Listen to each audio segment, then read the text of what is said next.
you to search a Blacklist Soldier. Really cool stuff here. Activating the Gateway to Chaos. And we've got Ancient Fairy Dragon on the field, too. Not the new one, not Ancient Fairy Life Dragon.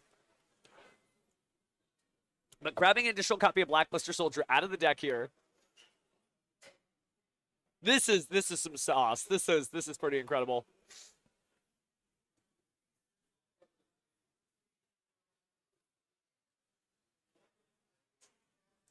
So, gonna put out a single copy of the Whitestone Ancients. And still have access to a lot of stuff here. And it's a tuner. I mean, you can do a level 8 synchro, including for the Ancient Fairy Life Dragon. Not sure if we're going to see it, but could happen. But yeah, just some wildness here. So, now we're going to go ahead and see what materials we're bringing out here. It is what Axel Synchro Stardust Dragon.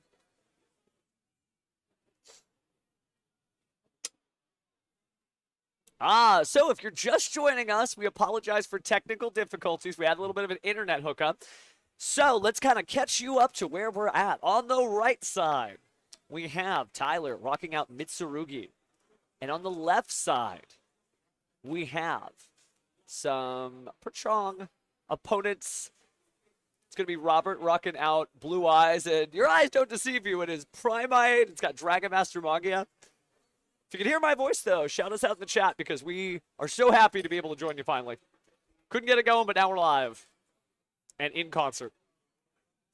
Now, we are just in round 1. Do not panic. You didn't miss much. You missed a cool game 1 of Tyler just doing good Mitsurugi work. Like he got off the plane from YCS Providence, although I don't know if he was a traveling duelist.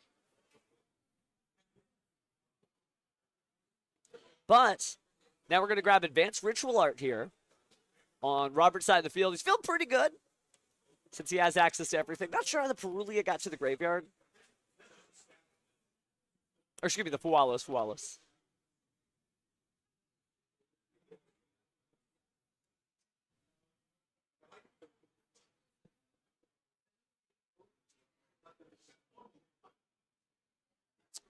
Making sure everybody on the judge team knows we're live finally.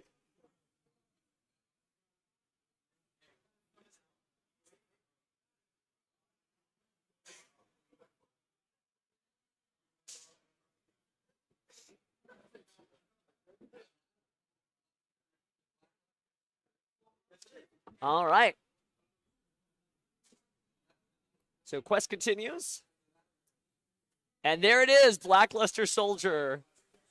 Your eyes do not deceive you. That is TCG legal. Check your tournament policy guidelines.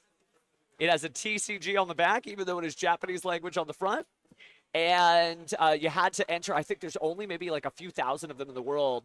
Had to pick up a certain copy of the Egyptian God card set, if I remember. And really neat to see it because it's a normal monster, so you get like the Primite material there. And also works out for a number of different things that Robert's cooking here. But yeah, Dragon Master Magia on the field feels pretty nice. Now we're going to discard another Molcharmi Fualos.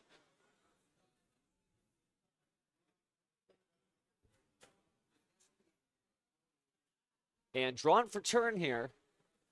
So must use the monster negation effect there on the Dragon Master Magia against that's once per turn, and you can activate all of those in the same chain. So you can negate the monster effect, the spell effect, and then drop down the infinite permanents, and now you're negating the trap effect as well.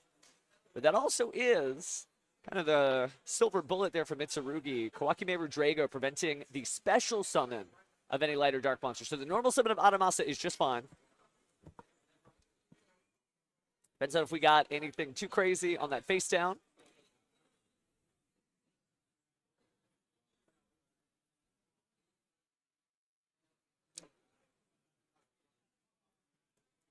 And we're going to go ahead and tribute it with the Mitsurugi Magatama, targeting the Kawakimeru Drago. Do we want to use the negation effect of Dragon Master Magia? We are. But the monster is still tributed. Technically, you can negate that monster effect too. And then you've used up your normal summon, but it doesn't look like Robert's afraid there.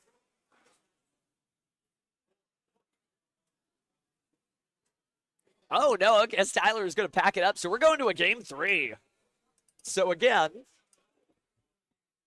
Roberts winning the second one here, getting this established. Just a crazy board. And, like, looks like he's playing OCG cards. Look at that Lackluster Soldier.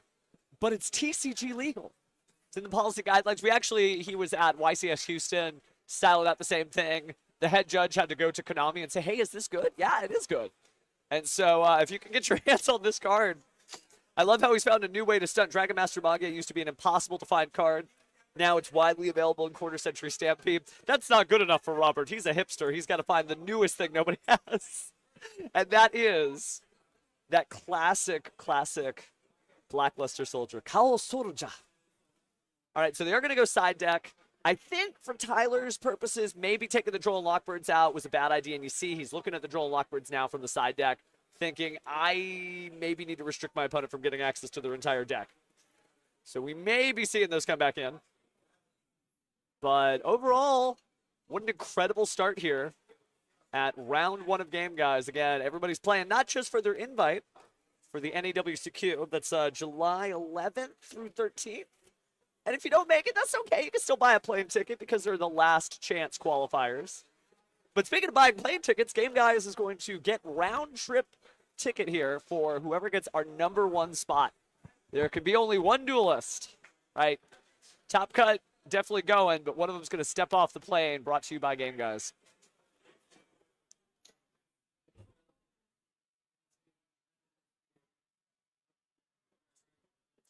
All right, so it's like a little pile shuffle here. Tyler likely to go first. Mitsurugi in a very strong position there. Blue Eye's going to have to play through the board, known for its grind game. Powers of light and darkness intertwining here.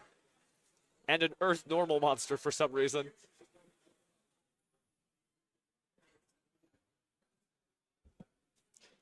But both duelists seem like they're in good spirits. It's wacky, I know, but we had to start off this morning with something nice. Again, for those of you just joining us, been a minute since we joined you because we had some technical difficulties, but we should be live now. And we hear you, we see you. And I can see the chat too, so. You want to say hi? Maybe I'll say hi back. Gonna go ahead and make sure everybody's got the link here. All right, so we're gonna go ahead and start off big, revealing Habakiri, special summoning Saji, and immediately tributing it for its effect. And then using Saji's effect to grab, what are we gonna get out of the graveyard? Tyler briefly checks his hand.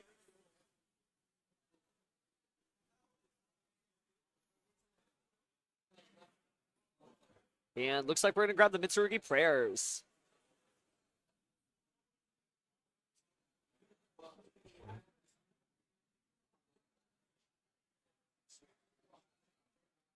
All right, so now thinking about that Mitsurugi Prayer is going to go ahead and lay it down the field.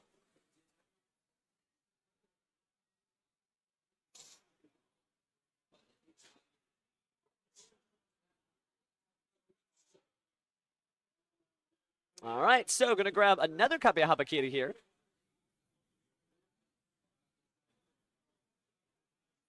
And from there, looks like we're going to take a look at the Aramasa briefly. Also, Kusanagi at the ready, but I think we're going straight into setting. Mitsurugi Prayers and passing. Wow, not exactly the strongest start. No blue boys on the field. So Blue Eyes going to start with its favorite play, Maiden of White.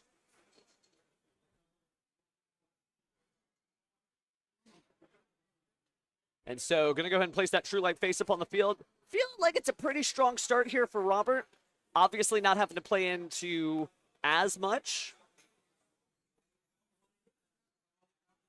Could have been way worse there, but now that the True Light's on the field, going to be time to set a spell card that's named as a match your graveyard.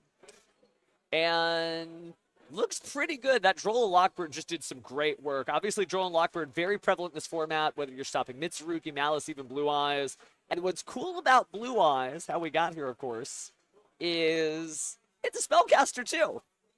So you can actually use it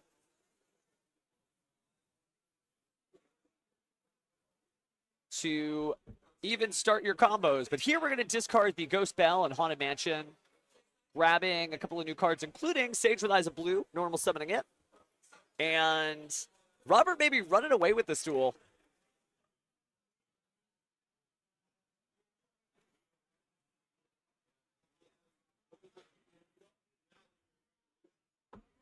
All right. So, now we've got the Whitestone Ancients. And we may be seeing another combo that ends in Dragon Master Magi. If it does, that's very difficult to beat when you're locked down the way you do. There's so much engine for Mitsurugi. If it doesn't draw, you know, a bunch of cards that you can activate from the hand, you're not really doing much. And we see that Robert had definitely prepped to go second here. Harpy's Feather Duster at the bottom of the deck. So this is going to be beginning of a long run. It's a marathon, not a sprint, right? He's got 8 rounds to go. But if he takes this, he's one step closer to that free plane ticket.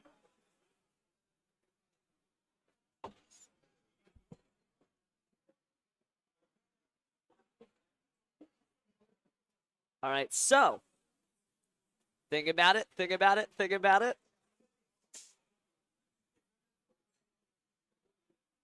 I mean, I don't know why I wouldn't activate Mausoleum of White, but Robert is the combo master here, so I'll leave it to the best of them. He's going to go ahead and activate that effect, sending a Blue Eyes White Dragon from the deck to the graveyard, give it 800 attack, but I don't think that's what it's about. Oh, but it can be any normal monster, so you can send Blackluster Soldier? What is this deck?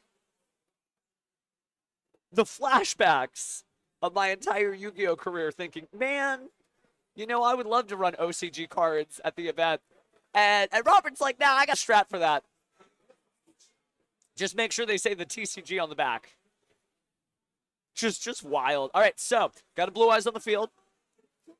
And since Dragonwind, Spirit with Eyes Blue no longer on the field, it's not just locked into dragons. So we're going to synchro some with Maiden of White, Blue Eyes White Dragon, combine to make Blue Eyes Spirit Dragon, Blue Eyes Spirit Dragon, Blue Eyes Spirit Dragon, Blue Eyes Spirit Dragon. There we go. Just wild stuff. All right, so now, Metal Tronus, 2,500 attack, 3,000 defense, Light Dragon. So what are we getting rid of here? Wow, he just had it. He's just doing it. Banish both face down. Blue Eye Spirit Dragon on both sides. That's insane.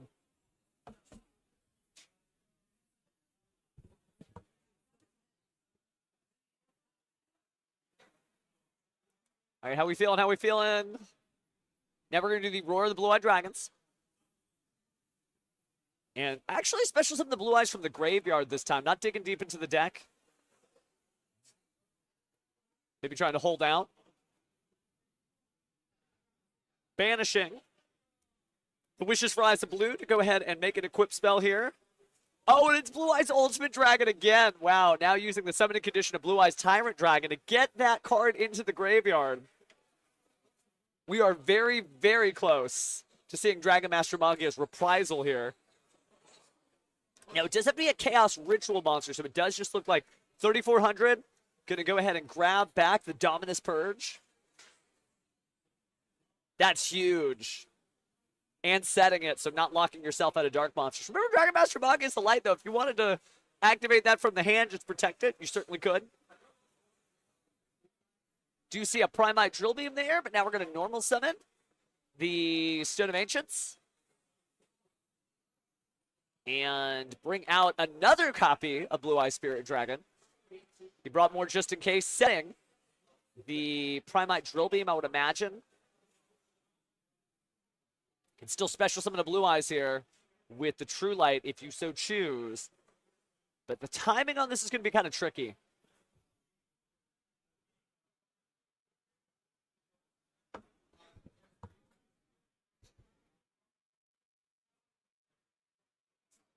So strong field, but not the strongest field. And Tyler well aware that he's going to have to play through that Dominus Purge and maybe more. Graveyard effects are very powerful in this deck, so Blue Eye Spirit Dragon very strong. Makes sense why Tyler had the heads-up play of putting the Metal Tronus in the deck and using the Blue Eye Spirit Dragon as a target. Because, yeah, I really can't just say, hey, no to your graveyard. You don't want to give up any free matches here when a plane ticket is on the line. Some people qualify for their invite, but they just can't make it. But Game Guys is here to make sure you go the distance. Speaking of going the distance, After that Kusanagi effect, we're going to go ahead and use Mitsurugi Ritual. We'll contribute the Aramasa from the hand.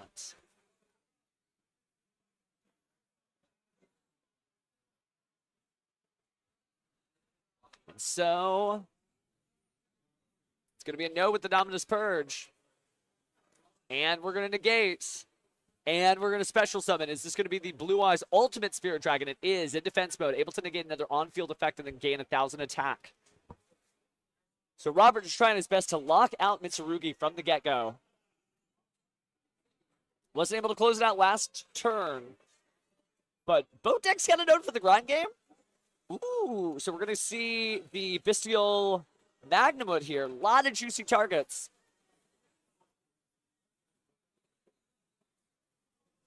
Robert taking a look here. No, you're not going to be activating that in order to stop it. At the end of the turn, it is going to be destroyed by the Blue Eye Spirit Dragon effect. So you could special summon something. So to a degree, the Magnamud's kind of lining things up. But we are Magnamudding, and we're actually going to banish our own monster here. Just so there's no way to jump out of the way here. So Adamasa's gone. And Magnamud is present. Now, if you're not careful and you activate that effect now, could be negated, could be destroyed. All of a sudden, you have no bodies. Not sure if Tyler's running Chaos Angel. Oh, the Drill Beam! So probably my Drill Beam going to go ahead and negate and banish that monster without using that up, saving the negation effect right here. No access to pre-preparation of the rights. And during the end phase, get destroyed, special summon another copy, well, the same copy of Blue Eyes Tyrant Dragon, which means we literally may see Dominus Purge again and again and again. Robert on his way to locking this up. A very strong start to the day. A very important day to have a strong start. Robert draws for turn. Feels pretty good. Going to go ahead and special summon a Blue Eyes from the hand. Oh, and that's the game. Wow. Dragon Master Magia with Blackluster Soldier takes it. And he had the Dragon Master Knight. Wow, this is going to be a wild day. Watch out. Now you know what's up. He wanted to style on everybody, but now they know. Dragon Master Magia is out there. Well, okay. That's the start to today. This is the Yu-Gi-Oh! Trading card game. Well, again, good morning, duelists. You can hear my voice. I guess you can clap your hands. I can't see you. But we are going to be bringing you 8 more rounds after this. In a moment, we'll get to talk to Robert and just about what the heck was that? Oh, yeah, Dragon Master Knight. And it makes perfect sense because if you're using Gateway to Chaos to add Blackluster Soldier to your hand and you're using Blue Eyes Ultimate Dragon anyway, you kind of do have extra damage there beyond 5,000 attack. So just incredible. I'm going to pull up a seat here as they sign the Sacred Slip. Most important thing you got to do when you win. It's one thing to win. It's another thing when you cash in your locator cards. Even the judge has a little smile on their face. Tyler, yeah, I mean, it's I'd be a little dumbfounded too. Tyler playing what many people believe is the best deck in the room. But could you be ready for some anime nonsense like this? Welcome to 2025. Wow. Okay. I think this is going to be a good day, duelists. It's going to be a good day. We're going to be here all day. We ain't going nowhere, so do not panic. Just insane. We'll be picking out as many feature matches, of course, as we can. Duelists are signing up at the sheet. If you can hear my voice locally, then go up to the front counter and go ahead and pop things up. Good to see you, too, those in the chat. Julio, Josh, Saint, our early adopters.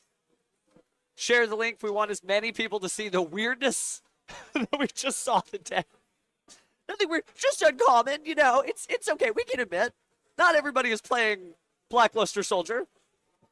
That's definitely a different vibe for sure. But we're happy to see you, and we'll be bringing you as much as we can today, because just weird. But that's what I love about this game. Is that people will be like, well, why are you playing that? It's like, check this out. Yeah, man, good Saturday morning to you, too. Just got off the plane from Providence, Rhode Island 3 days ago. And now we're down here in Pasadena, Texas. That Yu-Gi-Oh! Life. And somebody here, at least one person, because they're getting on that plane, is going to be going off to Indianapolis, Indiana. All right, we do see Tyler and Robert coming here. Going to clear off the table. Big round of applause for buddies.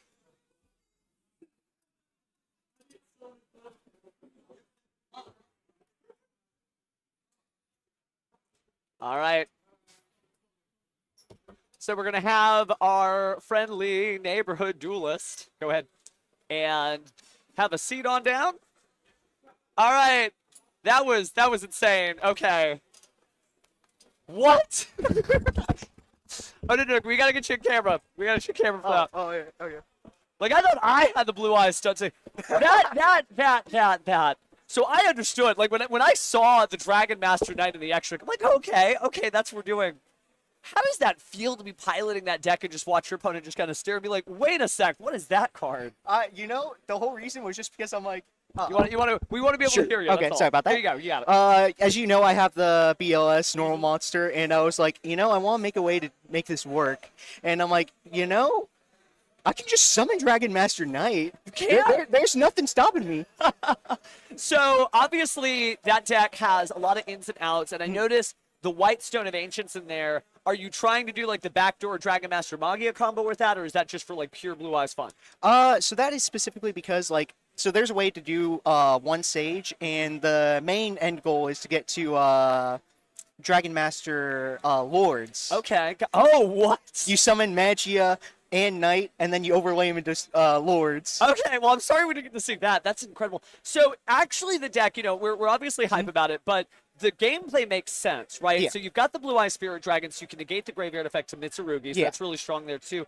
What's the Malice matchup feel like? Because that's the other like big elephant in the room right now, since you've got all the banished stuff. Malice is really like it's really just, you know, non-engine. If you get the good non-engine, you're probably fine. It's a lot harder now that they have March Hare. But you don't want to negate and banish the March Hare? I'm teasing. If only. But it's fine. Like I said, it's really like depending on your sideboard. You know, hopefully you can see your Lancias, stuff like that, to deal with the end board or deal with your end board. Now, you played a version of this at YCS Houston, if I remember correctly, right? We've been rocking this out from, like, event to event. So that was Odeon Primite. Oh, okay. So we just, wherever we can fit in the wacky Blackluster Soldier, that's where it's going to go. Man, I spent good money on that thing. I want to get my money's worth. What is the weirdest reaction you've had where somebody, is it just judge immediately? It's usually just, huh? Look, I believe you. I want to like verify with the judge. I just want some, guys, it's real. You actually really could do that. So off to a good start, very strong. I know the first game didn't quite get it. I will say we're gonna have to upload a portion of this to YouTube because we did have some internet difficulties, but they definitely got to see like the full stunting, starting from the Dragon Master and Magia and on. So you're good on that. But I was gonna say, what would it mean to get a free plane ticket if you got the first place with Blackluster Soldier this weekend? It would be hilarious. my one friend has literally said, look, if you somehow win this event, you can have my Magic, my Yu-Gi-Oh, all of my card game cards or whatever. You can have them. I'm not going to play anymore.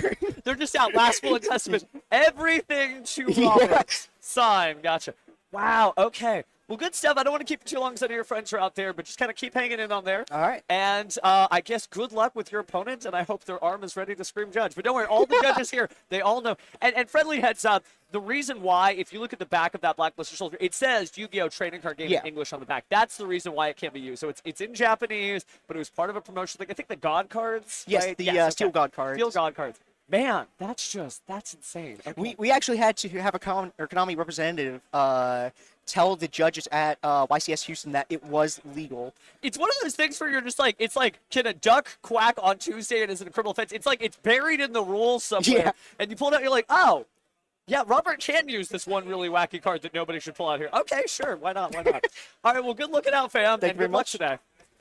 Okay, so we're going to recut our intro here just for you guys at home. Again, thank you so much for joining us. We had a little bit of technical difficulties earlier, but we are back and we are live. This is the Game Guys Alliance Insight Regional Championships. As you heard earlier, I mentioned that we are going to be giving away a free round-trip plane ticket from wherever you're at. Well, here, maybe, right? Over to Indianapolis for the North American World Championship qualifier. So a lot of people are here to enter their invite in the brand new Alliance Insight format. Remember, it's only been legal since last Friday, so that's 8 days. But beyond that, one person and one person alone, because there can be no draws, is going to get a free plane flight. So they are definitely going to be representing this great scene. I think we've got a crowd cam. I'm gonna hit a button. Maybe it's gonna work, maybe it's not. Do we have the crowd cam? Oh, I hit the wrong button. Okay, so we don't have the crowd cam yet, but we will try to get that going. The main thing is, though, is that we do have 8 more rounds. I'm going to make sure that all the stuff is working behind the scenes. And thank you so much for joining us, because it's just some wild stuff. I know it's early Saturday morning. We'll try to get, again, some of the weirdest stuff we can find. I know we're going to top that, because that's Japanese cards that are legal. Okay. It's Sasaga Yu-Gi-Oh! Desu, right? But in the meantime, language lessons aside, thank you so much for joining us, and we'll be right back as soon as we can with the next round.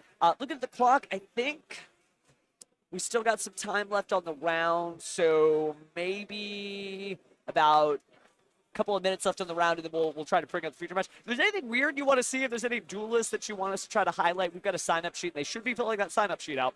But sometimes people are saying, you know what, I'm not comfortable on stream. So let us know. Maybe there's something we can pull up, and the weirdness can continue. But yeah, that was some weird stuff. Like, Yu-Gi-Oh! Is just in a totally different place right now. And it's nice that that totally different place is Japanese normal monsters that are tournament legal in an English tournament. Woo! All right, friends, we'll be right back. Don't go anywhere. Just leave us up. And when you hear my voice, you know what to do. It's time to duel. Buttons.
All right, so we're hanging out as we just wait. I got all the stuff turned in. We are just waiting for the next round. Also, filmed a tour of this place because they don't have the crowd cam working, but I should be uploading that to social media in just a moment because I've got 2 microphones because who else, right? Jokes aside, though, venues bumping. We have 274 players. So I think maybe that means 8 rounds. I'll have to go check. I should still be 9 rounds. I should also know that, but I just don't have the guidelines in front of me. Really good vibes today. A lot of people here just trying to earn their invite. Again, brand new format at the beginning of it. Everybody's eyes, of course, are on the NAWC2 coming up because, you know, the World Championship is in Paris, France this year, and everybody wants a free trip to Paris, right? A lot of stuff going on in Yu-Gi-Oh! Across the board. Let's say you're like, man, I don't care about the TCG. Duel Links just added a bunch of new Rush Duel content, like an overwhelming amount. And it actually has a Rush Duel trial mode, so you can try out all the new decks without having to buy in. So if you just have Duel Links installed, you're like, Rush Duels? What even is a Rush Duel?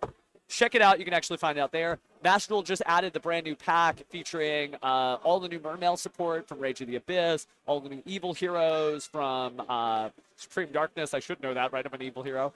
And Argo Stars, which I still think is like the stun deck that nobody has cracked. So if anybody has any cool lists for that, that'll be neat too.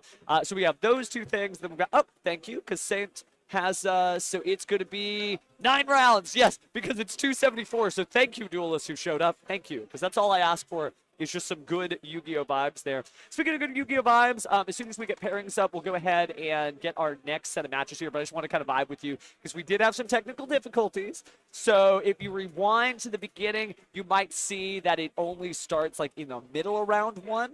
So I didn't get to do like all the spiel. So again, Alliance Insight Regional Championships. Free plane ticket for first place, so our last round of the day, that is just going to be the top 2 people just going at it. We are, of course, going to bring in some weird stuff if we can. I did see some really cool deck lists there on the future match request form. And if you got friends who are here, tell them to fill that form out. Because I'll tell them to fill that form. And they're like, it's Pheromone. We don't care about him. They might care about you. So you might be able to get your friends on stream. But yeah, we actually have the chat. So let me tell you that I would love to do this. We're in our official broadcast, but we don't have like the chat there, and so I just don't get to do that. But I've got the chat right here, right? I mean, technically I'm pointing at you, but I'm looking over there. So yeah, a commentator that interacts with the chat. Who'd have thought? It's like somebody else's scenes vibes in your Yu-Gi-Oh! That's what we're here to do today. Now we are going to be right back, so hang in there. Don't panic. Don't panic. I'm going to hit this button, and I'm going to disappear for a sec, but that's okay because we'll be back right after this.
Okay.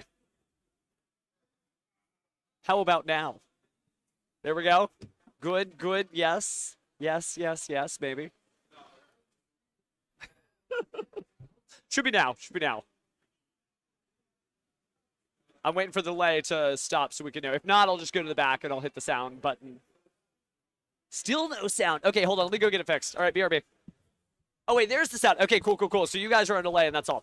Nice. So I'm flying blind here because the stream buttons aren't labeled.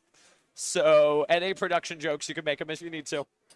But we're trying. But looks like all the kinks are worked out, so we are going to have 9 rounds today. And very excited to see how this continues. Venue is busted. Now, we only have about 274 players. That makes sense. It's a new format that's kind of a little bit of a buy-in in the sense that you got to collect a lot of new cards. I'm still working on finishing my own personal Malice and Ryzeal decks.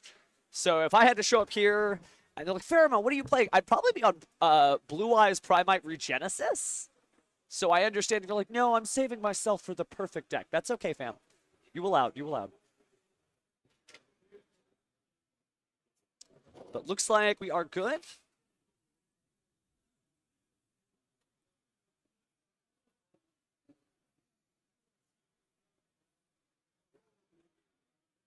And let the chaos commence.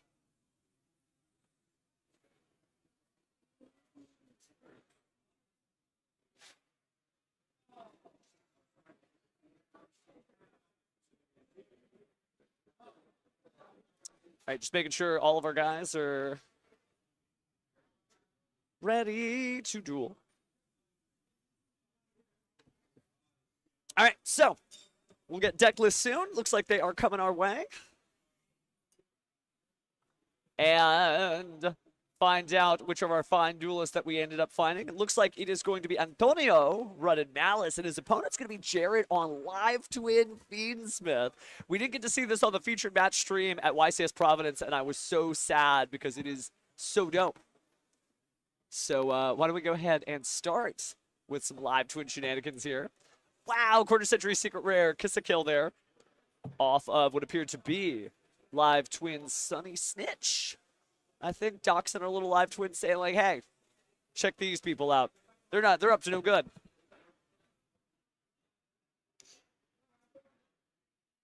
It does look like we are in the clear here, so if you don't remember how Evil Twin Live Twins work, of course, if you summon one, you can grab the other one as long as it's alone on the field. Who wants to cast alone, right? That's why we always do our feature match interviews. You can hear from the best and brightest duelists who are rocking out our regional champions here. But a new Link monster came out, and it's going to be Kiss a Kill Deal. And by the way, not only is it a Link 1, it's a Light Fiend. So we're going to activate the effect here. And Jared going into the deck to go ahead and send to the graveyard the new Live Twin Lilla Suite. Kind of a new setup here. Honestly, it's a nice. It was always a good deck, and obviously, you know, this deck puts 2 monsters together like nobody's business. So it was easy to make these 2 Fiend decks work together because it is technically a Fiend deck, even though you might think of the Cybers. But now there's a Link 1. Now it's so easy to take that Kiss Kill Deal and bring out Fiend Smith's Requiem. And yeah, Blue Sky Yu-Gi-Oh! It is another regional today. Thank you for joining us, fam. It's good times. But the Nibiru already coming down. We are going to go ahead and tribute the Fiend Smith's Requiem for its own effect. And so now that we got Fiend Smith's Requiem in play, whatever it is, it's going to get tributed to the graveyard too. So it looks like going to bring out Lacrima, the Crimson Tears. Just added a Master Duel like yesterday. But now all those cards are going to go to the graveyard. Slowing things down. So we got to do some math here. It's actually a really tiny Nibiru token. Nibiru really could just go into attack mode and just go, oh, got it. So we're going to put that in front of the extra monster zone there. Makes sense against Live Twin. Just to block off one of those zones if you can.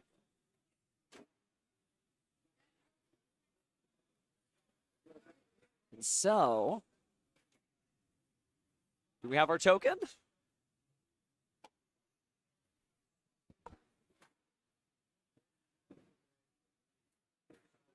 Maybe pulling something out. I mean, anything can do. A paperclip could be a token, right? It's in the tournament policy guidelines. It just needs to be not a game element and something you can put in attack or defense mode.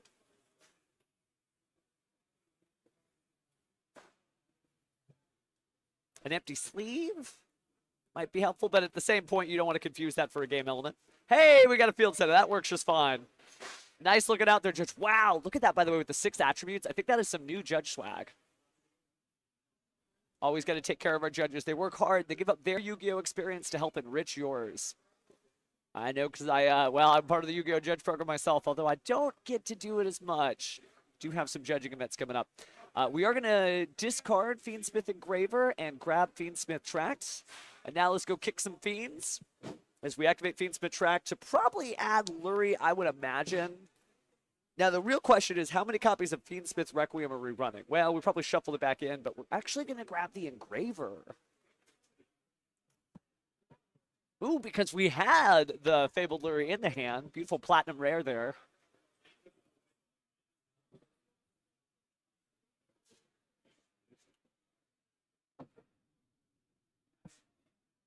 And so going to link that off, having recently shuffled it back. And using the token and a light Fiend monster.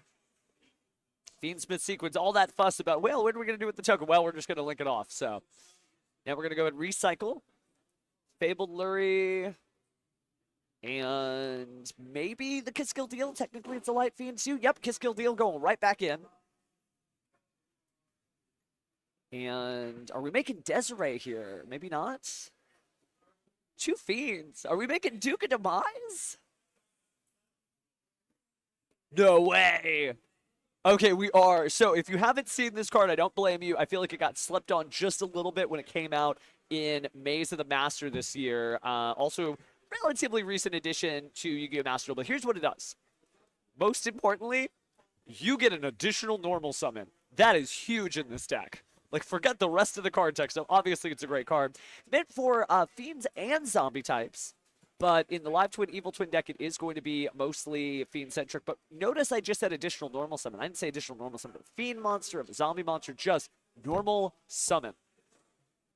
It is an effect, too, so it can't be negated. It doesn't give you an initial normal summon so much as it's after this card effect resolves, normal summon. But we are going to recycle Lacrima, the Crimson Tears, bring back Fiend Smith Engraver, and is Duke of Demise a 6? Counting the stars there. I think we may have a cool setup here for Triple D Wave High King Caesar. Gonna go ahead and attach, and then chuck the backpack that is the Fiend. Yeah, look at that. The Triple D Wave High King Caesar there. One of the coveted cards that, starting from the NAWCQ, you'll be able to earn. If you get day 2, you get that little prize pack featuring some of the greatest cards in Yu-Gi-Oh! History. And it'll have a stamp for the NAWCQ, and I just want to see them. You know, I know I'm not going to earn them, but I would just love to see a card with a stamp on it. That's really cool. It's been really cool. We got a Malice Chessy Cat starting the normal summon off here. And Jared, considering his options there, does have an Ash Blossom and Joy Spring, doesn't choose to negate. We banish the Malice P March Hare, draw 2 cards. Going to use the Malice P March Hare's effect, pay 300 life points. We're going to add something back to the hand. I think we are. So that's going to go right back to the hand. Got an additional Malice name. And this is not your ordinary Malice deck. We got Mathmax. Okay, so Mathmax Circular. Or excuse me, Sigma. Sorry, chat. Too busy mule in here to know a Sigma when I see it. Okay, but we're going to go ahead and dig deep here into the Cyburst pile. Called by the Grave, getting rid of that Ash Blossom and Joyous Springs. This is unfettered.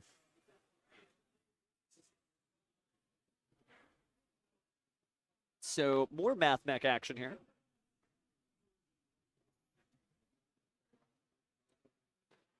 Looks like we're going to go ahead and link 2.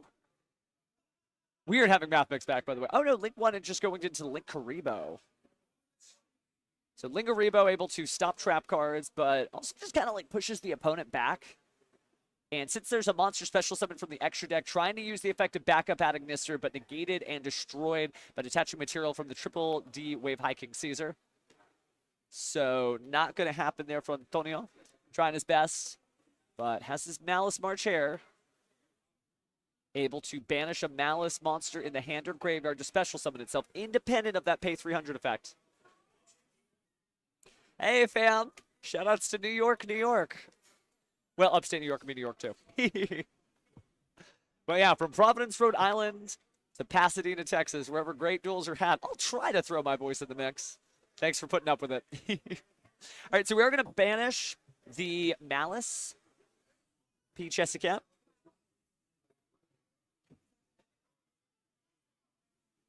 And now that Malice P. Chessicat is here, gonna go ahead and link off into Splash Mage. Splash Mage bringing back. No, it is not. Antonio kind of locked out. Uses Nibiru, not necessarily too early, but maybe didn't think that he was going to be facing this down. That's the difficulty. You never know when to jump in with Nibiru the Primal Being. But trying another Link 1 here. And we're calculating. If we just got a Lingarebo, I'm going to go ahead and banish. All right, so we do have the Wizard Adagnister. Also another helpful. It kind of gives like a little bit of some graveyard plays when you're locked out with Artifact Lancia. You can get something done. Going to go ahead and special summon that and bring back the Malice P. March Hare. Now we're going to Link 3. Finally getting a Link 3 out. That's the whole point of this deck. And it is going to be the Red Ransom. Switching the attack and defense of the Triple D Wave Hiking Caesar. Now that it finally doesn't have any materials, unfettered play. But also grabbing a spell, the Malice in Underground. Going to activate that field spell. Banish something from the deck. We have any way to stop that? Doesn't look like it.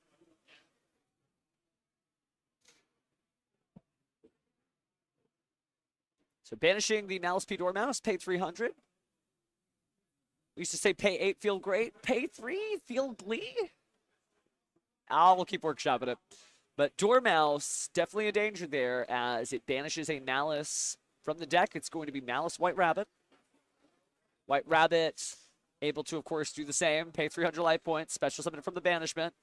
Maybe set a Malice Trap. Now, so many duelists have been cutting down on their Malice Traps, and I couldn't do it. Then again, when I was playing Ryziel, I ran Ryziel Plasma Hole, so don't listen to me. But all those options, you know, whether it's TB11, MTP07, GWC06, it looks like we're actually running all three as we scroll through the deck. And the one we choose appears to be the GWC06. Maybe, maybe not. Thinking about it. Yeah, GWC06. Little graveyard, little life points. Feels pretty good. Speaking of which, we're going to Link 3 again. Could be Link 5, but no, it's Link 3 for the Malice White Binder. So the Queen is here. Q for Queen, P for Pawn. Whole chessboard piling up here. But we do get to banish 3 cards. It's going to be Fiend Smith Engraver, the Fiend Smith's Requiem, and the copy of the Red Ransom. So we're going to pay 900 life points to special summon it back.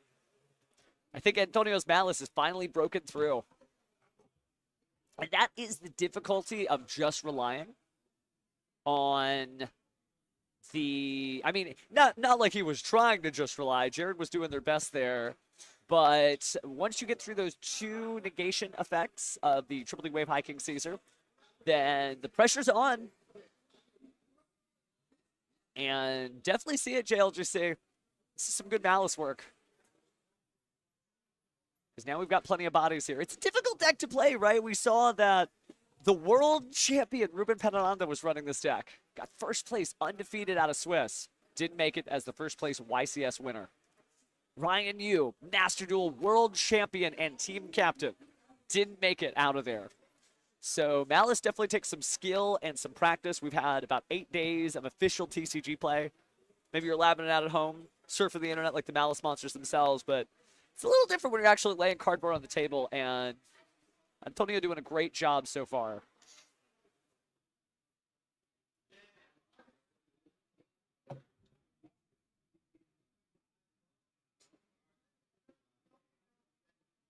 Maybe it goes by Lorenzo? Apologies for messing up the names here. Can't quite tell from the form. So Lorenzo. Lorenzo going to go ahead and attack.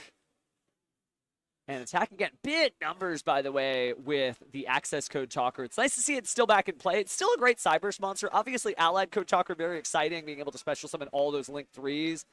But sometimes you just got to clean up shop, clear off your opponent's board. And it looks like that is all she wrote. Enough damage there to get Jared to surrender.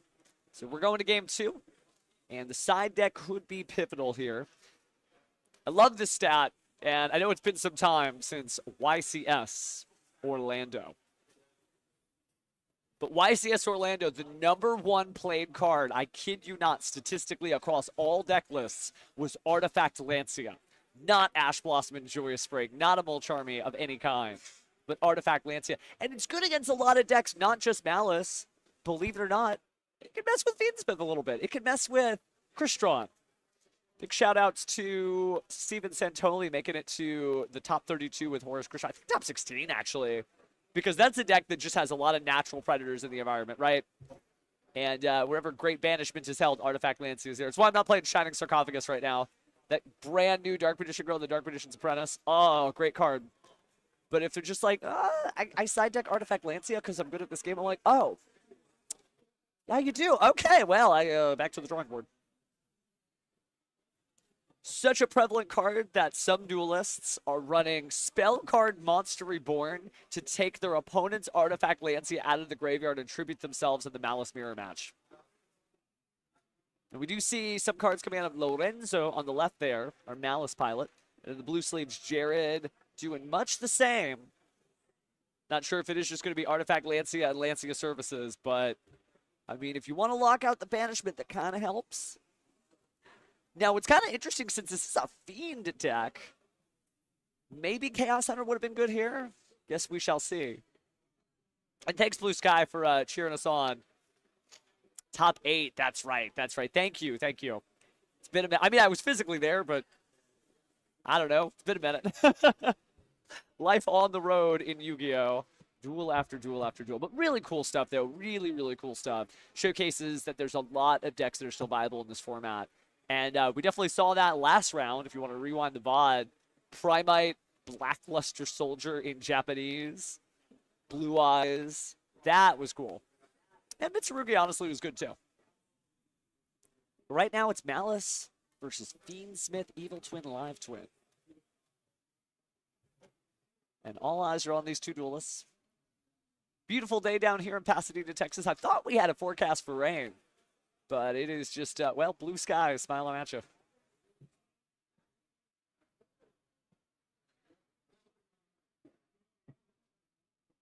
Counting it up. And looks like we drew a few extra cards, but look at them, so that's fine. Ooh, wow. All breaks, no gas. Look at that hand. Nibiru, Droll, Lockbird, Mulcharmies. That's a lot. Going to use the Ash Blossom and Joyous Spring there against the Live Twins Sunny Snitch.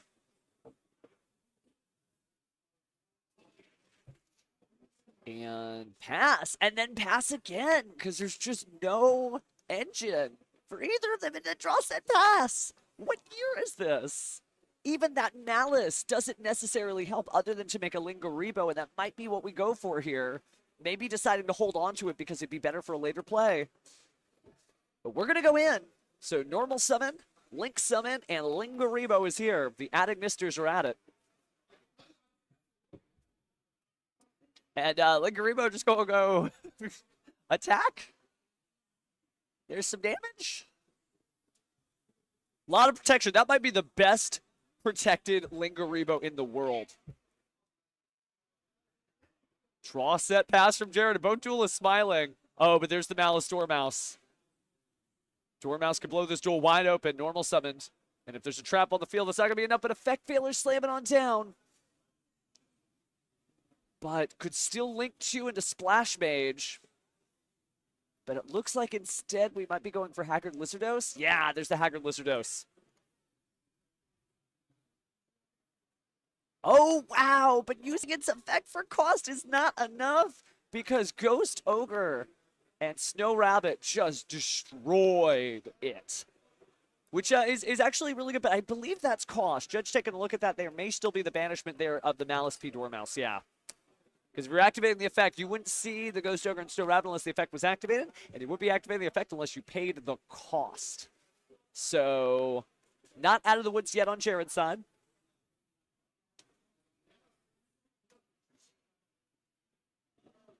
And so far, now it's back on the field. Already activated its effect, so it's really just a monster. Those Malice monsters did... Ooh, ouch. Now that Ghost Ogre and Snow Rabbit on the field is live, actually. It's not just an 1800 defense body. You can send it from the field or hand to the graveyard in order to destroy your opponent's monster or previously face up on the field spell card, right? Or trap. So we got an Nibiru of the Primal Being. That really stopped Jared in his tracks last time. We'll see if Lorenzo does the same. Drawing. Oh, no. It's a Droll and Lockbird. Maybe getting Splash Mage. We haven't seen it yet.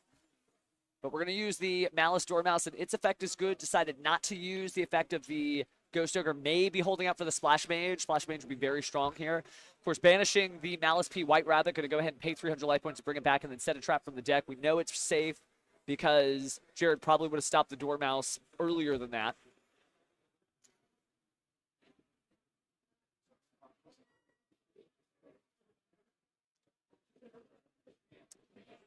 No legal advice here, Paris. Gonna have to contact your local lawyers for that.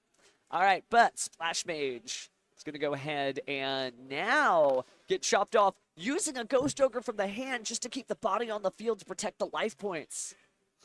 But we do get the Dormouse back.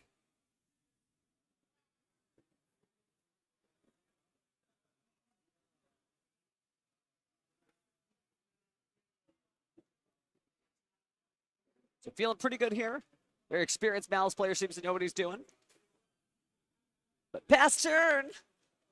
Jared draws for turn. Not an evil twin or live twin in sight. But at least we've got a Fiend Smith card now. Lacquer of the Crimson Tears negated, though. But it's a light Fiend nonetheless. So going to go ahead and link some of that off into Fiend Smith's Requiem.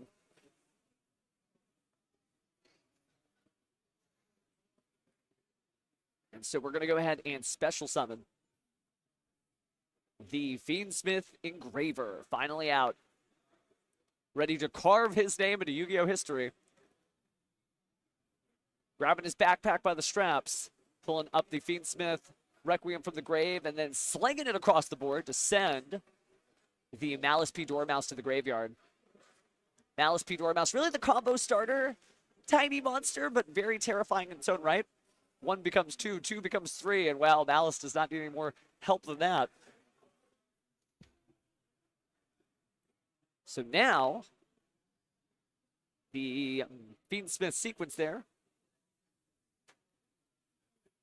Feeling pretty good. And we're going to go and actually fuse all the way into Fiend Smith's Desiree. Fiend Smith Desiree now in Master Duel is like a fully 3D model as a mate. 500 gems, never felt so good on that. Oh, but there's the Nibiru of the Primal Being. And you can't negate what you can't touch. So Desiree is going to go to the graveyard there.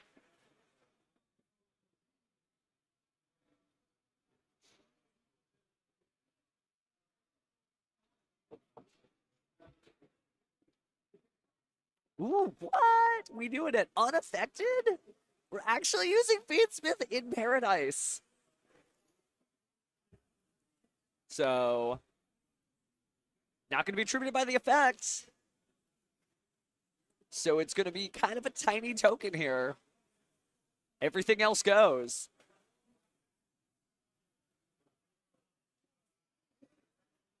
Oh, but still getting sent. Okay.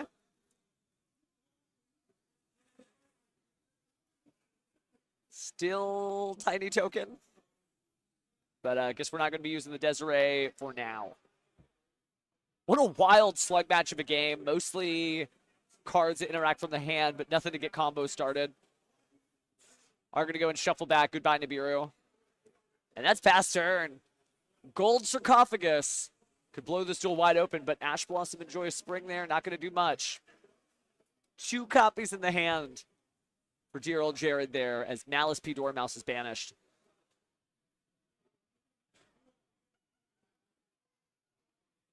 Just trying their best to hang in there.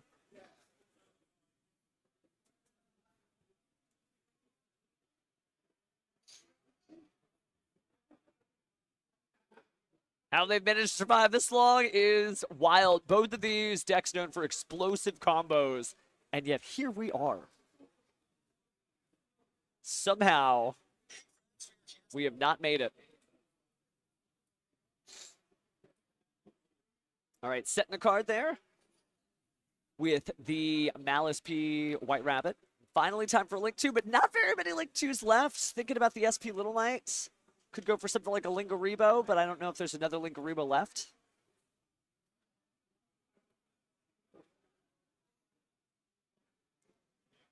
But we're going to go ahead and normal summon the Droll Lockbird, might as well.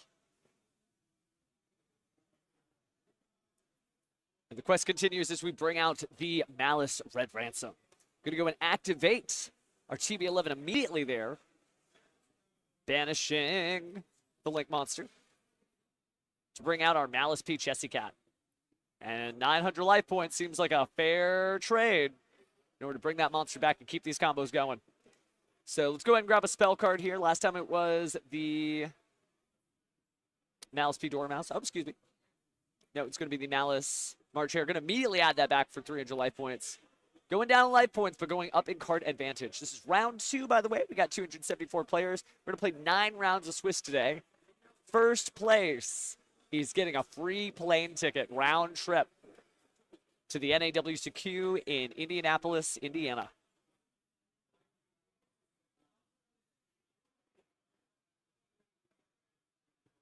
So feels pretty good so far.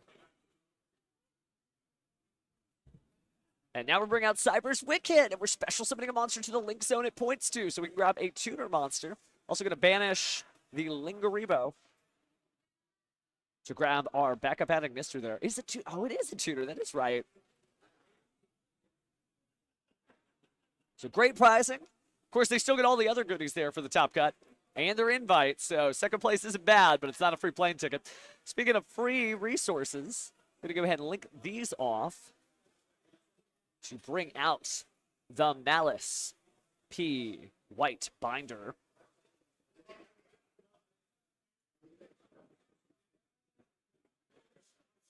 White Binder, obviously very powerful against a deck like this, but there's not really very many Fiends to banish in the opponent's graveyard right here, right? We've kind of had like a stutter step for this turn. For this whole duel, I should say. Every now and again, it just kind of happens where you're just like, you're trying. And, well, it hadn't happened yet. But again, Lorenzo taking advantage of the sort of lull here, just facing down Nibiru the Primal Being token, meaning there's not even going to be an infinite permanence. And we do see the Heart's Cryptor finally appear on the field.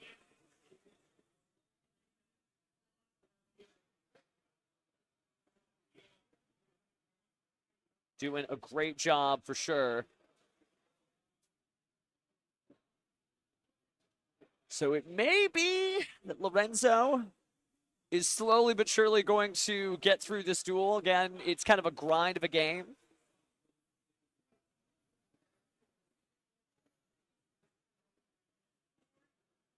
But just some wild, wild stuff here. Now we're activating the Malice GWC06. I'm going to go ahead and use that to bring back the White Binder and gain a little life points because it was a Link monster. So 2,300 getting back up there. We do not have the life point counter set up here. So it's going to be card advantage only today. Thank you for bearing with us on the technical difficulties. Takes a lot of people to get this going, but so far so good. Big numbers coming the way. There's an Ash Blossom and the handshake. Lorenzo taking it. So, Paco, looks like you came just in time, and we'll be here to interview Lorenzo in just a moment here.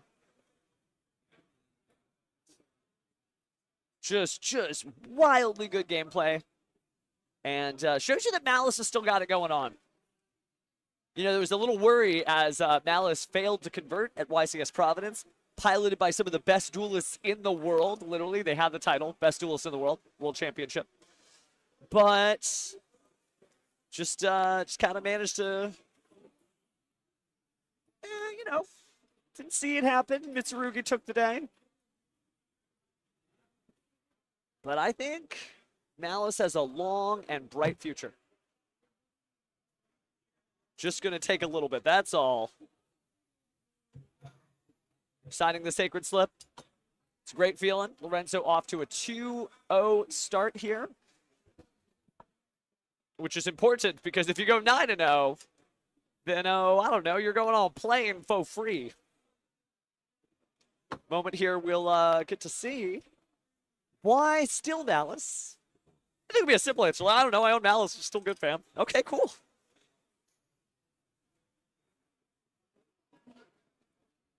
But just good stuff. Good stuff. And, yeah. Not doing too bad.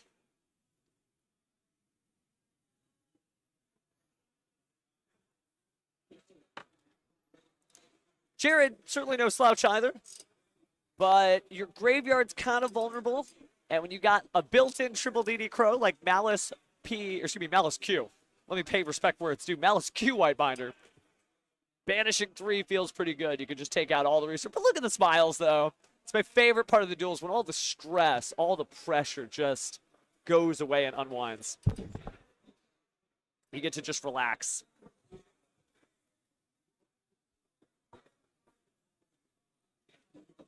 Going at a great pace here so far as we continue through here, bit by bit by bit.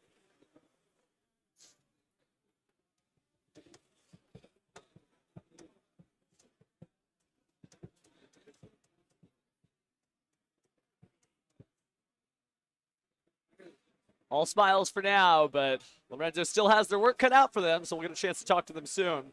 And great shirt there. I think that is a series I'm familiar with. Not gonna blast that on official company time, but yeah. Good to know we got duelists with taste.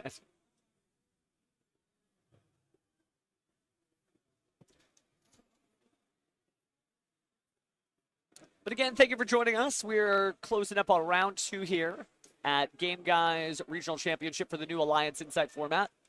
And this format's all over the place in a good way, right? It's one of those formats where it's not just like all these micro little one-for-one trades, big explosive cards. If you like big continuing effects, like Troll Lockbird or Artifact Lancia or just the smash down into Mirror of the Primal Being, big swings are what this format seems to be about. Well, Charmies. Ash Blossom's still good. But Lorenzo emerging here.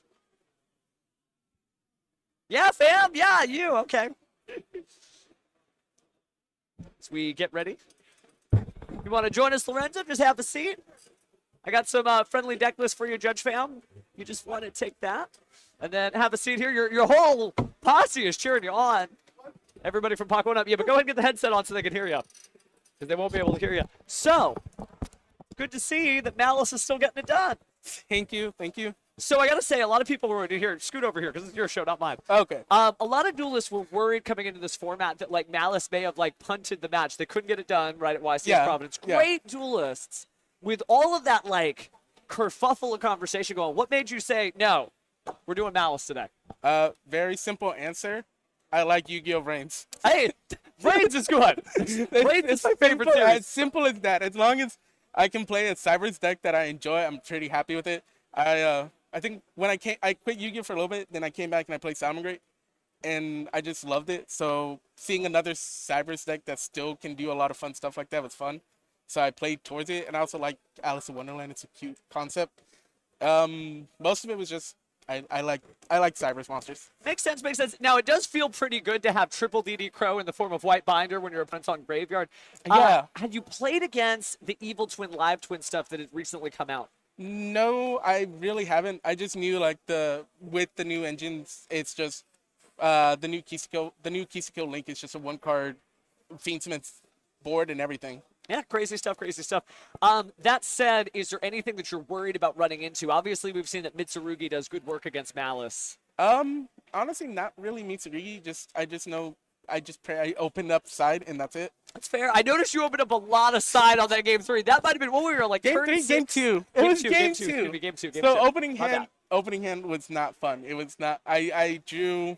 All breaks, no gas, right? Drew 2 Joe, 1 Nibiru, Fuwas, and Ash. And then he Sunny Stitch and I prayed that Ash was enough. And then when I drew a second Nibiru. The Nibiru's, oh my goodness, so much work in there. This feels like a format where it's mostly explosive turns, right? Nibiru, Joel Lockbird, etc. Yeah. How do you deal with Artifact Lancia? Do you already have the game plan if they just drop that down on you? Yeah, I do. It's just more so Chaos Hunter. It's more scary because that's a body and it just floats. It's lingering. 2,500 is pretty big. Well, that said, do you have any shout-outs? The chat was shouting you out. Do you have anybody you want to shed some love back to? Pretty much just all my friends at San Marcos Locals for Alpha Strike Games. It's a really fun community, and I'm really grateful for them. Okay, so you came out of San Marcos today. Yes. Okay, so a little bit of a traveling. Well, let me ask you then, what would it mean today if your Malice took you all the way to first place and you got a plane ticket for free to go to Indianapolis this year? It would mean a lot. Like, I've never been out of the state, so it'd be kind of fun to go out. Really? Okay. Well, with a deck like that, I think you're going to top one way or the other. Thank you. Anytime, All right. anytime. We'll go ahead and let you get back to your friends. Go ahead and say hi. Thank you. But for everybody else here, as we say goodbye to Lorenzo, and thank you again, we are in round 2, closing out, getting into round 3. Looks like there's still a little bit of time left on the clock. Again, as you see, we've got just some really bright, talented competition who some of them haven't gotten out there. One of the things I like to talk about in a lot of different formats, a lot of different games, is like, you're like, this is the best duelist.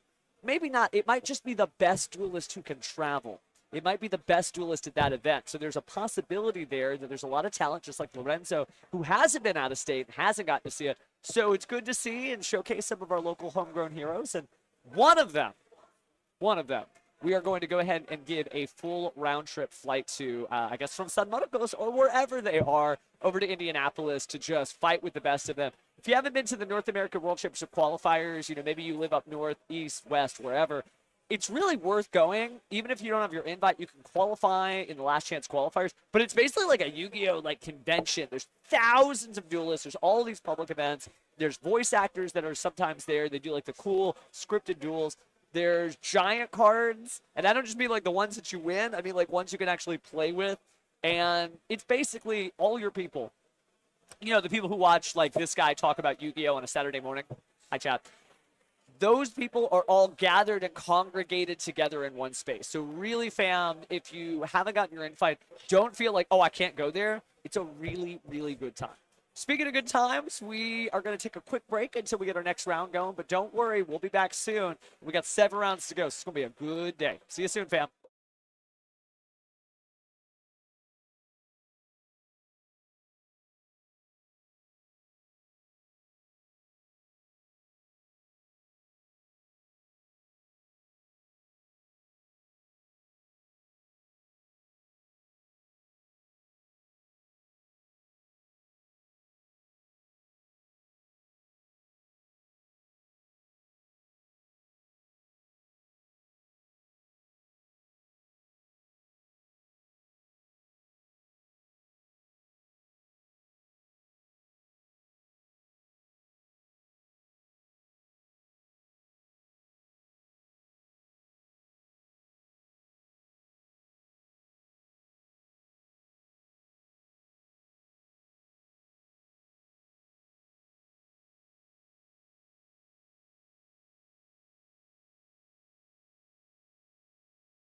So duelist pairings have just been posted, and we are going into round 3. There's going to be a lunch break, but I'm going to see if we can't just talk to local duelists about whatever it is that's going on. But speaking of going on, we have picked a couple of new feature matches. If you're wondering how we pick feature matches, generally we're trying to offer you guys stuff that is not only competitive, so good win records, but also interesting decks that you haven't seen before. I don't want to.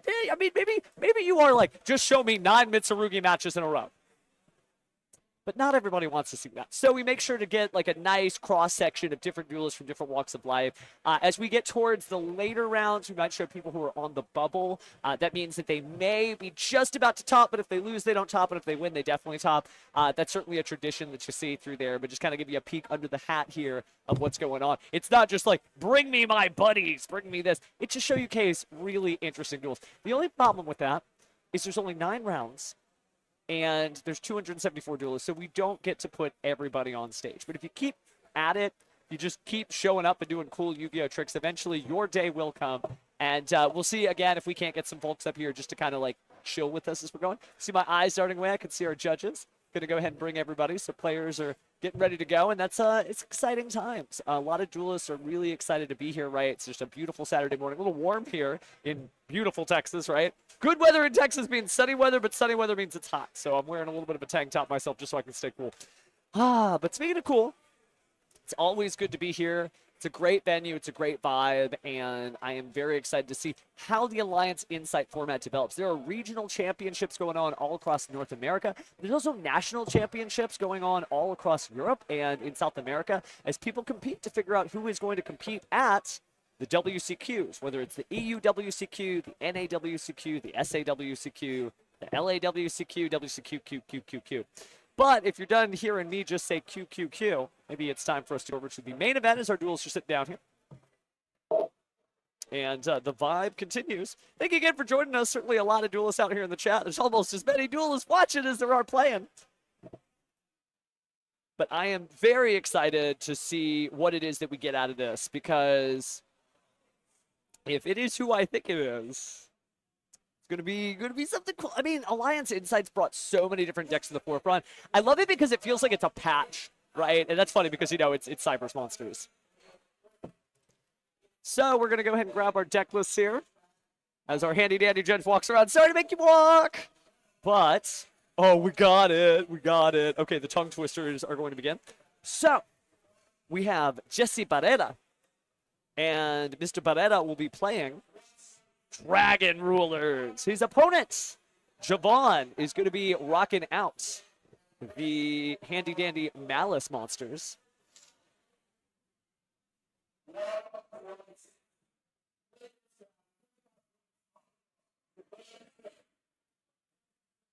All right, it's time to start. And it's time to duel. So Dragon Rulers obviously got a lot of support in the new set. And it is really exciting because if you were around in 2013, which this dinosaur of a duelist, and I don't mean I play Rex Raptors cards, I mean I am ancient. 2013, every single WCQ first place was Dragon Ruler, except the European World Championship qualifiers that were won by Spellbooks. And I remember because I was judging, even the Dragon Duelists were cleaning up shop with Dragon Rulers. But, you know, it's been a while. And those cards were very powerful then. They were kind of like the proto cards that we have now, right? They were the predecessors for how powerful cards can be in the Yu-Gi-Oh! Trading card game. I mean, we got like people running multiple Dark Holes. If you had told me back in the day, like, hey, Pharaoh, you can run multiple Dark Holes, I'd be like, no way, that destroys all monsters for free. You're crazy. Well, actually, no, I'm not crazy. I'm just from the future. And here we are in the present. So the dice have been rolled. We're going to find out who's who as the first card slaps down. Again, Jesse Barrera running Dragon Rulers, but it looks like it's his opponent, Javon, who is going to be running Malice. So starting off with the Malice P. Dormouse. That's our collector rare, very shiny there. Going to be banishing the Malice P. White Rabbit. Hey, good to see you, man. Nice to have people here from all over the world, whether they're from Mexico or they're from literally next door over here in Texas. Unfortunately, no hablo español, lo siente, so we're going to have to cast this one in English. That's the dream, though, to learn another language so I can cast. But we all speak Yu-Gi-Oh, so we know what's going on. Speaking of going on, we've got Malice P. White Rabbit. Going to go ahead and set a trap card. And everybody does it different. So we'll get to see if people are running all the trap cards or just some of the trap cards. But we're going to go ahead and set the GWC 06. Malice P. Chessy Cat kind of hamming it up there on the field.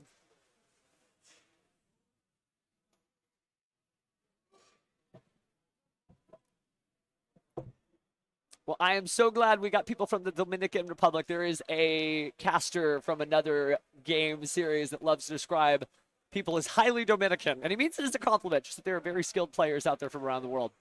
Maybe we'll get ourselves some highly Dominican duelists. But jokes aside, we ain't fighting in the streets. We are dueling in the streets of Battle City. So we got Splash Mage coming on down. We do have some good duelists here. I believe Lucas Sacco, who made top 32 at YCS Providence, is here just grinding out the World's Point playoffs for sure, and also just trying to just do good Yu-Gi-Oh!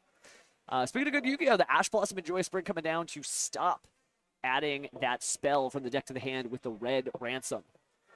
But there's Terraforming! We're going to get this either or. Grabbing the Malice and Underground Field spell. You thought you stopped him, but unfortunately, no, you did not. But we'll see. I think Dragon Rulers, you know, one of the things they do very well is just continue to keep playing and playing and playing. Yeah, oh yeah, Mr. Sacco did very well. Certainly a known commodity here in the Yu-Gi-Oh! Trading card game community. And also doing a lot of great YouTube content, too. I'm sure he'll have some fun stuff to say if he tops today. Now, I'm not trying to pick that. I'm trying to pick by some interesting stuff, but it is true that there's a lot of Mitsurugi, there's a lot of Malice. People do have the right to win, after all, so they want to play good decks that'll get them there. We shall see. They may not be signing up for the featured match. That's the thing. They do have to fill out the actual request form. A lot of people love to keep it under the hood. They don't want to show everybody what they're doing. Just like Javon is showcasing his entire deck here as he brings out Cyber's Wicked. See if he special summons a monster to the zone it points to in order to grab a tuner Cybers from the deck. But it isn't up to me, Soul Mythology. We just try to grab as many cool undefeated duelists and get some snapshots of some interesting decks. There are 274 players.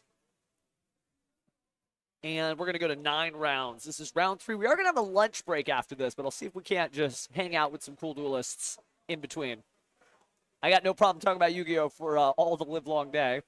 And speaking of living long, this combo continues as we get Malice P. Chessy Cat banished. We're going to pay another 300 life points. Gavon doing a great job of actually keeping it down on paper. Even if you got that calculator, if you got Neuron, even if you have a judge keeping life points for you, you are responsible writing it down. There is a time limit. Judge has the clock next to it. It's going to be 45 minutes. And should be just in like the high 30s right now. Can't quite see the clock. It is a million miles away. You think card text is small. Try reading the clock from 60, 70 feet out. But jokes aside, we are searching out that tuner monster, the backup Adignister. Did have some Brains fans with Lorenzo from last round. And it is nice to have a lot of these sort of honorific monsters from the Adignister family. Sort of retrains a backup secretary, Cyber's Wizard, Link Karibo in the form of Lingaribo and backup Adignister, which we're seeing now. Going to go and special summon itself to the field because there is a monster special summon from the extra deck. And then going to add from the deck to the hand the Wizard Adignister. Haven't seen a full Adignister deck yet. For the most part, these have been a sort of micro package to make Malice even better. I mean, they are Dark Cyber, so who could blame you? Speaking of Dark Cybers, we've got the Heartscriptor hitting the field. And we're actually going to link that off immediately. 2 and 1 become... Going to bring out the White Binder there. And so time to banish some names we haven't banished before. So just uninhibited play, just the Ash Blossom and Joyous Spring for the most part. And it's true that the Dragon Ruler deck on the other side is so heavy on the massive amounts of engine there And so you don't necessarily get to, as a Dragon Lore player, just have more than like a chance Ash Blossom. Although each one is an attribute. Do have our judge there. So he should be looking out. But I don't have direct communication with him, so we're just going to have to stop and watch and accept a game state if it comes up, fam. All right, so we are going to go ahead and set the Malice trap card there. Yvonne continues play.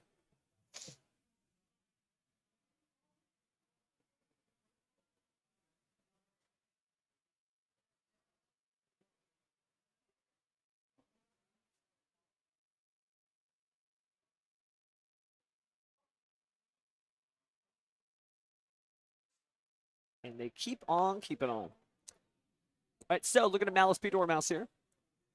And going to go ahead and bring out the next Link monster. Looks like maybe the judge is intervening here.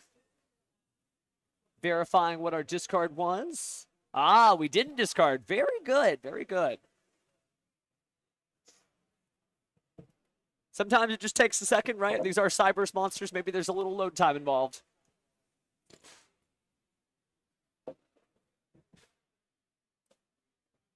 All right, so.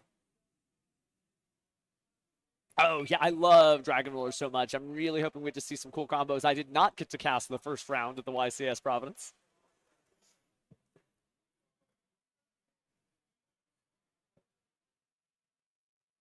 And they were showcasing some amazing Dragon Rollers. Now, Dragon Rollers, you could just, it depends. Some people are very into rarity.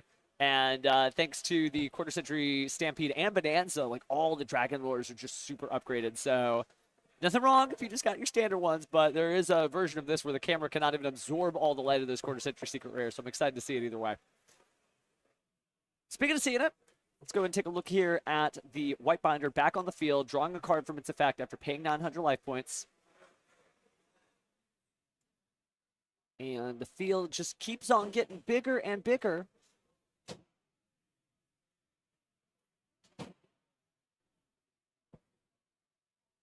And it's so weird when you see Malice because you often like link down. You pay like 8 link materials for a link 5, or you pay a bunch of link materials for maybe a link 3 because you just need the links. You don't necessarily need like specific stuff. But looks like we are bringing out the Link 5, the brand new allied code talker Adagnister, who is able to special summon a bunch of Link 3s that have 2300 attack. Now, that was originally meant for code talkers, friends, but still not too bad either way. Because, look, it's all the Malice names. The Heart Scriptor, the Red Ransom, the White Binder. It's a lot of queens. I don't remember that many queens in chess. But maybe they're playing their own thing.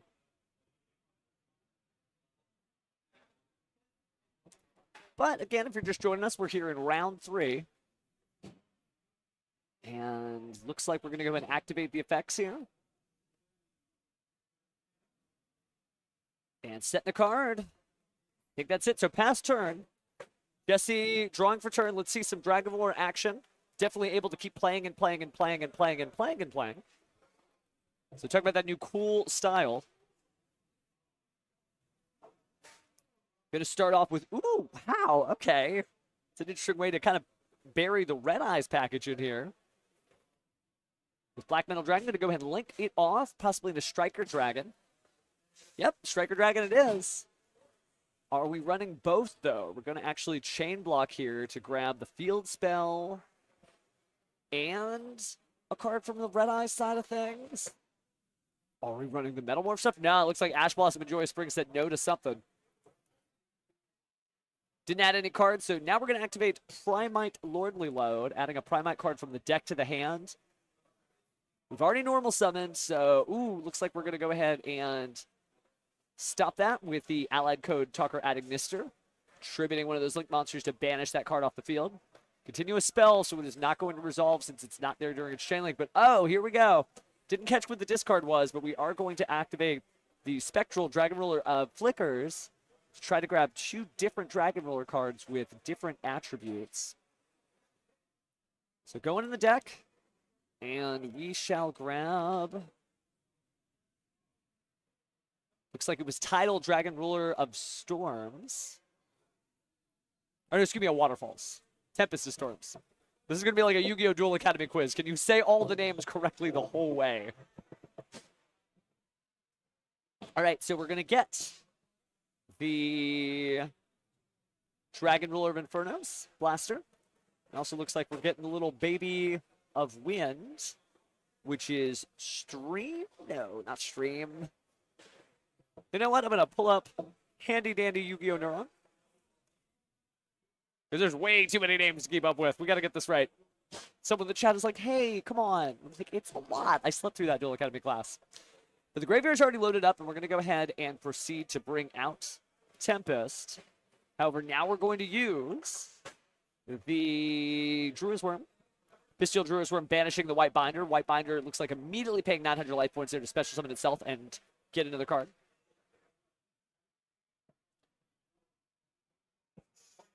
So, Yvonne saying, hey, you know what? I like ruling with dragons too. Lion's Insight definitely changing the format up, and it's nice to see so many different viable decks here.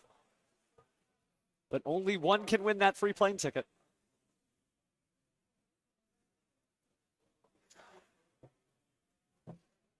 All right, so we do have Tempest, Dragon Ruler of Storms, and quite a few different attributes in the graveyard. Hey, Malice is out there. Duelists have a right to win. If you want to get a free plane ticket, you might play what many consider the best deck in the room, although we know that Mitsurugi was the one that cleaned up shop at YCS Providence. Now we're down the south, many miles from there. So getting rid of the Lightning Dragon Ruler of Drafts and Flicker makes sense. Neither of those have a banish effect.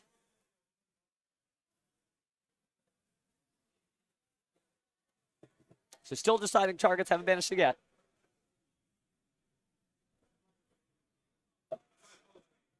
Oh, we are going to banish both of the Dragon Rulers to slow down play, but that does mean we get to add more. And look at that Genroku. It's Tenpai time. And since Tenpai Dragon Genroku was added from the deck to the hand by a card effect, does mean you could special summon it, maybe modulate its level, maybe make it a tuner. We are going to go ahead and get the tiniest of water dragons, Stream, the Dragon Ruler of Droplets. But it looks like we're immediately activating the effect of Genroku. I love that this format is about playing cards. You know, some formats are about like setting up like a big combo like we saw in our first round. Negate, negate, negate. I mean, it was Dragon Master Magia, so, you know, one negate per head of that Blue Eyes Ultimate Dragon that Dark Magician Chaos is riding. Ooh, Dragoonity, Romulus. That'll get the Dragon Ravine, Field Spell, and now we can start pitching stuff. So, gives Jesse just more bounce of the ounce there. Additional ways to keep on playing through, and that's what he's got to do. I mean, look at that field he's staring down. Of course, Allied Code adding this are already using its effect up. But good stuff either way.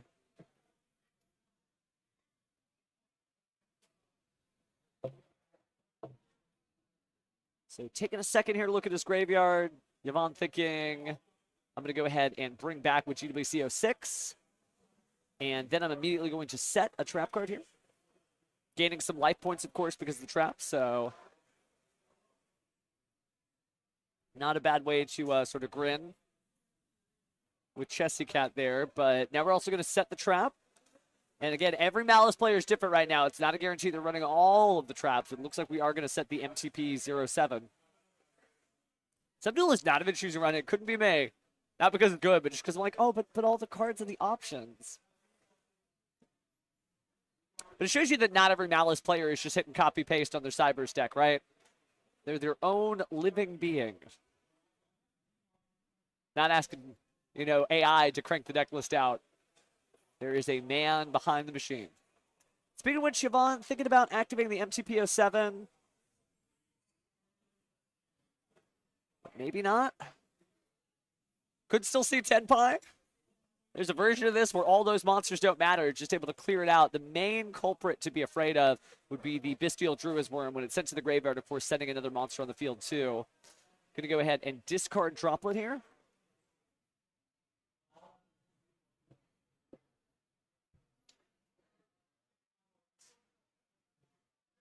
Will it be enough? Let's see what they got. Taking a look at the trap cards. Ooh, gonna go ahead and activate the MTP07.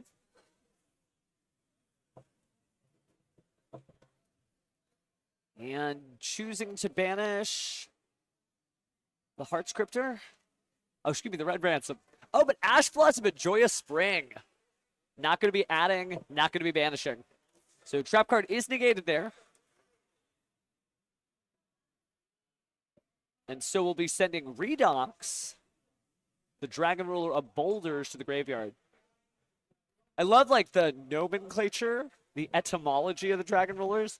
The baby is Pebbles, the big one is Boulders.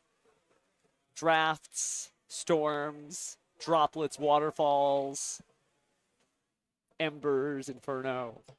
Okay, enough about names. Let's point out some names.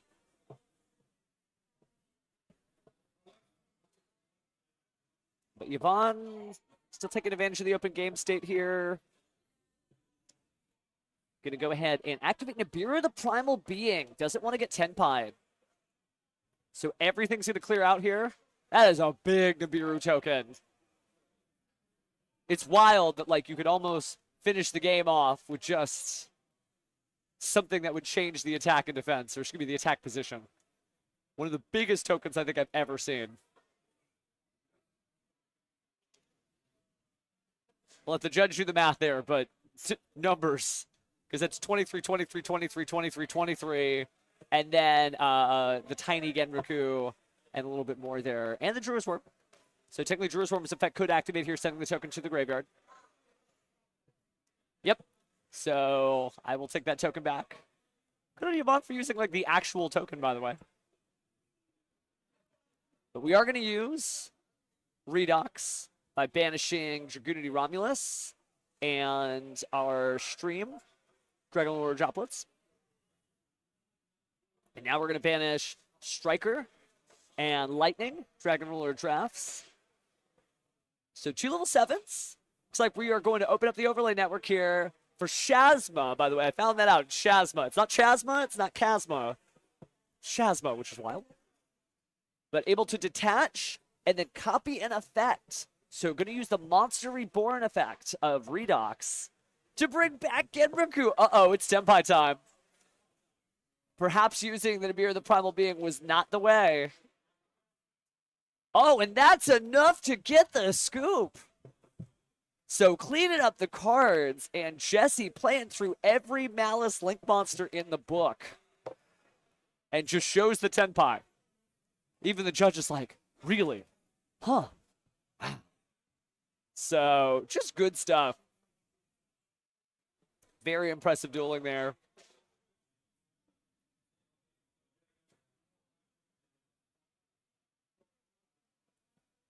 And, yeah, we got ourselves a match. That was just game 1.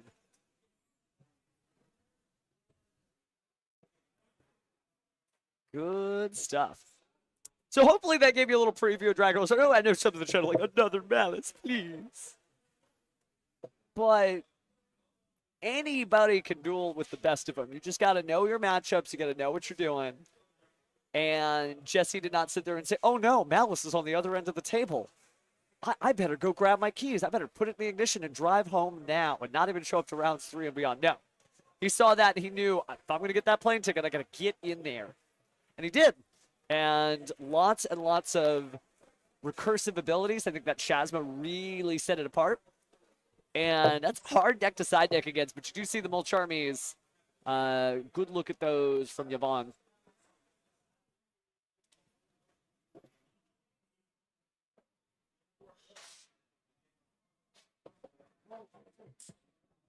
I mean, Malice is good. Definitely is. I mean, Mitsurugi too. It's a lot of different ways. I feel like the letter M is the way it's going with the Yu-Gi-Oh! Trading card game right now. Malice, Memento, Mermail, Mitsurugi. Your name is My Valentine. I mean, maybe you got it going on. Just a weird coincidence, right? And I thought we'd be in Blue Eyes format. I mean, earlier in February, didn't quite capitalize. I think there's still a lot of Blue Eyes out there in the meta. We've seen that Regenesis can top. It had its debut at YCS Providence, and it did make it. Note that Regenesis made it, and Dragon Ruler didn't. So Dragon Ruler Duelists, not to say they got a chip on their shoulder, but they definitely got something to prove. All right, but going to go ahead and cut the deck here. Looks like both duelists are ready to go. And soon it shall happen. Going to go into game 2, and imagine Yvonne's going to go first.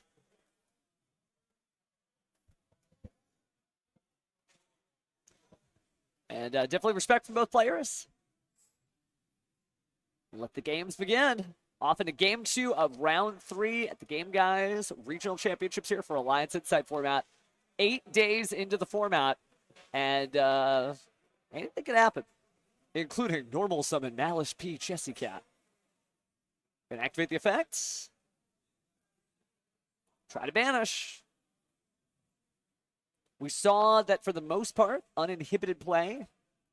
Oh no, this time we actually got something going on. Artifact Lancia. Haven't seen a Malice mirror match just yet. We'll try to avoid those if we can. Although that could be interesting too. They're allowed. You duelists, and you're like, no, I don't want to see 2 tier lament decks fight each other. Well, it's going to happen, right? Some very good decks get some very good stuff done. But now we are seeing the Malice P. Marchair. And another Artifact Lancia. Just going to do it. Just locking the opponent just into the 1. So Malice P. Marchair will stay in the hand. You could probably get a Lingarimo out, but that might be all she wrote. And low defenses kind of set you up for a 10-pie attack.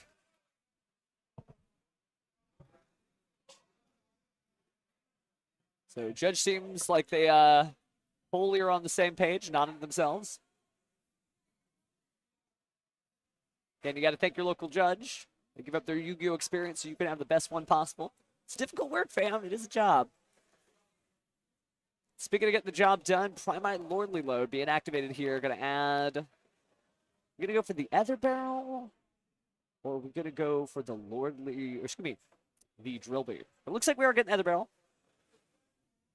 Normal summon Ether Barrel. We assume we're going to go into the Striker. Some people choose to activate it fast. Some people want to have somebody commit it to the field. Imagine if you do the Lancia at the beginning of the turn, you don't get to have your opponent open themselves up to danger. So to commit those resources, I know you want to play your card, right? It's just like Master Duel. The second you see it glow yellow, you want to click, click, click.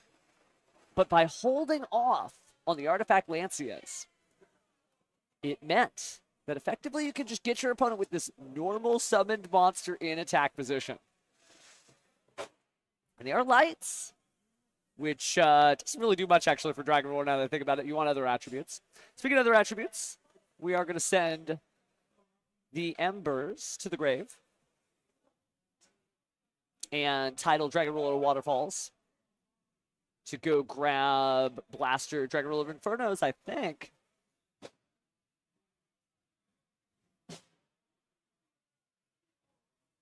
Looks like Dominus Impulse dropping down. No special summon here, but still not the worst.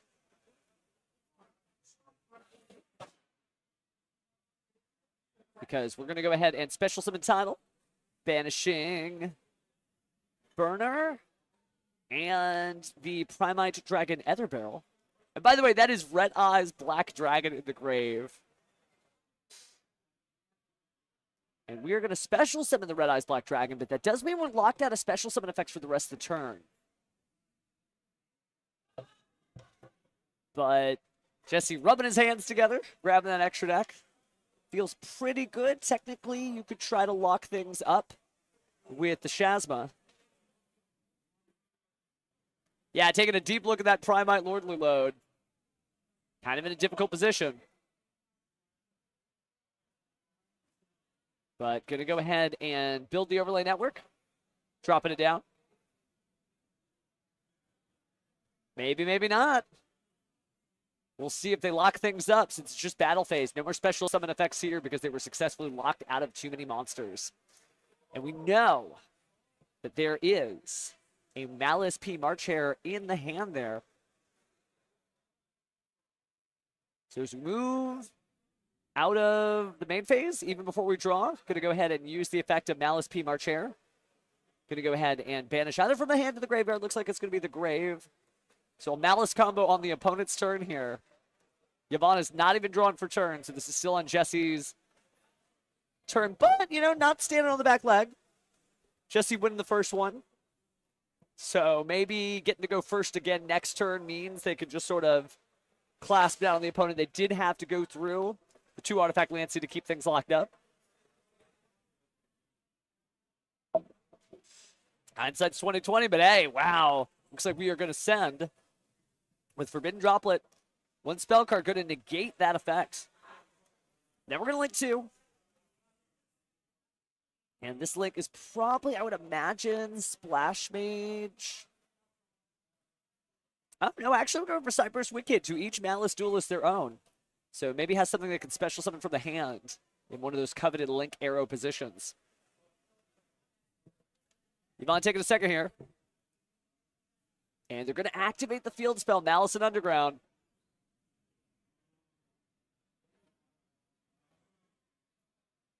Going to go and detach here.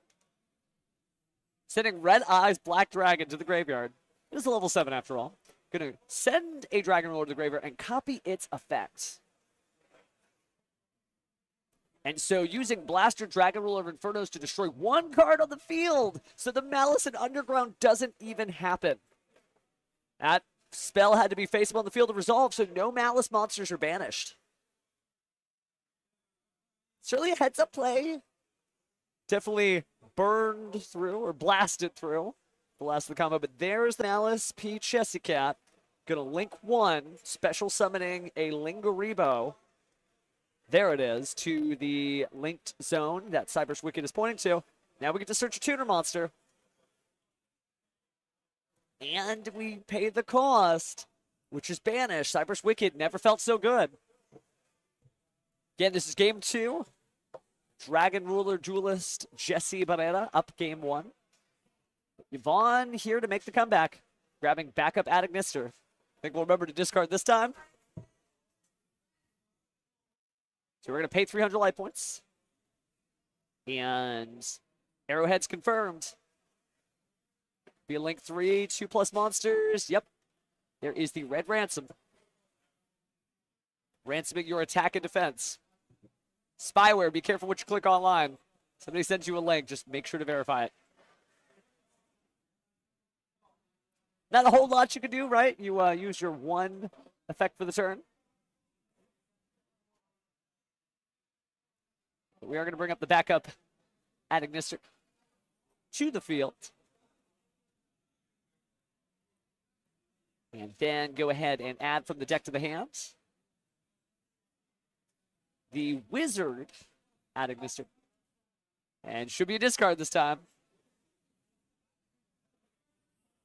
Ooh, tough choice.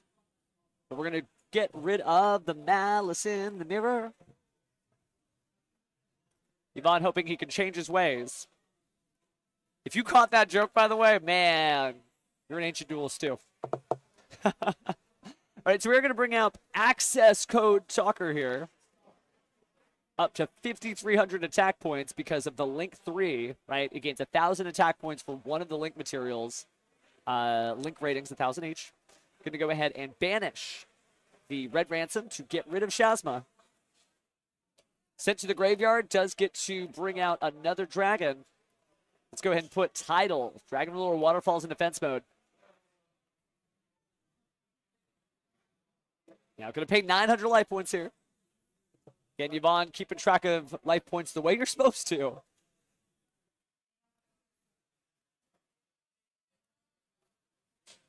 Time rages on. Still a lot left on the clock. I think we've got about like 20-odd minutes. See if they can't bring me a copy of the timer, or at least a link to it, so I've got up-to-date information for you duelists. We're going to lose another 300 here to bring out the Malice P. Dormouse. Dormouse certainly the first pawn in the greater chess strategy here. Banishing 1 Malice monster from the deck. It's going to be Malice P. White Rabbit. All these Malice monsters gain 600 attack, but more importantly, you get to make your next move. Just pay another 300 life points for that Malice White Rabbit. The deck still very strong. kind of the Malice myth, though. Like, one day it'll win a YCS. Hasn't happened yet.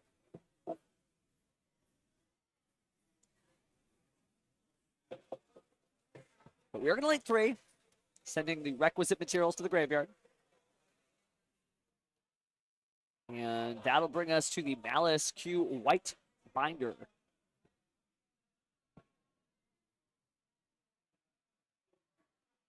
Definitely like the Cammy of the Yu-Gi-Oh! Trading card game. If you got any Street Fighter fans in the chat, I feel ya. It's going to do the same thing time and time again. But you still got to play it. You can't drop yo combos. All right, but White Wine Binder is here. Let's go ahead and organize our chain links. Looks like chain link 1 is going to be the... Oh, no, we're just paying 300. Okay, so Malice P Chess Scat it is.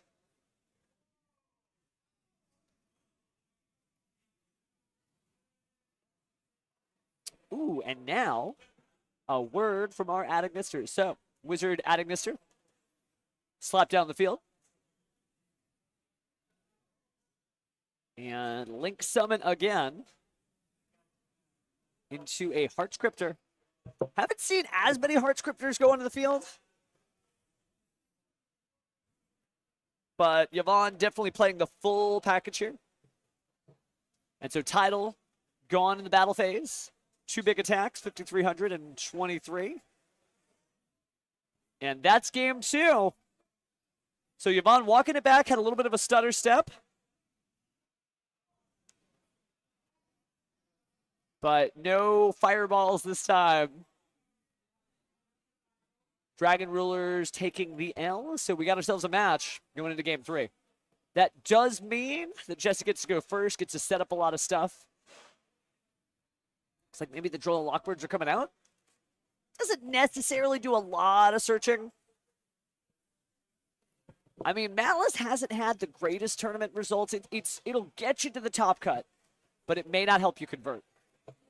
So maybe they need Dimension Shifter back. We'll see. But if they could get it done with Dimension Shifter, I don't know, fam.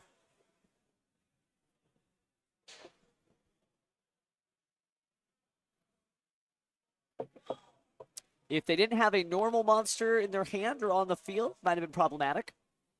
Or a Primite monster in their hand as well. They are running Red Eyes Black Dragon as their normal monster, so I didn't realize it was a Primite deck until actually we did see the Red Eyes Black Dragon.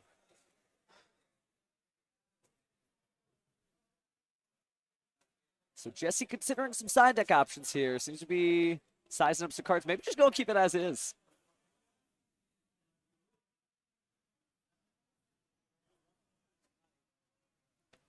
Oh, we got some cards coming out. Still keeping the Tenpai engine in. Maybe just one Tenpai away from winning, but seems like the Mulcharmies are going to come out. Makes sense, you're going first. Unless you just get caught looking and you got nothing in your hand to get the combo started. You don't necessarily want to see those Mulcharmies. Now, what's cool about the Mulcharmies, of course, wind, earth, water, great attributes for Dragon Rulers. So you could just get like a little bit more mileage out of your additional attributes.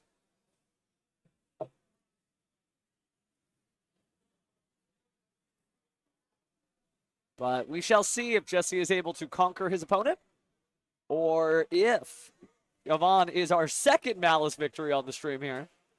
As Malice just again continues to do well.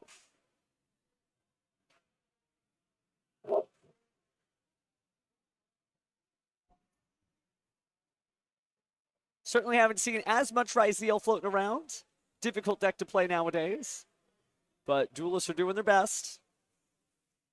Any WCQ format is going to be very different, though, than this one. Because remember, between now and when these duelists show up to find out who's going to win, well, we're going to be deep into Duelist Advance and Battles of Legend Monster Mayhem. At speed of Monster Mayhem, activate Sangan Summoning, search Tenpai Dragon Genroku. Special summon it with its own effect because it was added from the deck to the hand. Don't know if we made it a tuner or not. But looks like we're just going combo time. What? Tiny little Arm Dragon level 3. It's Arm Dragon Thunder 3. Having to explain it. Don't get to see that every day. Did not realize we had somebody chazzing it up. Yu-Gi-Oh! GX jokes. My bad, my bad. Maybe some of us still like the anime.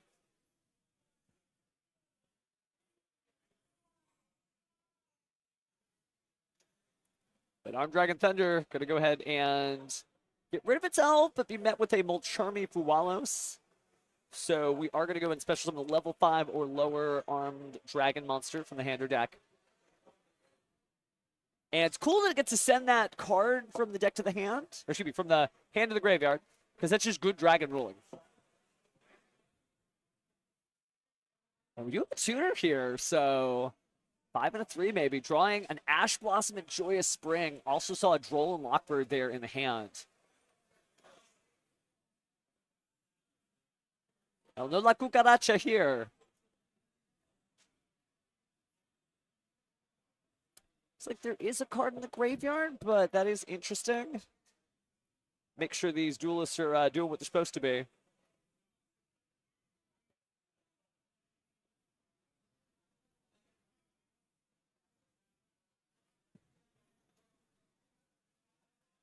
Can't quite make out what dragon that is to the left there. Maybe it's Red Eyes. This we'll find out.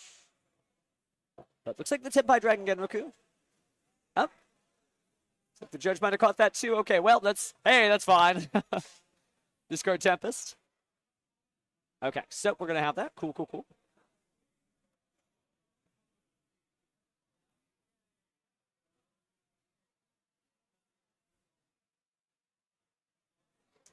All right. So now we got our Armed Dragon. Going to tribute our Genroku. And careful there. Lost the Spectrum. There's another drawn card. Yikes. He's stacking up against him.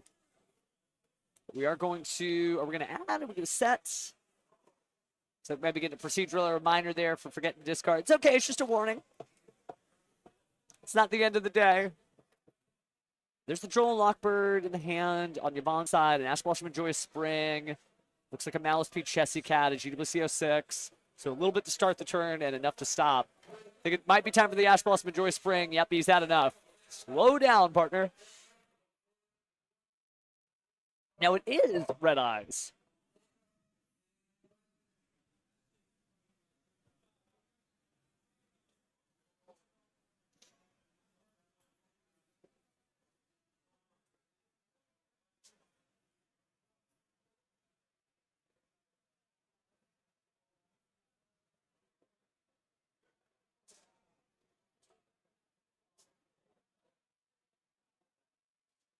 All right, so going to go ahead and get rid of the field spell.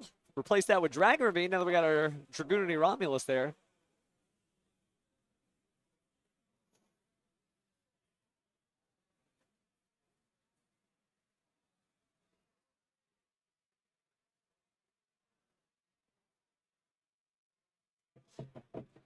All right, so what shall we send? Well, we got discarding Tempest to send down Tidal. Lots of wind in the graveyard, lots of dragons in the graveyard.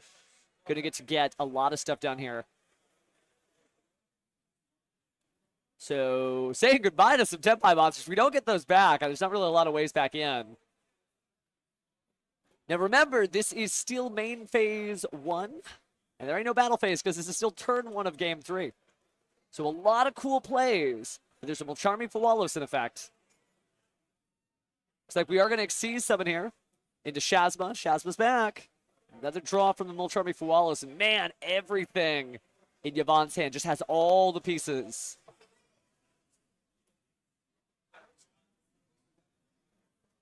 And so discarding. Or actually, should be detaching to send. I feel like we're probably going to see the Redux here. Because remember, we're going to send a Dragon Roller to the graveyard and copy its effects. And it looks like there's the Redux.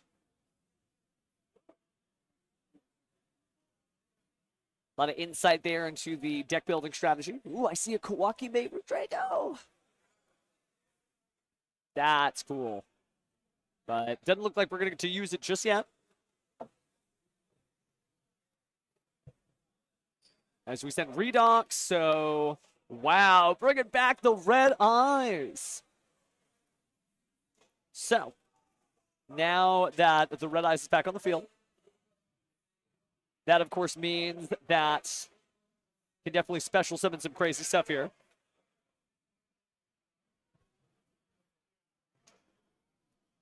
Darkness Metal Dragon never felt so good.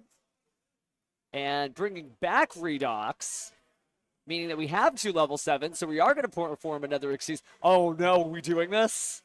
If we really get to see this. Oh no, we're going to do the Flare Metal Dragon instead. Interesting. Can't be destroyed. Going to cost 500 life points. Trying to slowly chip away the opponent every time a card effect resolves on the opponent's side, minus 500. That's crazy. I thought we were going Disaster. Disaster Dragon, of course, the old name for the big dragon decks and featuring the Red Eyes Darkness Metal Dragon. But instead, we're bringing out Red Eyes Flare Metal Dragon. So just 500, 500, 500, 500, 500. So count it with me, chat. Because it's going to be every time. That means basically each Malice effect is 800. 300 for the effect, right, the cost, and then 500 when it resolves. So here's the Malice P. Chessy Cat.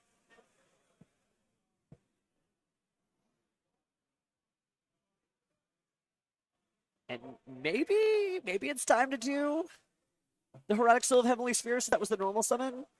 Don't want to jump the gun, but it is a way to bring out the Quackamaru Draco.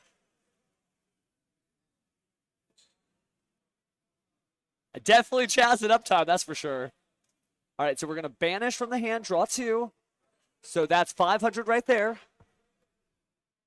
I almost want to get Neuron myself and count the life points because it's going to be wild. So then paying 300, but then that's another 500, so that's 1,300 down so far.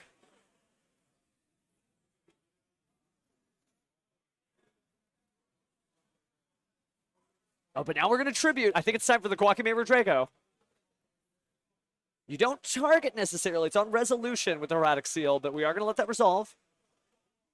Now we're going to special summon off of the Heroic Seal of Heavenly Spheres. Are we going for the Quackamaru Draco? Locking the opponent out of light and dark monsters. I mean, technically neither player can summon lights or darks. Scrolling through the deck. There it is. 0 attack, 0 defense. But that's enough to stop all special summons here. That's a Wind Dragon if I ever saw one. Wow. Okay. That certainly could close it out. Makes things very difficult here for Yvonne.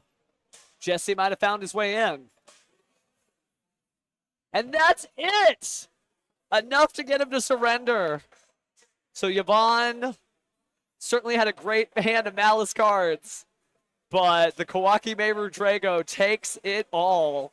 Great tech that can be run in either Blue Eyes White Dragon or, more importantly for this duel, Dragon Rulers. So that's some good stuff. Certainly very ambitious with the Red Eyes Flare Metal Dragon. But got it done. Got it done. So Jesse is now 3-0. And we are going to have our lunch break here soon, but we might bring the next generation of duelists just to kind of hang out with people here. Since we ain't got nothing to do, might as well. Not going to leave you guys bored as we're all waiting here together. But thank you so much for watching, everybody who's at home and around the world. There's officially more duelists in the chat than there are here. That's always a good sign. It means that all the work we put into production, as best we can, right, is paying off. But Yvonne, still 2-1. May not take the plane ticket home, but still might be going to Indianapolis to the NAWCQ. Going to be a crazy, crazy broadcast. 3 days. Remember that, starting with the Friday points playoffs. Just a mere, 6 weeks away? No, actually, we're 2 months. So we're 8 weeks away from the NAWCQ. But 2 booster packs come out between now and then. No, it's not over, but this round is over. We still got so many more. But we do have a quick lunch break. So we'll just kind of be vibing. Just, talking all things Yu-Gi-Oh! In a moment, we are going to have Jesse, our Dragon Ruler winner, take a seat down next to me. and we get to talk about all of that. Just really cool stuff, you know? I wonder if Jesse was a Dragon Ruler duelist back in 2013. The year is 2013, 12 years ago when Dragon Rulers first came out. Celebrating 25 years of Yu-Gi-Oh! And, like, people were like, man, Synchros. I'm like, fam, Synchros was, like, more than a decade ago. They're like, oh no. Oh, no, it's vintage now. It's like a classic car. We had some Mitsurugi on round 1, but we can try to bring the Mitsu back in. Aw, thanks, Toasty. Try my best.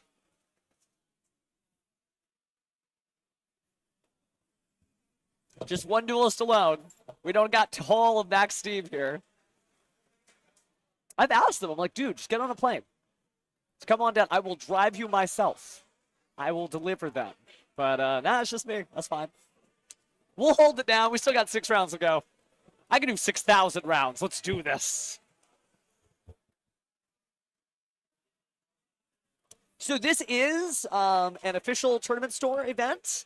And I did get special approval to be down here. So, man, Regenesis would be so cool. If we can make it happen. But for now, let's go and switch things up. Jesse, if you want to pull up a chair here, get nice and comfortable so we can talk all things Dragon Ruler. My goodness. Yes, but make sure to get the headset on so the chat can hear you. All several hundred of them, actually. So, that was crazy. I want to just jump right in if you don't mind. Go for it. So I noticed that we pivoted into the Red Eyes Flare Metal Dragon. A lot of duelists would have gone for, like, you know, maybe pulling out Disaster and loading up on all the different attributes. Was the thinking, like, I'm just going to do as much damage and he can't really play Malice under that? Yeah. Oh, here, come on. Oh, Gotta get you in here. We gotta. It's your show, not me. I'm just happy to be here. But yeah, the thinking was, since timing was under 5 minutes, just summon Flare Metal and just watch him burn himself to death. No, it makes sense. When the Kawaki Maver Drago came out, I mean, look at the chat. They're like crazy. Ha ha ha. Right, checkmate. Has the Drago been doing that level of dividends pretty often? Oh yeah, every time it hits the field, I pretty much win the game. Makes sense, because your target's right there. Malice for your Dark, Mitsurugi, etc. And in the instances they run it over, I just revive it with the Auroras. Okay, yeah, wow. So the Auroras has been doing a lot of work there. Have you been able to set up, like, the big plays, or are you kind of flying low to the ground for the most part? I try to use the engines to set up the big plays without using the ruler's effects, like, themselves. So if I get nibbed or stopped at all, I have all of them to fall back on. Well, with that in mind, there's a lot of different decks to play right now. What was it that attracted you to the new Dragon Ruler strategy over, like, all the other different choices in the format? Oh, well, I liked playing it in 2013. I was hoping you were in 2013. You were talking about, it's been 12 years, dude, since that stuff. So are these, like, the same Dragon Rulers that you had back in 2013? No, although I still have those, but these are, like, the ultimate rare ones, because it's my favorite rarity. But, yeah, I learned that the support was coming out 3 days before it did for the sneak peeks. Oh, wow. So about, like, 2 weeks ago? Yeah. You're doing really good with it so far. Yeah. Well, So thank you. you're a natural, right? These are your familiar Dragon Rulers? Yeah. Do we already have our invite? No. Oh, we're playing for it today. Okay. Yeah. What would it mean if you were the first place duelist and got that free plane ticket? I mean, that would be fantastic. Rulers took me all the way. That's cool. It's cool. We were talking about in the chat, Dragon Rulers, it's a legendary deck. If you don't know, the year in 2013, every WCQ, it was first place except Europe.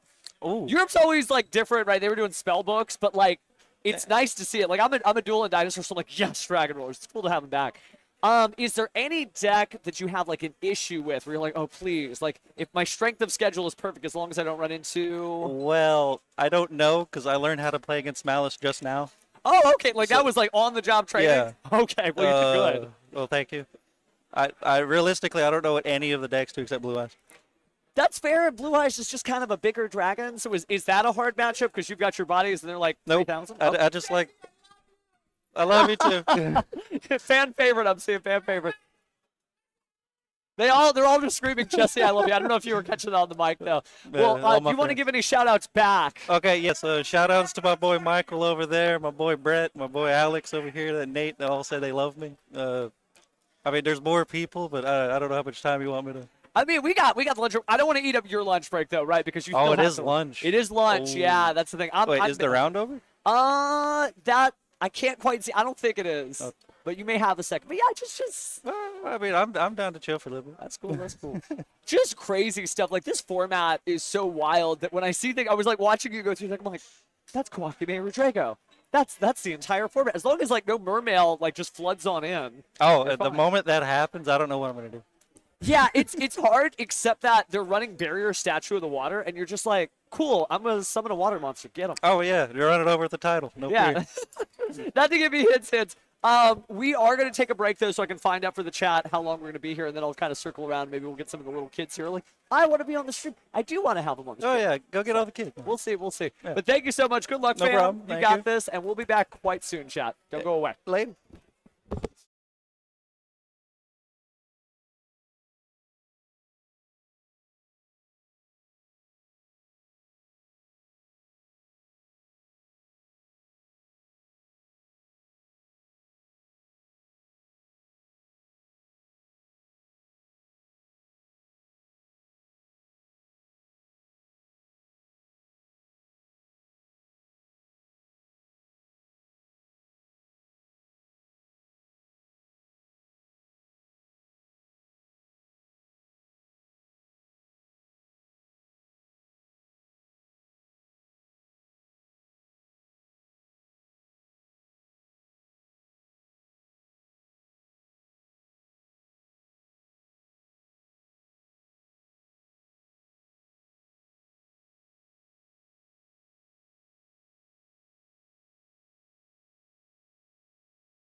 Round 3.5. We're just waiting for everything to wrap up here. Lunch break. ends in 19 minutes. So I got 19 minutes to stall. I'm not going to leave you guys just hanging here. But yeah, seems like everybody's just getting lunch. I might have snuck in a few shrimp. Good, no crumbs. Really good format so far. A lot of people on Mitsurugi and stuff like that. Here, you know what? Come over here. Yes, for serious. So I know you wanted to be on the stream. We got a second. We're going to talk about Dragon Duelists, right? The little ones. Yeah, come on. Take a seat, Wayne. Take a seat. So put your headphones on. And then, yeah, we're live. So one of the things that I think is really important that people always forget, Wayne, how old are you, if you don't mind me asking? 12. You're 12. So do you watch a lot of competitive Yu-Gi-Oh? Yes, I do. Did you see YCS Providence? No, I did not. That's okay. YCS Providence, the #1 duelist, the person that won, his name is Charlie Futch. And Charlie, before he was the champion of the YCS, he actually was the Dragon Duel World Champion for 2018. And he was the runner-up for NAWCQ 2017. So what that means is even if you're not having a great day, because you were playing, what deck were you playing on today? Metal Foe. Metal Foes, right? And I finally won my first match. Good, awesome, very cool there. But, we start off with a hiccup of a record. That's okay, because when you start young, the point I'm trying to make, duelists, is when you start at this size, it's in your blood, right? So if you go and you look back at, and I'm just going to throw the names out there, and I'm sorry because I'm a Yu-Gi-Oh! Dinosaur myself, and I was a judge for the Dragon Duel program. Ryan Yu, Charlie Futch, Jesse Cotton, all of them started at like this age, and that's important because maybe today you're not going to be our champion. Maybe not. But are you going to stick with the game after the duel? Yeah, of course you are. And so it's in your blood because this kid, Wayne, you don't have. Let me ask you. Do you know what the word mortgage means? No, not yet. That's okay. Good. I love that. No, not yet. The only thing in that head is Yu-Gi-Oh thoughts, right? Yes. And we're going to play Yu-Gi-Oh today. We're going to play Yu-Gi-Oh tomorrow. We're going to enjoy Yu-Gi-Oh the whole week, right? Yes. That's how this happens. That's how you get these child prodigies. So, yes, today wasn't the greatest thing. Metal Foes is cool, by the way. Yes, it's a what good kind deck. of Metal Foes deck? So if it's okay, can I go grab my deck box? Yeah, sure. No, we got time. We still got like 16 minutes, and we got time. So, it's fun. I mean what I say. It's the next generation duels. It's so important. So important. Because if you don't have like a Yu-Gi-Oh! GX, if there's not a next generation, then it's all just dinosaurs like us. And I don't mean Rex Raptor. All right, so Wayne, what do we got here? Okay, so We're doing it live. we're doing it live. God, that scares me to show up my deck because then people know what I'm playing. Yeah, that's fine. Well, you don't want to reveal public information during the tournament, so you can talk about what the deck has, but you don't want to literally show them in deck list because I don't want to encourage you to violate the tournament's rules. That's all. So But if you need to remember what's in there, you can certainly look, but you don't want to be like, hey guys, here's the whole deck list. Rules are rules. I'm playing most of the main Metal Foes. Make sure it's up here. So you wanna pull this up. There we go. No, you're fine. There you go. And you pull this up. Yeah, there you go. They want to hear you. Yeah. So I'm playing most of the Metal Foes main cards, which is Metal Foes Volflame, Metal Foes Steelin, Metal Foes Silvered, and Metal Foes Gold River. That's the main 4 Metal Foes cards, monster cards that you need in your main deck. And then the main ones for the extra deck are Metal Foes Andamite, Metal Foes Aqualest, and one sec. And that's okay. And you're allowed to go check. Yeah, I don't remember this extra deck by memory. And then also Metal Foes Murphalum. Those are the 3 main cards you need for Metal Foes. And if you want to, you can throw in a Synchro, but I don't really do that. I only have 1 Synchro, 3 Fusions. That's okay. A lot of people are playing Pendulum right now. What was it that made you look at Metal Foes? You're like, this is my deck. This is what I want to play. So one time I pulled up a pack and I got Metal Foes, and I noticed that the card was good. So I thought the deck was good because of the effects. And I've actually had a bunch of wins in the Dragon Duel. I won 2 of my matches in Dragon Duel. So that's how I got into this. My friend Myson helped me with getting into Yu-Gi-Oh! And this was the first deck that he started me off with. That's cool. Is there any other deck out there where you're like, whoa, I have never seen that before? That's the next deck I want to play. Millennium Exodia. Oh, Millennium Exodia is doing really good stuff on Master Duel, actually. Have you played on Master Duel? Yes, I have. Okay, okay. And are you playing Millennium Exodia? Yeah, yes, I am. Okay, okay. So it honestly is a really good strat. I don't want to keep you too long. You mentioned that your friend My Son is here. Yes, he's right there. Does My Son want to be up here? Do you want to tag out? Do you want to say goodbye to the chat? Also, another good key thing is, Exodia. Yes, correct. Exodia is also part of a deck that I play. Okay. Wait, do you have Exodia in there? Are you just trying to be like, the fate of the world depends on this? My grandfather's, I guess it's my friend. My friend's deck has no pathetic cards, but it does have, a Metal Foes card. Well, that's okay. Yeah, I won by Exodia a lot. Okay. So yeah, it's actually pretty useful playing in that deck, especially whenever you don't get the cards that you need. But another good card is having a couple of tuners in there for your synchro, so that you don't only have one, so you don't have to only rely on it. But I thought you said you don't do synchros. I do. I Okay. said I had one. Oh, he's got one. Okay, so he's keeping the secret down under the hat, so you don't know which synchro it is. Yes. But tell you what, we've only got about 10 minutes before the next round gets posted. Yeah. Why don't you go tag in your friend and we'll go talk to him for a bit Okay. before we get things started. All right. The next generation is important. I know you're just like, why does he have kids up there? Because they may not be able to get up here the natural way, but they need their day in the sun too, because that keeps them engaged in the game, and this is how you bring your friends in. Speaking of friends, My Son, if you want to just have a seat here, just put on the headset. There we go. Hanging out here. There you go. Oh, you brought your own headphones, so you got headphones on headphones so you can hear while you can hear. So I heard from Wayne that you gave him the Metal Foes deck. Is that right? Yep. Oh, make sure we got to lift this up so they can hear you. Yeah. There you go. Yep. So what was it that you thought when you were looking at Wayne? You're like, that's a Metal Foes duelist. He had one Metal Foe card, and he asked me for a Metal Foe deck. Okay, that's cool. Then get started. If you don't mind me asking, from aloud, what deck are you playing today? Ryzel Fiend Smith Mitsurugi. Ooh, okay, so just good on good on good. A lot of people have been picking like pure Mitsurugi, or they'll do like Mitsurugi Ryzel. Why did we add the Fiend Smith card today? Fiend Smith for consistency. You go Orgadoic, summon 4 tokens, go Link Spider. You Link Climb into Moon. Moon's full combo. Good stuff. Good stuff. Yeah, Moon of the Close Heaven. I don't know how it is still off the Forbidden Limited list, because just any 2 monsters is just everything. How is the record going so far? 2-1, actually my best record. I'm finally not losing more than I'm winning. Okay, good stuff. Good stuff. Well, hang in there. A lot of people can top, but are we already qualified? Do we have our invites? Yep. Okay, so are we going to Indianapolis this year? Are we doing the NAWCQ? Hopefully, I'm trying to get that free ticket. Ooh, okay. Well, it's only going to go to first place, so hang in there, right? Might be somebody bubbles out. If you go, there's a lot of new decks coming out, right? Because by the time we get there, there's going to be Battles of Legend Monster Mayhem, which has like the new Orcus, the new Dragon Maid, the new Punk cards in there. And then after that, we're getting Duelist Advance, and there's crazy stuff we don't even know about. Is there any new deck that you want to play in the future by the time we get to Indianapolis? There's not one that comes out for Indianapolis, but I want to play K9. Oh, deck. Justice Hunters. Yeah. Okay, cool, because it's Draco Tail, Yummy, and K9. Why K9 particularly? It's like Ryzel 2.0. It's a bunch of rank 5 spam. That's true. That's true.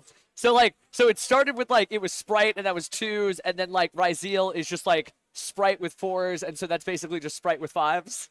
Yeah, basically you just you climb with some generic links or generic XZs that require rank 5, and you climb into that DD, that 1 DDE monster.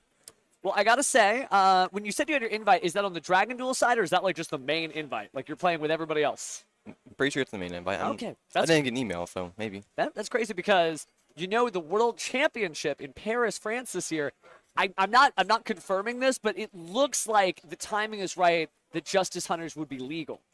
Cool. So if there's a Justice Hunters legal World Championship, what do you think the top deck is between K9 and Draco Tails and Yummy and all the other decks that are out? Going on the OCG tops, it might be knows the stuff, by the way. Yummy. Yummy has a bunch of OCG tops. Yeah, it really Tier does. 1. It's so wild that just the little level 1s are back at it again. Fiend Smith's illegal. I don't know if it locks now, but probably going to be Fiend Smith Yummy is going to be top and everywhere. I'm done, guys. I'll see you later. He's in charge. What? No. No. No, leave me here. Oh, let's go. But really good stuff. Like, as we look forward to the format, we're still got about a couple minutes left. Is there anything today? You mentioned you're just playing the good stuff that you don't want to run into, because everybody's got like their boogeyman in the background. So is it like, oh man, if I just don't have to play against Malice, I'll be okay? Or is there anything? No, I think Malice is fine. Okay. I use a Chaos Hunter, Artifact Lancia, a bunch of Stop Banish. Got to watch out for dragons. We had somebody with a dragon ruler deck that brought out Kawaki Meru Draco. And your deck certainly has a lot of lights, certainly has a lot of darks. So, got to be careful. Light and Darkness Dragon. Yeah. I know they make Protos. Protos like banishes everything. Yeah, no, there's a lot of crazy stuff in this format. I think the one thing we haven't seen is Mermail. Do you feel like it just kind of got edged out by, like, yes, it doesn't have Bahamut Shark, but also it doesn't have to fight Abyss Dweller. But where are the waters? Waters. You gotta unban the frog. But the frog's not forbidden. No, we gotta ban it. You think Totally Awesome has to go? I don't know what it does. We gotta ban it. It's banned Master Duel. That is true. That is true. Master Duel's peak. All right, Except well, Maxi. Maxi's terrible. We gotta ban Maxi's too. I mean, in the TCG it is, but you want to go to Master Duel. No La Cucaracha anywhere. This is. I'm telling you, this kid. Kids in general are going to be the. I'm a future of the kid. game. He is a kid. He's a kid. No offense, by the way. There's nothing wrong with being a kid. I was a kid once. Let me see my watch. Can How you many prove it? decades ago? Shh, I'm kidding. Okay, so we've got to go pick out our next featured matches because we've only got about 5 or 6 minutes, so we're going to start the next round. But it is nice to showcase our community here because, like, Game Guys is not just a bunch of old heads just duking it out to get free playing tickets. It's cool duelists like you, my son. So good luck Kakoi. today, fam. You got this. Did you just say kakoi? このデュエリストは日本語が話せますか? 最強. All right, in that, we'll be right back. See you soon.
back. A dinosaur story as we wait. Thank you again for hanging out with us as we continue to get ready here. And it was nice checking in on the next generation of duelists. Certainly have a soft spot for, you know, all the kids who actually play this game, right? Because we make all those jokes. Children's card game, and there aren't necessarily 200 kids here, but there are still people who, you know, got in young, and I know I did, but I was swimming with the sharks in New York City. It was some crazy times back in the day. And Texas, too, actually, back and forth. It's wild when you think of how far this scene continues to go. Texas has some of the best and brightest duelists on the planet, right? Our current North American world champion is, or excuse me, our winner of last year's North American World Championship qualifiers, Aditya, from Plano, Texas, right? And we've gotten a lot of people. Billy Brake was a local of shop in Grand Prairie, Texas, and won a number of YCSs. And even before then, when they were the Shonen Jump Championships, a lot of people from Texas really took it. So got a lot of respect for Texas. Still got a lot of respect for my old East Coast buddies, too. But we're in Texas now, so Texas is going to top today. Well, I guess we'll see. We are coming into round 4 here, by the way, of 9 total. So we've got so much more dueling action to go. Still showcasing some very interesting decks and, of course, some decent players and whatnot. But if they don't sign up, we don't get to see them. So encourage your friends to sign up. Again, we're just trying to showcase as many different looks at the game as we possibly can. So no shade if you've been playing a deck that maybe we've seen before. Doesn't mean we don't love you. But I know the chat loves to see different duelists, different duels, right? Unless you just want to watch 10 Malice games in a row. That's also cool, too, but you might have to go see another stream for that. That said, I'm Pheromone, and thanks again to Konami for allowing us to run this stream. This is some really, really cool stuff. There's not a lot of venues that I've seen that have like a full stream setup like this. I posted on my own personal YouTube channel kind of a walk around so you can kind of see what's going on. It's going to be at Pheromone with an S because I got the original Pheromone and then I forgot. I'm like, oh, well, I'll start another. Oh, I can't take the name. But speaking of taking things, why don't I take you on down to our stream here as everybody's getting set up. And we are here. And Zana, again, to answer your question, that was Japanese. That kid who really knew the meta, oh my gosh, also knew the native language of this game since it originally came out of Japan. But all around the world to Pasadena, Texas. We're getting set up here, and we get to find out who exactly it is that we have. Since I just give them a list of stuff, and whoever says yes, well, that's who we shall see. But again, beautiful day. A little bit of warm weather here in Texas. That is to be expected, right? It is it's not the sunshine state, but it should be. It should be. But speaking of shining some rays on down, we do have some beautiful Sky Striker Ace race sleeves. I don't know if you've seen the promotional short on YouTube. Definitely short, definitely short. I feel like, oh, I wish I had more, but there should be more coming out, I think, this month. Another one. And then afterwards, we get to do the Fallen and the Virtuous. So looking forward to Fallen of Albaz and Dogmatica Ecclesia, the Virtuous, finally meeting. We will see round 9, by the way, no matter what. It's going to be the #1 duelist, table 1. Speaking of numbers, going to roll. Looks like a 1 and a 4 to make 5. And go. Nope, maybe not. Maybe check the phone. Put it in airplane mode. Go. Dice roll. 3. It's a blue eyes and a 2. You'd feel like the blue eyes should be worth more than 1, but I guess it's just the head. So you would need the rest of the body for it to be 6.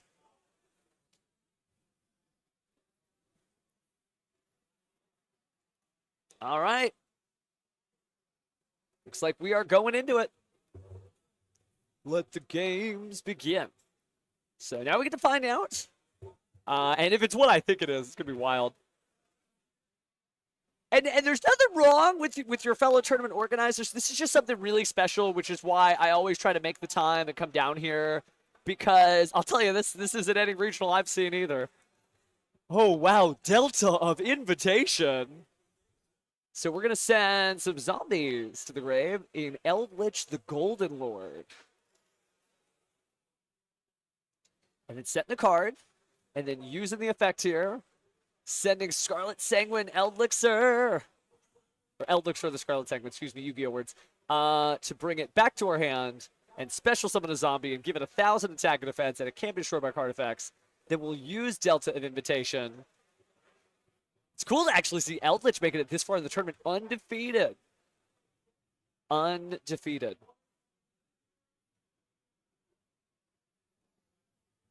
So, what shall we do? We're going to go ahead and make a Link Spider off the token.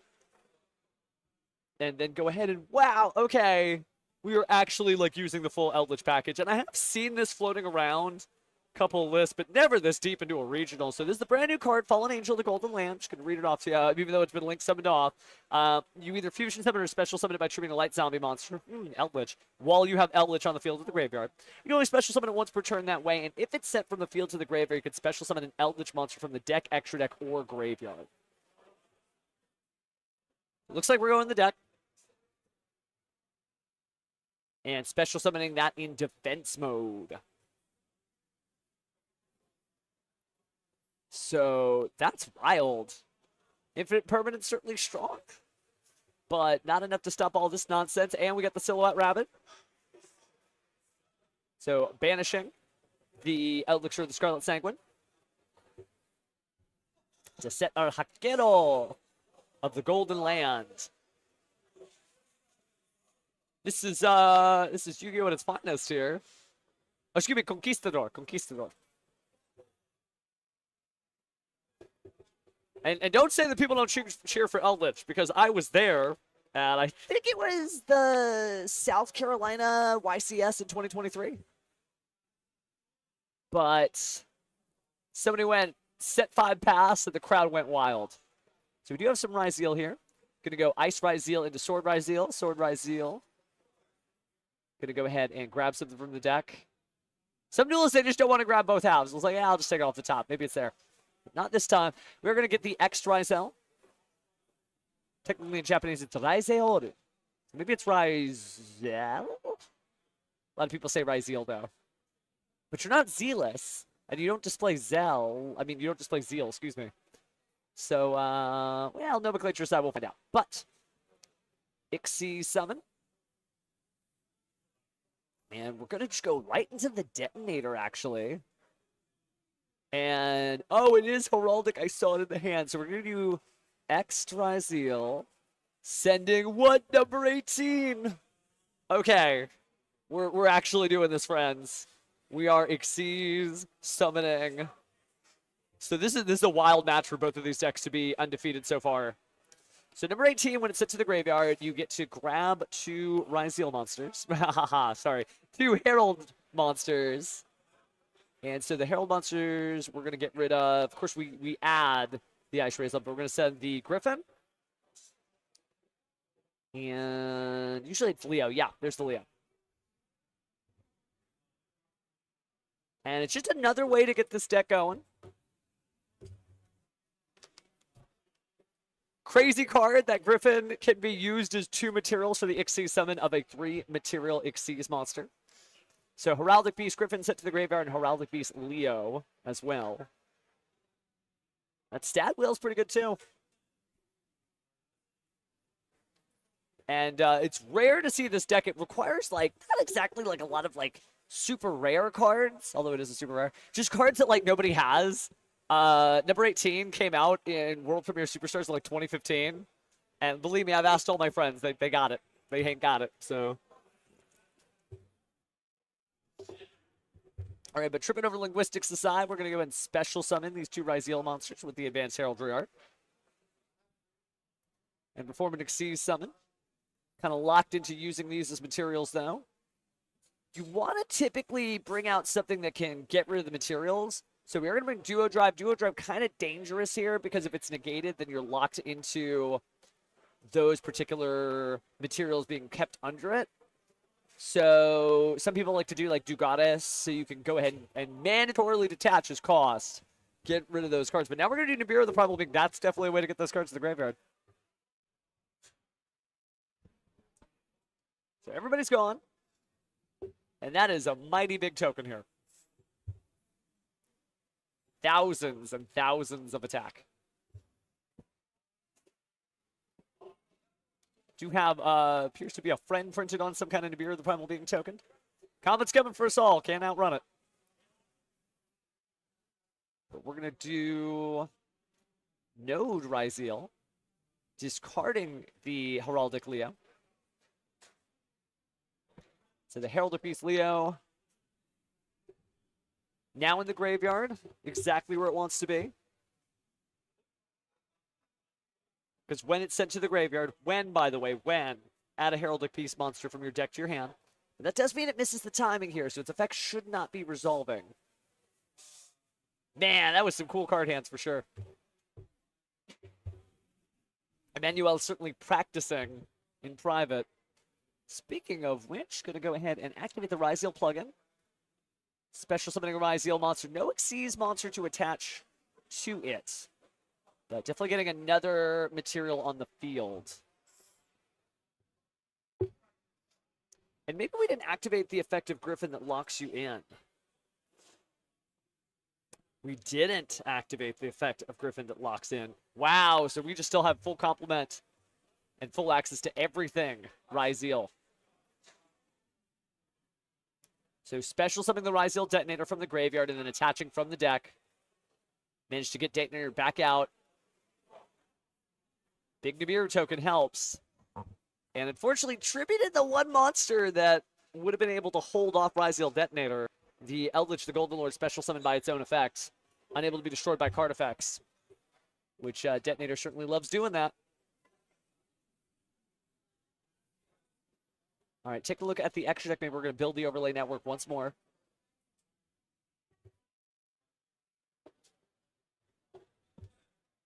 So the field spell is Delta of Invitation. It is a new zombie field spell that came out in the brand new set. And you haven't seen like a lot of it around, but it basically makes Eldritch just that much more powerful. Let's read the card effect together, shall we? When this card is activated, you can send a level 5 or higher zombie monster from the deck to the graveyard. You can only use each of the following effects of Delta Invitation once per turn. Oh, get a little message here. Make sure that everything is on the up and up.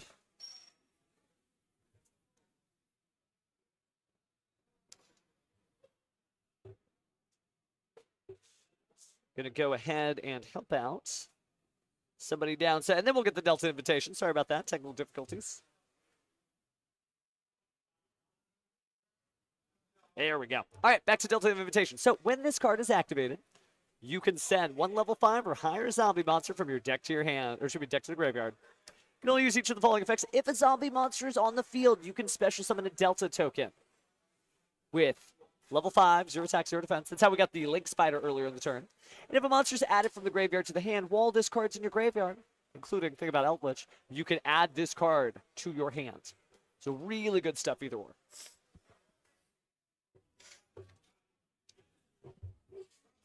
But getting back in, obviously Dugatta's there. Going to get rid of the Stad Whale.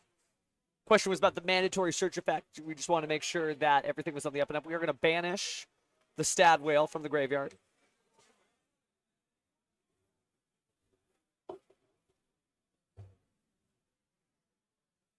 Now bring out these two monsters of the same name. Now I'm really curious to see if we get to number 69, Heraldic Crest.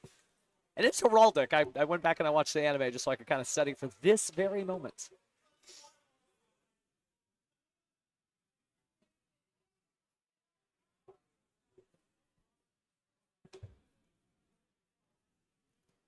All right, so heraldic beasts. Getting some decent stuff done.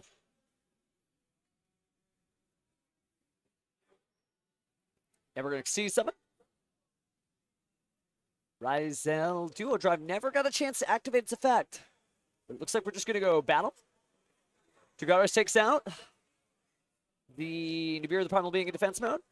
Duo Drive attacks with 3 materials, by the way. And then Detonator the same, both boosted by 300 because of the effect of Ryzeal Duo Drive.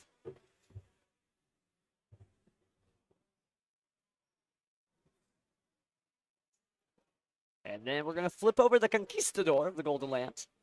Sort of summon it out as a normal monster. Technically could detach on the Detonator, but it looks like it's fine. We're not going to win this turn, so just let it go.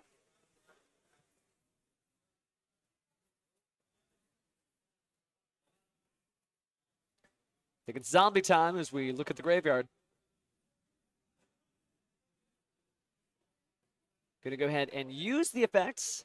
Sending Delta Invitation to the graveyard, which means the zombie monster is going to get added to the hand, which means Delta Invitation can use the effect, but Ghost, Bell, and Haunted Mansion. Funny for ghosts to stop zombies, but that is exactly what's going on here. Graveyard locked up as Emmanuel on the left side looking to clinch this duel out against ALIN. It's round 4. 5 to go after this to get that Sacred Plane ticket to the NAWCQ. Going to go and set into the card. Doesn't look like we're going to do anything more than that. That's past turn. Is it? Maybe it's just good to resume the open game state. We don't have player audio, unfortunately. Sorry about that, friends. Take a look at the graveyard once more. What are we looking for?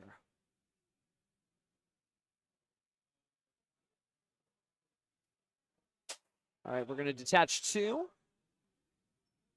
go ahead and pick up the deck here to search 2 out. And so it's going to be Rizal Cross, which is going to be a little difficult there for ALIN on the right. So cool to see the deck this far in the tournament, but only one can win it. Both could draw. All right, so cutting the deck, activating the Rizal Cross. Certainly means that it's going to be very difficult to get out that Eldritch the Golden Lord. Plenty of materials in order to negate its effect at resolution. But it looks like we're going to use Rizal Cross to put 2 at the bottom of the deck and draw 1. Draw's good. And it looks like it's an Ash Blossom and Joyous Spring. So we'll try for Wallows, Ash Blossom, plenty of Rizal names in the hand. And I think that's going to be it. Yep. ALIN picking up his cards. He surrenders. And Emmanuel showing us the power of Heraldic Rizal.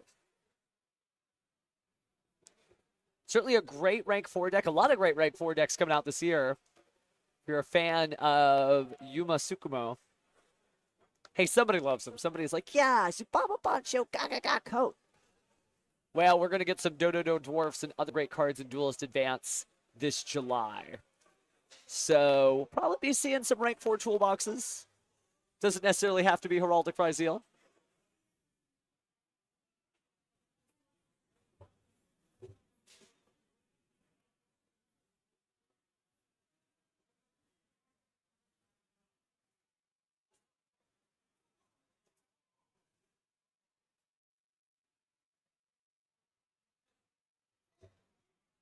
And so we are in round 4, by the way. So we're going to go 4, 5, 6, 7, 8, 9. So you got about 5.5 rounds left to watch, right? Am I crazy? This is the half round. So 5, 6, 7, 8, 9. Yeah, 5.5 rounds left to Yu-Gi-Oh!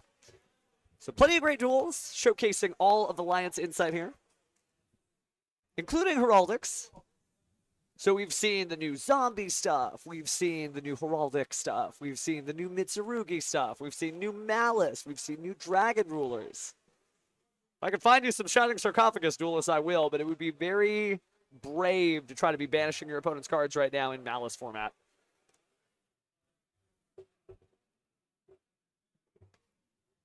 So yeah, sort of zooming on through. The lunch break is over, so we're not going to have any more extended breaks in between. Unless we get like 2 10-pie duelists up here and then they take like 10 minutes to duel. If that. That'll mostly be for side decking, right? Hanging out. But speaking of hanging out, looks like Emmanuel and ALIN here are ready to go. Again, ALIN on the right with the Delta of Invitation mix-up with Eldritch the Golden Lord. And Emmanuel doing the pile shuffle there for Heraldic Rizal. Haven't gotten to see some of the other parts of his strategy. Not going to reveal the secret under his sleeves, but we'll find out soon enough. Just some good stuff, though, dude. Got to see some Blue Eyes, too. Although Blue Eyes hasn't had too much new stuff. I think the biggest thing that they got was the new Ancient Fairy Dragon being a really cool target under Blue Eye Spirit Dragon, because they can attack from defense mode. So you go 25 and then 3,300. It's a very big defense point that it has. Looks like we're going to set a card. Oh, set and pass. That's rough. All right, so Emmanuel drawn for turn. Going to start with X-Dryzeal. And probably sending number 18 to the grave. Yeah. So the Patriarch is here.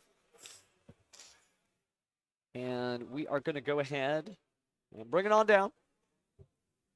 Because what a card effect. I mean, it's so insane. X-Dryzeal in this deck is even more cracked than it usually is. It needs Meteorologic Aggregator, where you can send 2 monsters to the graveyard from your deck. So, goodbye Heraldic Griffin. Or Heraldic Beast, excuse me. And there's another Leo. A lot of cool combos you can do with this one.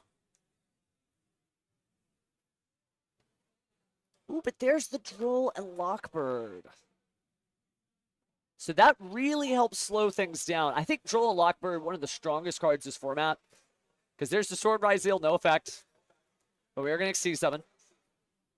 And the Xyz we make is Ryzeal Detonator. I noticed that, you know, Emmanuel, even under the Duel and Lockbird, obviously, you know, this is a much stronger play than trying to bring out a duo drive. But always opening up with the Detonator. Just bring him the powerhouse. That 1 of 1.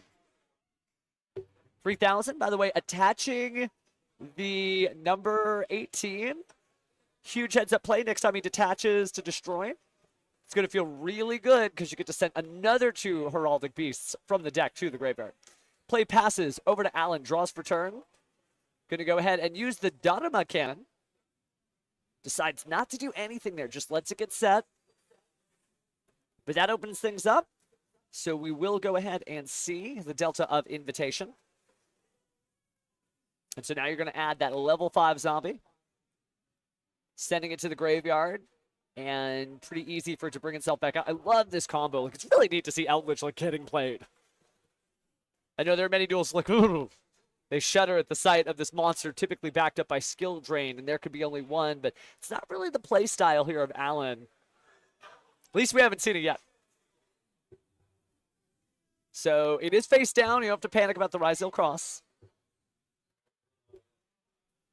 You know, Zana, that is a really heads-up play. I'm going to get the sales bands out of my trade binder now to be like, hey, this is good as cross-out designator, right? This will work. 3 of those, and a cross-out designator, maybe a Joel Lockbird yourself, and a Called by the Grave. Ooh, but use the Apophis. Okay. So, going to go and use the effect here. Sending Heraldic Beast Leo to the grave, and Heraldic Beast Griffin again.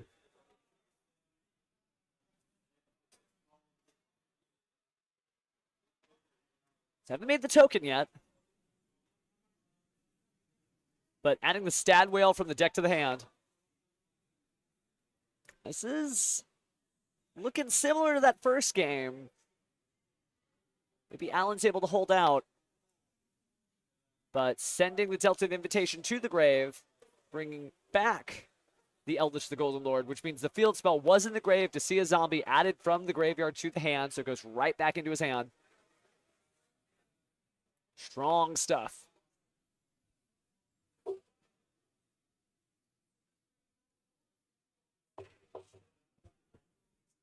Did 3,500 off the top. But we're going to link summon here. Oh no, hell, feels like a link summon.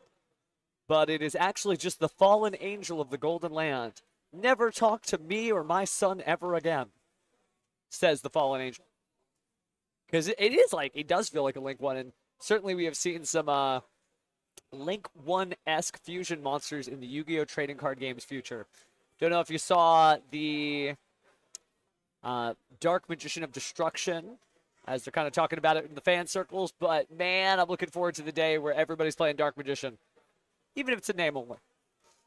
But speaking of the powers of the graveyard, we are going to go ahead and get the Eldritch back out.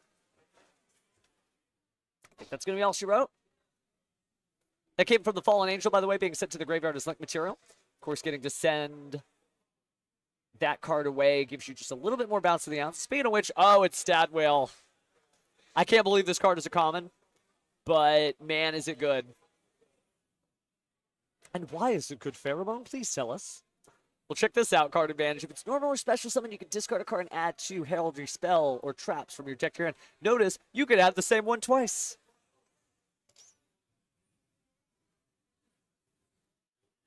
But if you're just joining us, we're in round 4, just after our lunch break. No more lunch breaks after this.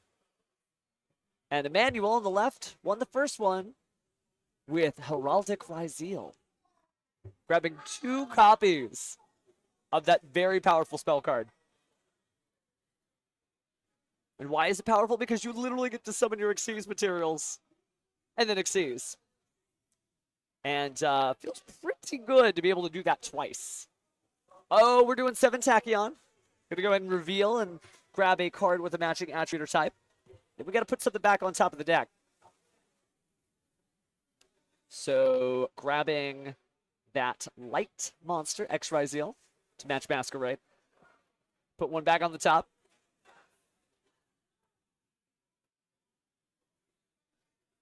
I mean, that would certainly slow things down. Spellcard Monster Reborn very heads up this format.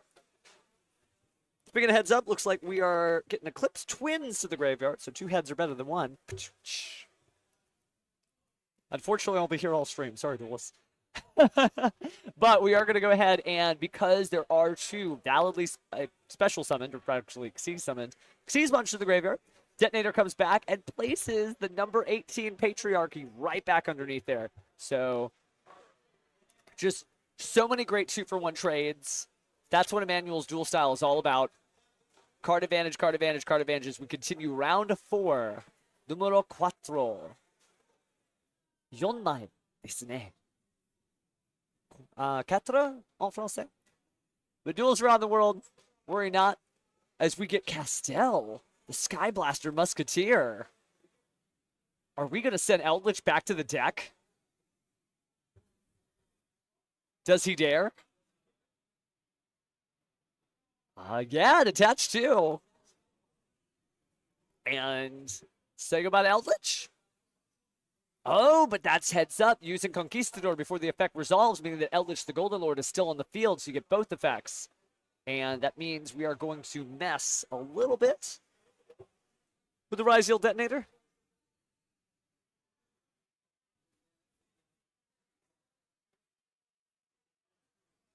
Again, nice to see Eldritch at this level of play. Both these duels undefeated coming into round 4, meaning they are 3-0 in the record, but it can't be 3-0 for long. Could try to destroy, but that means detaching the number 18, and you get to send 2 more to the grave. I mean, he is a zombie deck, so his cards are already dead. But I don't know if the duelist is going to be able to keep them any life points. So, I'm going to go and detach. And Eclipse Twins. I don't think there's 2 more Xyz. No, there's just the number 18. So no Eclipse Twins for now. Getting it done, though. All right, Emmanuel taking one quick look over there, possibly answering a question there for his opponent. But going to go ahead and special summon the Node Ryzeal.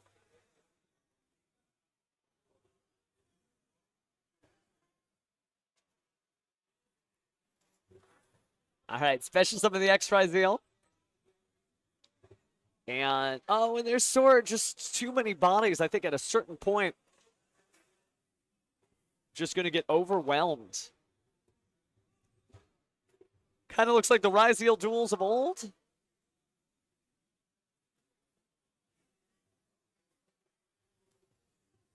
And now we're going to see someone again. Speaking of Ryzeal duels of old. Can it be stopped?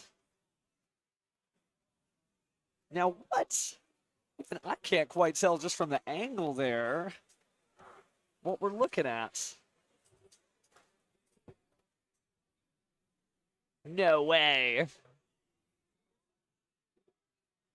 Ouroboros. Gonna go ahead and send the last card from the hand.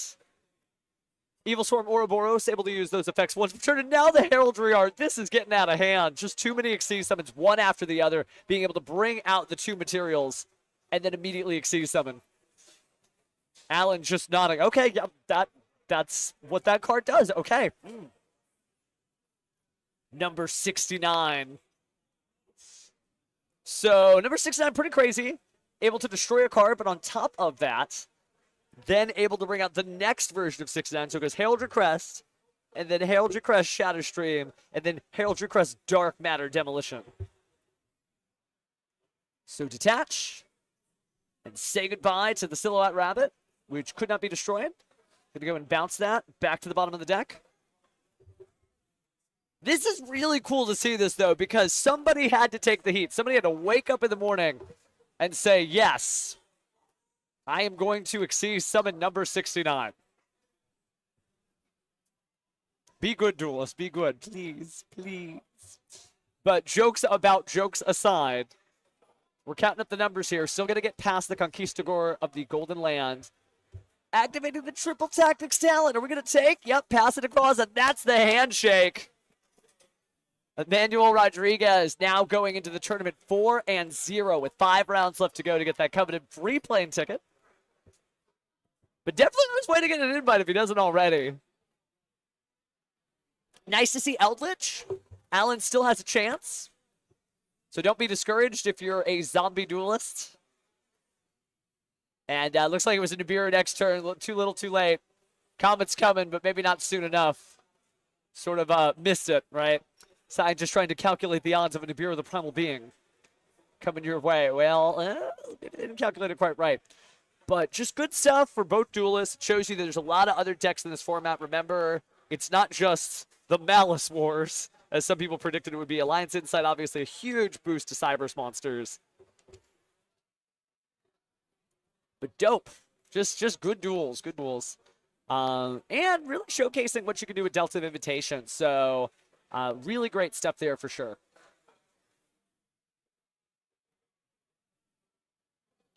So good stuff indeed. In a moment here, Emmanuel will be gracing us with his presence, telling us about why he decided to go with Heraldic Beast Ryzeal. Certainly other choices. You can still run pure Ryzeal. Probably run like 3 stars and maybe 2 nodes. Sounds like a triple pot of Desire stick if I ever heard. But then at the same time, you might banish your name. So it is hard to play the deck now. But it seems like he figured out a strat that works for him. Talk to him all about it in just a moment.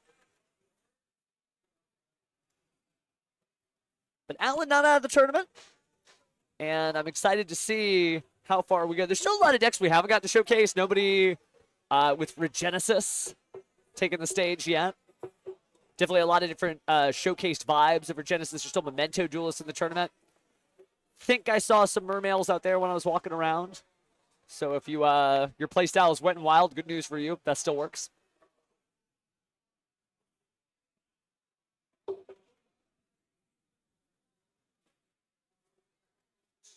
Judge just wrapping things up as they sign the sleeve. Perhaps a manual explaining how things work.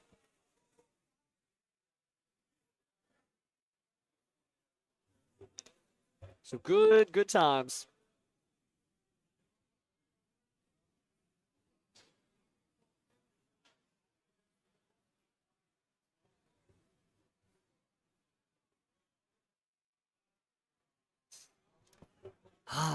Just a wonderful Saturday here. About 2 p.m. local time, minute off.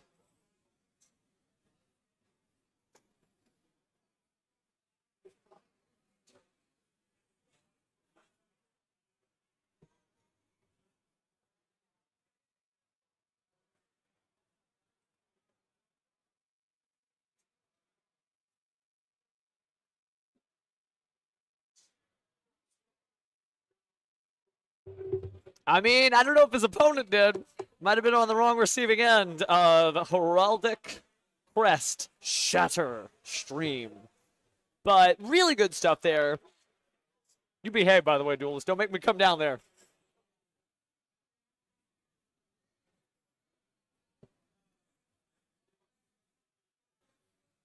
Well, there may be some new stuff in the future. Remember, we do have Doom of Dimensions. Not a single card announced for Doom of Dimensions yet.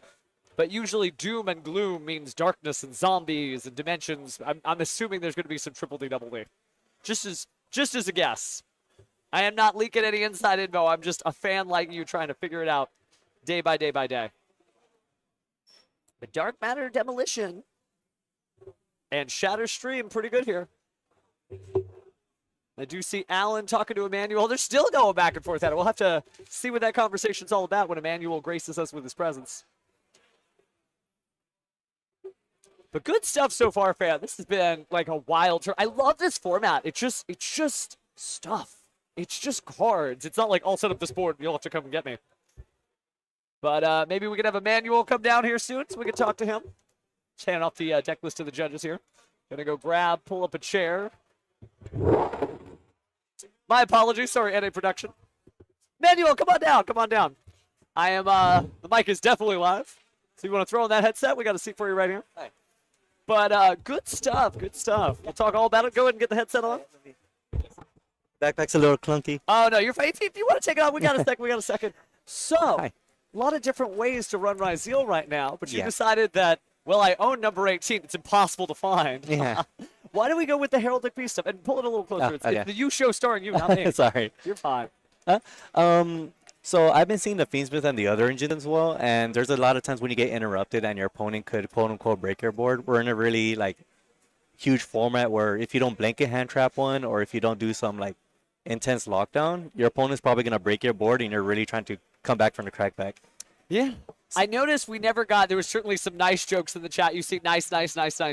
We didn't get to see the Shatter Stream. We didn't get to see the Dark Matter Demolition. Are you always reaching towards those Xyz monsters, or are you just happy to kind of play like a low-to-the-ground Ryzeal field? So I'm 100% always trying to go into the full full Heraldic combo because I feel like when that resolves, you usually win that game. But for the ironic part, what's it called? I knew my matchup. The moment I saw the Temple or the Delta of Invitation. Yeah, the field Invitation, spell, yeah. I'm like, wait, I play this deck. Like, Okay. I've been here before. I've been here in the seat as well with Eldritch as well. Oh, wow. So I knew that dropping a detonator early was key and not really trying to go for the whole hand rip, but just overwhelming with big monsters. And yeah, so I just knew the matchup better. Well, then let me ask you, since you have been here before as an Eldritch Duels, were you just a little excited when the Nibiru came down because that cleared away the indestructible copy of Eldritch the Golden Lord, or were you already not worried about it? The reason I wasn't worried is just because I play the Heraldic engine, just because you spam Ouroboros, and Ouroboros has just a plethora of effects. Like That's right, because it's send from the hand, but it's also send from the field, is that right? it returns from field to hand. Oh, and yeah, that'll do it. It has a banish from grave effect. So if I could spot remove anything, then it could also get banished. It could get. So I was gonna put him on having to open more names. So it was just really tough for him to come back from that. So doing really good so far. I got to ask, are we playing for invite today? Yes, playing for Okay, invite. so hang it in there. What would it mean to get that #1 spot with Heraldic Ryzeal? Not only to just like claim the glory of number 69, but also get the plane ticket. I haven't got that far, but I'll let you know when I get there. Okay. I might be. I'm sorry. One duel at a time. One duel at a Exactly. time. That makes sense. Do you have any shout-outs you want to give? Yeah, my all the people that I came with over here, we kind of carpooled as well because we just been taking turns from like event to event, and I did play one of them in the 3rd round, and it was the fastest match in the sense of we both knew what we were doing, and we knew each other, so we were like, well, if you have it, you have it. If we don't, you don't. So we really just wanted to get to lunch. So They're either gonna take you out to dinner or you're walking home. Is that the vibe? we're a little bit on the fence on one of them, but we're getting there. All right. We'll let you kind of get back to it, Yeah. but hey, one duel at a time. All right, I think you're thank doing you. great so far, fam. So we are going to be right back right after this. We'll be going into round 5, so don't go away.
judge, so don't blame me.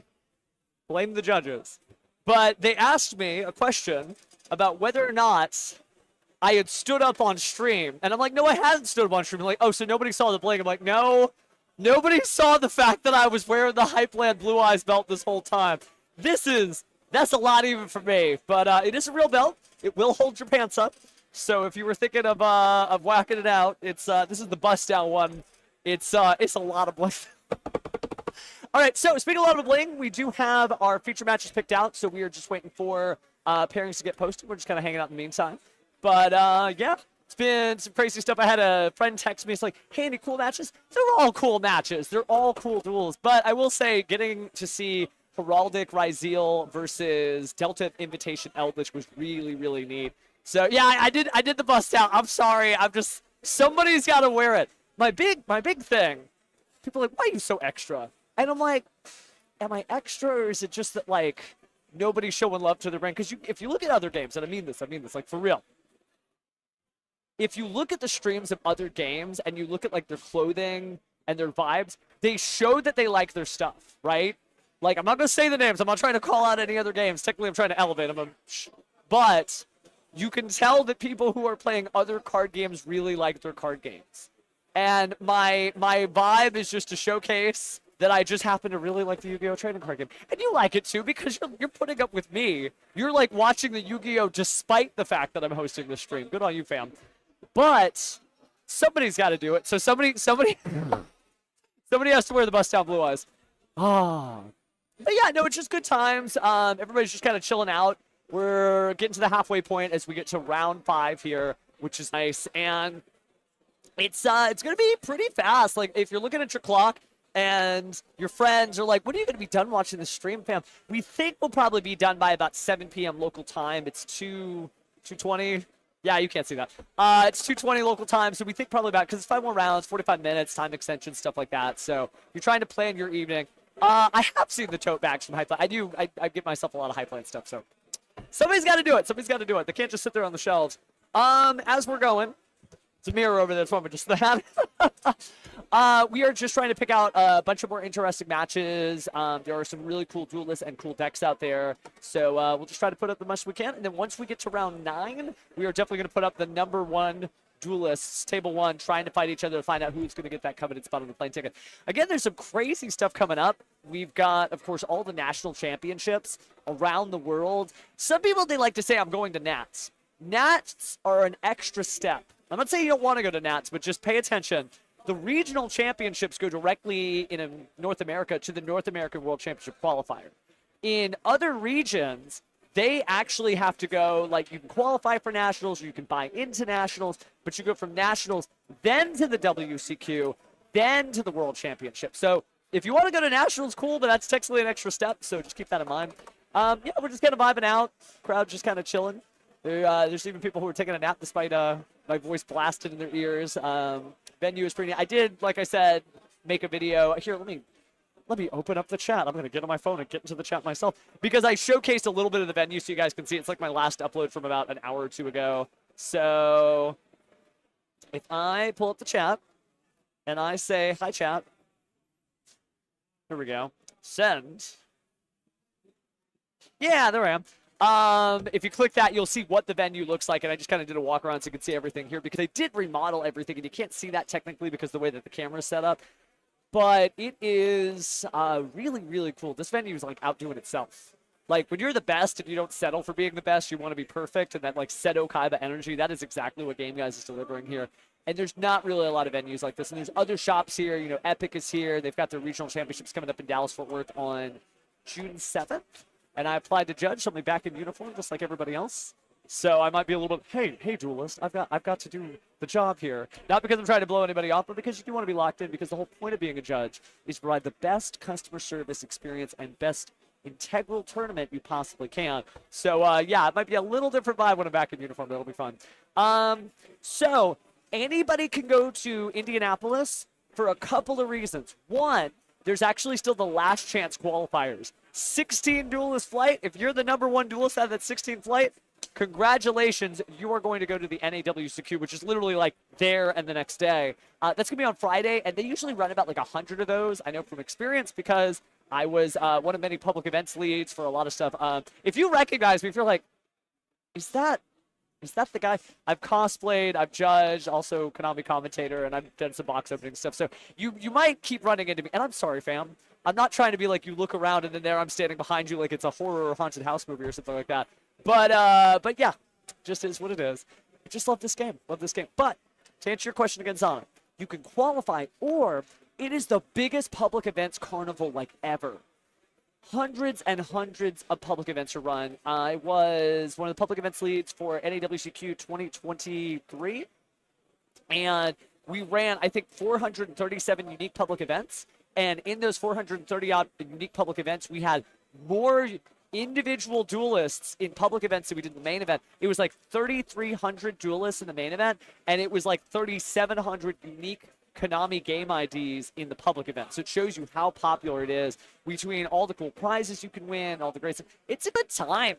Like, I've attended NAWCQs. I'm not like just like a shill or a faker or whatever.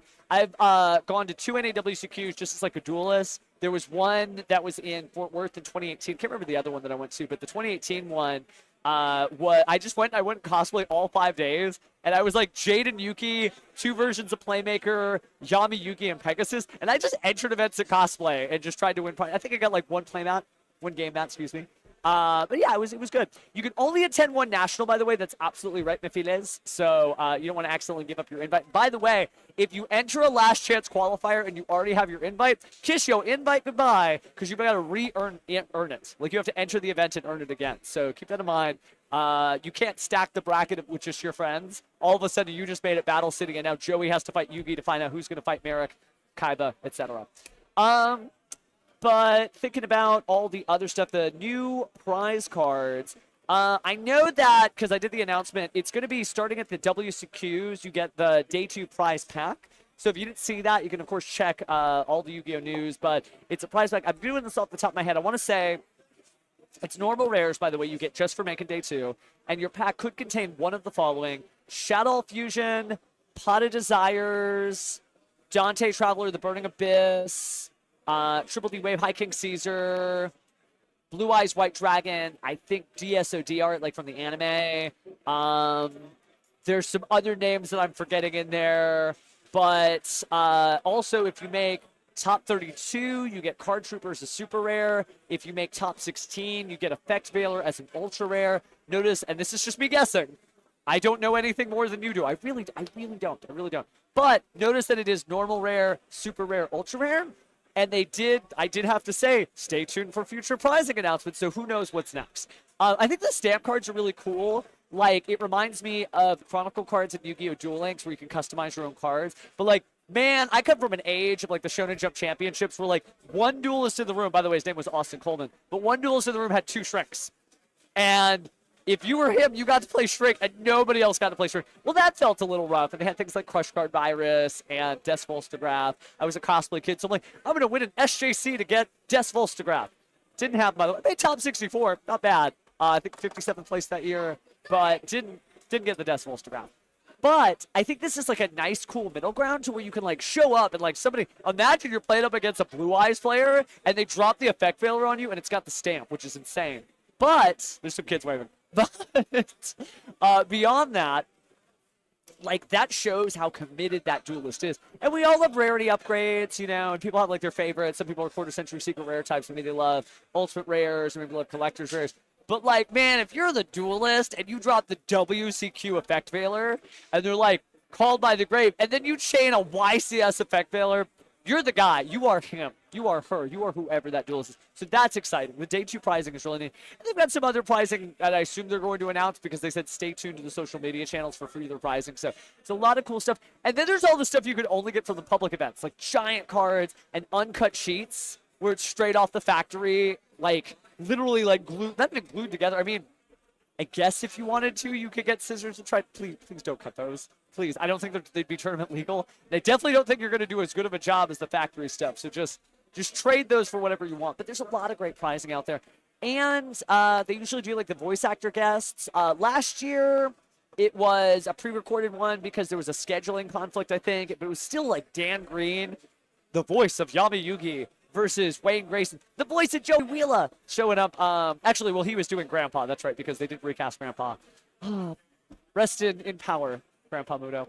Anyhow, there's a lot of stuff to do with the NAWCQ, and everybody here is playing for their invite. But even if you don't have an invite, if you're just in Indianapolis, just walk over there. There's a lot of great duelists based out of Indianapolis, too. Charlie Futch, our recent YCS champion, hometown hero from Indianapolis. And yes, you can get tokens, the little prize tokens or whatever. Let's see if I can.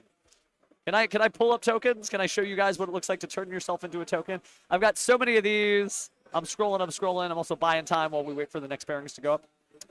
But I'm going to see if I can pull that up. Because it is dope to be able to be your own token. And that's when you see like those tokens and it's like a funny picture of somebody's face. Or maybe it's like a friend group or something like that. They do the token booth there. They also do them at the conventions. So if you're going to be at San Diego Comic-Con or New York Comic-Con, that is another great place to turn yourself into a token. Yeah, I do have one. Me and the casters last year. I don't know if we can get that in focus. Maybe not. But yeah, I mean, you get the idea. Like, it's all of us. Yeah, that's about as in focus I can get it. Where it's all of us hanging out. There's like Billy Brake, Asala, Stephen Kangas, MSC Tombox, and then me. And yeah, we made a token. You can make yourself a token too. So there's a lot of really cool stuff to do with the event. Like, trust me, fam, I know you're just like, you work with the brand. That's very suspicious. Or I just love this game and I promise you it's a good time. If it's not a good time, you could just walk right up to me and be like, Pharaoh, you said it was going to be a good time. Talk about it. We'll figure it out. We'll figure out how we can make your experience better. But I am just a fan of this game. I do love this game. And I cannot believe we are about... Oh, we're doing it. We doing it? Yeah, okay, we're doing it. So, enough of me, right? We've been staring at this silly face of mine for too long. Let's go ahead and punch right in. Reporting to you live from round 5. We've got duelists. I promise they're going to sit down in just a moment here. There they go. Man, look at the signature collection on that. Oh, good stuff. So I know one of the duelists here who is a local favorite and no longer a dragon duelist, still young, but not that young. That's Dylan on the right. And his opponent, not as familiar with, but seemed like a friendly guy. I waved, he waved, so that's a good start. But yeah, we should be finding out soon enough what these duelists are playing. I'm pretty sure we've got pure Mitsurugi on the left side, or excuse me, on the right side. And Mitsu gets it done. As fellow commentator Steven Rodriguez, hell of a guy, by the way, says, you know, if your deck can run Dominus Impulse, it's a good time. And Mitsurugi's all dark attributes, so that definitely helps. Rocking out the Black Rose Dragon Judge sleeves and the Dark Magician Girl, the Dragon Knight Judge sleeves. I'm pretty sure Dylan's father is newly a Yu-Gi-Oh! Judge. Wasn't a judge that brought his son into the game. Actually, his son brought him into the game, which is really cool. Okay, so David on the left side. Man, Paco, you got a lot of pookies. It's okay. It's good to be popular. It's good to know a lot of good people. All right. So we are about to get in here. Duelist should be ready soon.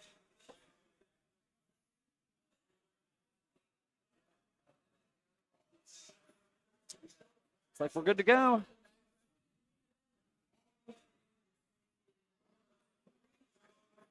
Not seeing any repairs here, so you may fire when ready. Did get to see any Regenesis. There was some earlier in the tournament, but I think they may not have been able to make it. It's a tough day for all duelists, right? This format is just explosive. Didn't even have to make a mistake to be down and out. Sometimes it just doesn't happen your way. But speaking of which, dice roll. Looks like a 7. Dylan doing the same. 9. Looks like we got the shout-outs for the Time Wizard tournaments. Public events happening here at the regionals just as well as if it were one of those fancy Konami events. Again, just a good time. Thank you for spending your Saturday with us, whether you're watching me on like a phone, maybe you're here at the venue, maybe you got me pulled up on your console, maybe I'm just in the background while you clean up house or sort your cards. Speaking of sorting cards, going to go ahead and shuffle up, I guess, here. Banishing 6, I would imagine. 3, yep. Gonna draw 2. Strong start to the main phase. Habakiri. So Amino Habakiri no Mitsurugi, revealing. Gonna special summon and then tribute immediately. What a powerhouse. I know there were some duelists who, you know, are certainly figuring out how powerful this deck is, but it's like Dylan is good to go. Oh, yeah. Oh, the Masked Heroes, please. Teleport me to whenever those come out. Put me in cryogenic stasis and wake me up when it's time for Contrast Hero Chaos. But that's then. This is now. Going to go ahead and tribute Saji. Grab that Mitsurugi Ritual. Activating the Mitsurugi Ritual. And we're going to go ahead and chuck Kusanagi here. And Adamasa into the graveyard. Tributed to Ritual Summon Habakiri. Mitsurugi just doing numbers at this tournament. Again, if you begin with the letter M, it's going to be a good time for you this format. So Habakiri's out. And feels pretty good, of course, if it's tributed. Do get to add another Mitsurugi card, so no Joel and Lockbirds to be seen here. Going to go ahead and add what appears to be the Wolsu, the sort of kaiju-like monster. Tribute your opponent's card and yours. Tribute. I mean, y'all duelists are getting to the point where you got to start side decking Mask of Restrict. I love the original card text of Mask of Restrict. No matter what the situation, monsters cannot be tributed. Your family, friend could be like, hey, I just need you to tribute a monster. And if you do, I'll be able to survive. You're like, sorry, no matter what the situation, monsters cannot be tributed.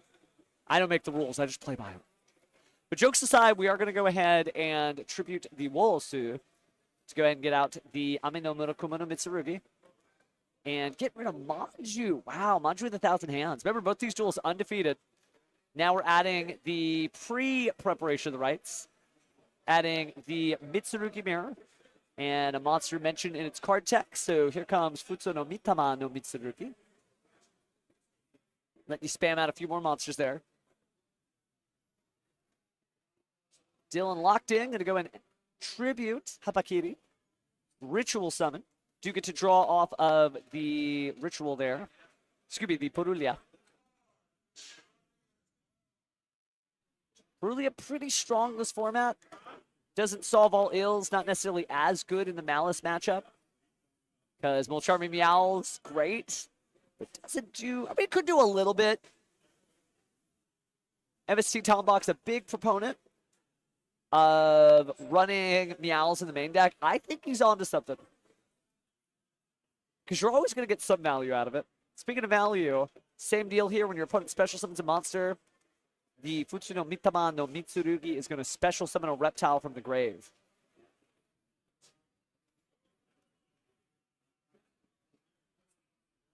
So what are we going to add here? Going to bring out Habakiri again.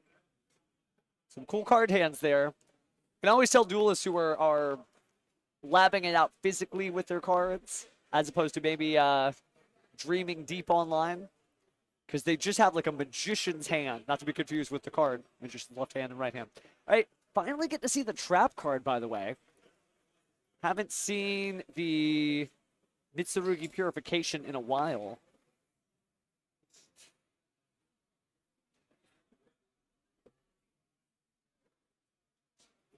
But Habakiri and Amino Murakumo and Futsu no Mitama managed to get all three on there. That means actually meeting the condition of Mitsurugi Tempest. Could you imagine making your opponent banish 8 cards face down? But that's not going to happen here. We're going to go ahead and build the overlay network with number 90. That Photon Lord providing a free negation effect. And you can go ahead and detach and then special summon off the Futsu no Mitama no Mitsurugi. The one on the left.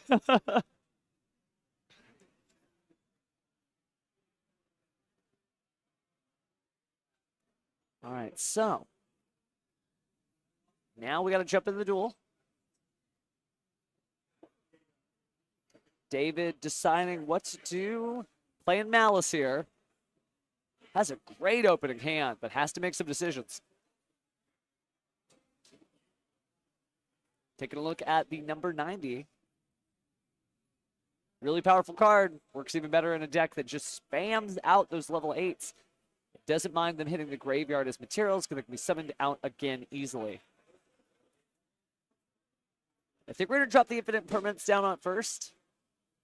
Going all the way to the left. David just making sure. And there's the imperm.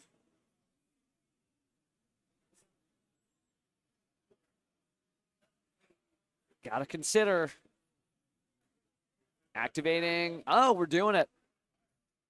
So we are going to activate Purification here, negating that card effect, preserving that monster negation. And then since the Mitama was tributed, going to go ahead and return that ritual. It's going to be the prayers, and then we're back into it.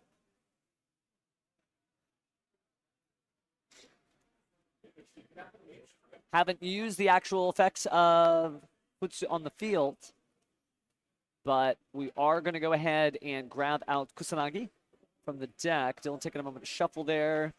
David's got to decide how to jump in the duel, but certainly has a lot of ways to do it. You don't got to feel bad for the Malice players here. Going to try to activate, but looks like we're going to go and detach with the number 90, negate that effect.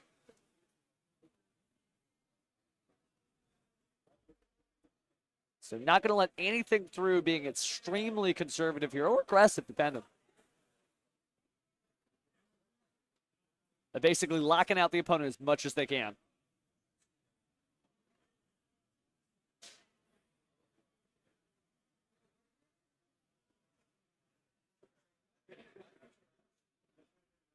All right, so Lingaribo popping out here. Locking away the trap cards. Not necessarily as important here. More about getting monsters that are special summoned from the extract on the field. Now we're going to use the Amino Kubo. Oh, it's raining down. That Raigeki-like effect clearing off the Lingaribo. No longer a monster there.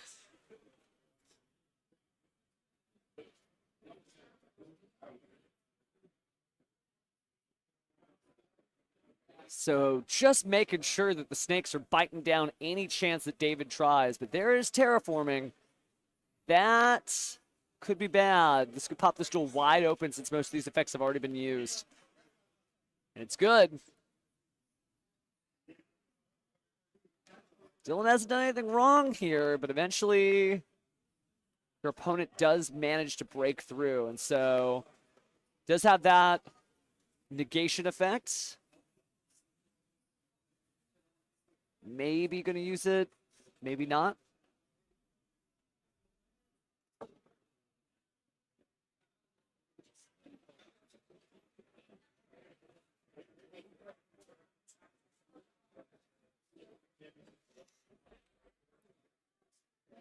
And looks like not so much. We're going to go and banish the Malice Dormouse. Remember, there's like a Magic Drain style effect on the Amino Kubo Mitsurugi. Your opponent wants to use that card, well, they better discard just to get it out. But no such luck here. There was a monster special summon, so we are going to pick up that graveyard. Dylan choosing a Mitsurugi, well, excuse me, a reptile monster to go and special summon. So we're going to special summon the Aramasa. Yeah, it's Aramasa. It's upside down, a little difficult, but I know an Aramasa when I see it, I think. But let's go ahead and use Malice Dormouse effect. And picking up the deck, going to banish somebody out.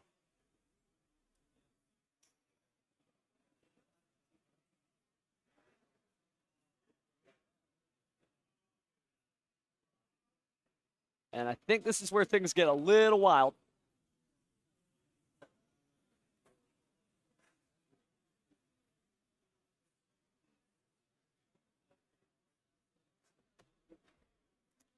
But we did manage to get out the Sanji. Oh, it is Kusanagi. Thank you, thank you.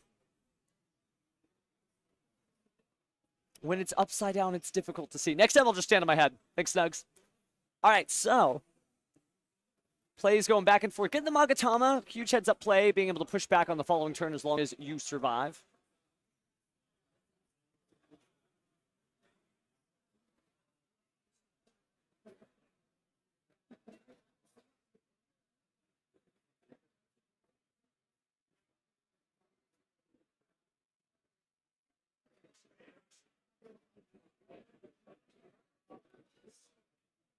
All right, procedural reminder warning there for little declaration that didn't line up. But looks like everything's back to normal play. It is pure Mitsurugi on the right side, at least from what we've seen so far. But speaking of pure, it's pure Malice, if that's a thing. Gonna go ahead and bring out the Cyber's Wicked.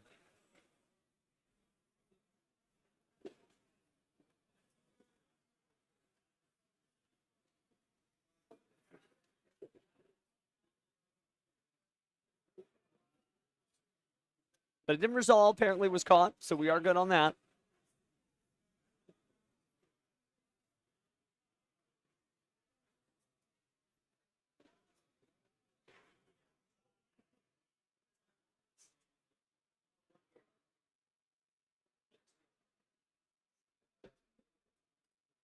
Interesting, interesting, interesting. All right, so drop down the Nibiru the Primal Being. Oh yeah, we definitely can, Julian. This is a very different vibe, which is nice. Hello, duelists. How are you doing? Well, if you're these two duelists on screen, you're not doing too bad. Nibiru the Primal Being definitely tributing all these monsters. Nibiru is just cracked in this deck because you're just like, sure, I'll tribute all my monsters and activate all their effects. Nibiru it if you do, Nibiru it if you don't. But we are going to get rid of the token, give access to Link Spider.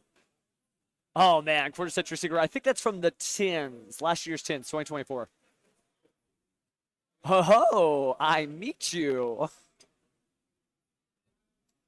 So this will probably be the first time we've seen Adagnister cards beyond just the usual suspects of like backup Adagnister and Alico Talker Adagnister.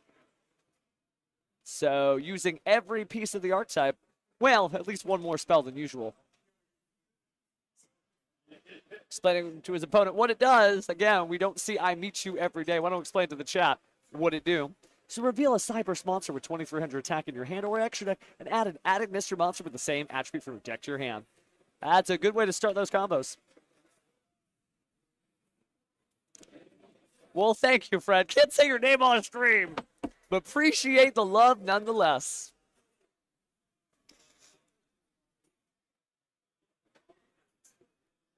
No, I get what you're saying, though. It's just they won't understand that it is just, you know, a certain portion of the ship and a certain portion of the ship's crew. Enemy controller Mitsurugi would be really good. I think they've got enough in-archetype stuff. And enemy controller doesn't necessarily start combos. A very good card. We saw it a lot in 2023 NAWQ format with Kashira. People tributing stuff off to clear their field in order to special summon some stuff out, steal their opponent's monsters. But speaking of monsters, more appearing on the board as we get Quarter Century Secret Rare Splash Mage, bringing out Quarter Century Secret Rare Malice White Rabbit. Into, I think, Collector Rare Red Ransom. Calm down, David. We got ourselves a set of Kaiba here. There was a higher rarity Wizard Adagnister. I know David will be finding it. Wow, and the Quarter Century Secret Rare Access Code Talker. And big numbers and bop. So wild stuff there, but David takes it. So we're going to go ahead and pop open the deck box here. Quest continues as we start to side deck some stuff out.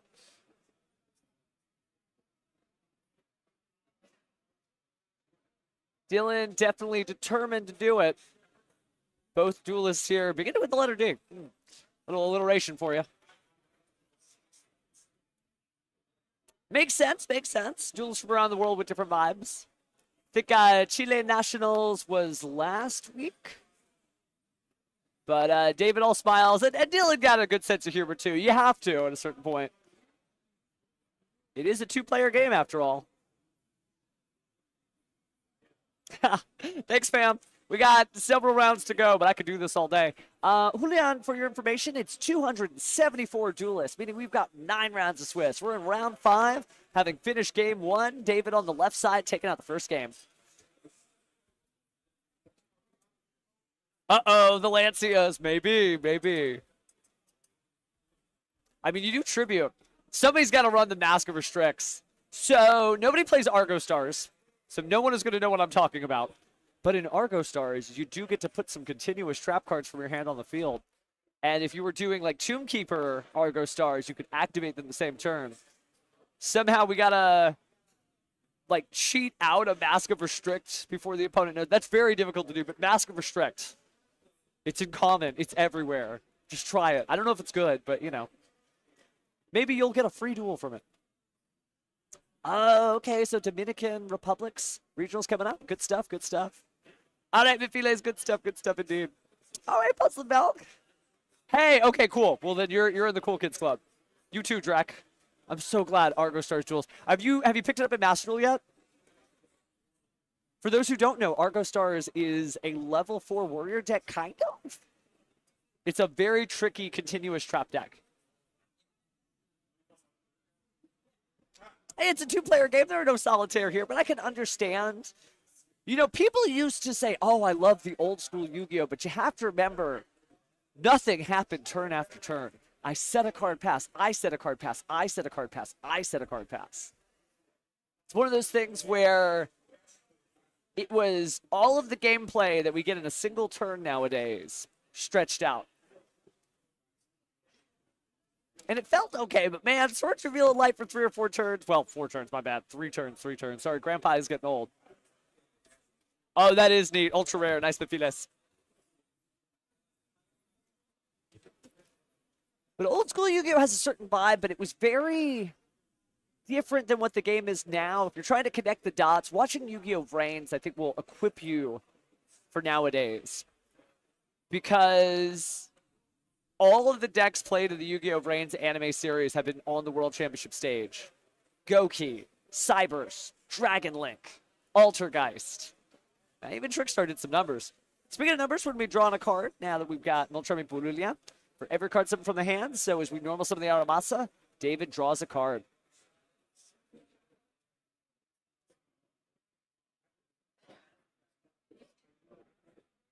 That's crazy, Drac. I'm glad that people are figuring out Mask of Restricts. Anytime wild old school Yu-Gi-Oh! Cards make it back, it's always a good time. Oh, and another Moltrami. Now it's Furalos. Oh, and the reveal. So, yep, that's going to be another draw. Off the top. Wow, no reveals. That's heads up. We'll save that for August 1st. I believe that's when that's coming out.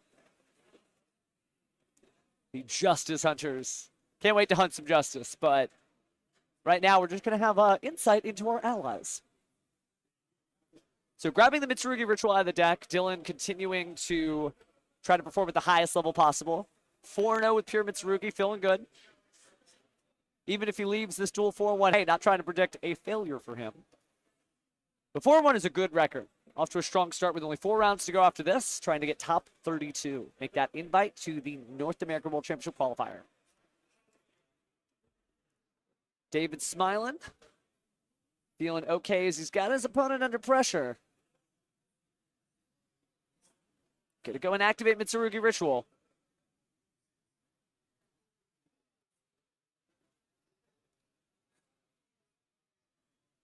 And it looks like we're going to Ritual Summon from the deck of the hand. Taking a moment. Got to declare that effect. Dylan may be feeling the pressure here. I'm in Murakumo no Mitsurugi. But what comes up must come down. He did give his opponent a card. Murakumo could technically take it away. We didn't get to see the Magic Drain effect last time.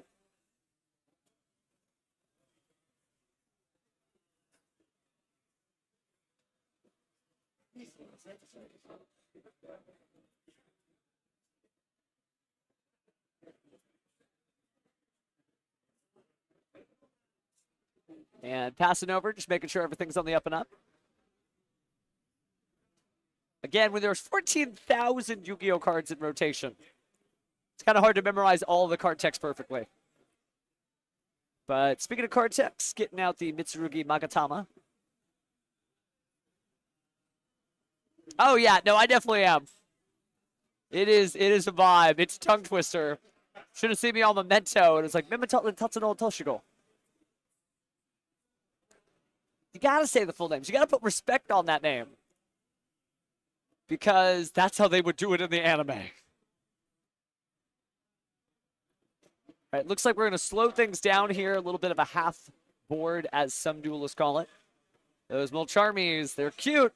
They're also terrifying to play against.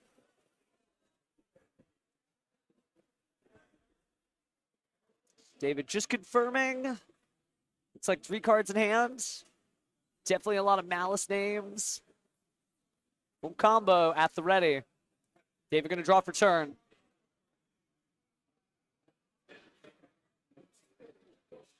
Already up a game. Can he close it out? We shall see.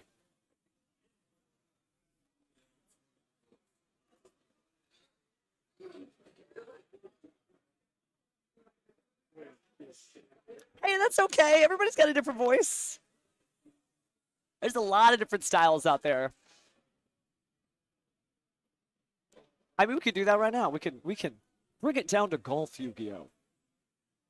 Malice P. March Hare, activating its effect.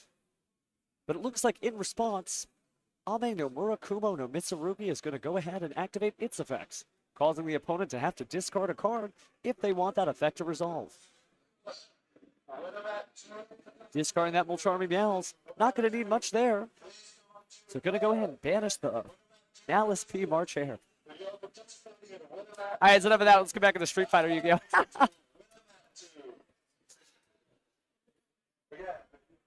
Everybody's got their own voice, though. Don't be afraid to be you, fam. You don't got to be me. I'm me being me. You just be you being you. And right now, David is being David.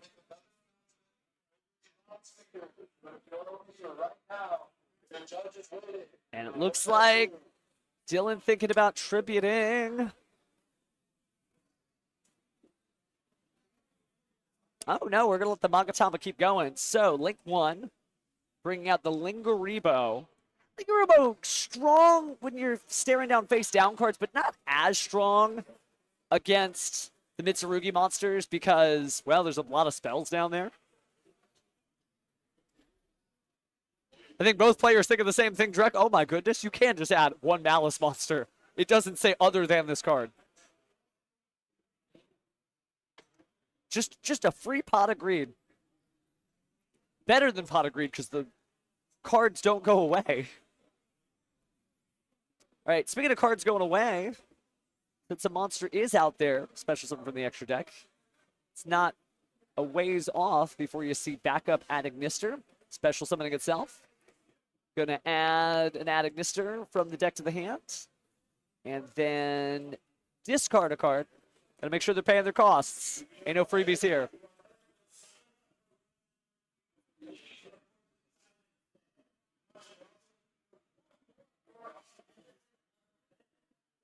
You can lightly hear in the background, there's shoutcast in the Time Wizard tournaments. April 2010, commonly known as Edison. Something about New Jersey and Yu-Gi-Oh! Just pretty well together. Legendary tournament, legendary format, still alive and well. But here we are in the modern age of Malice.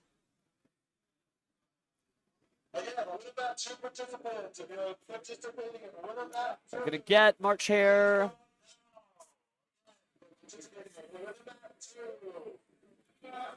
Haven't linked summon just yet. I mean, if you get Splash Mage, Magatama may drop down, and you may be in trouble. Oh, but we're doing the SP Little Knight instead. And is that a quarter-century secret rare? My goodness. David showcasing some gorgeous cards here. When you know a duelist really loves their stuff, for sure. When they've not only built the deck, but they have blinged it out. All right, so we're going to go ahead and try to banish the Ame no Murakuma no Mitsurugi. And I think it's tribute time, Magatama. Both Infinite Permanents and Magatama on the field. So a little expensive here.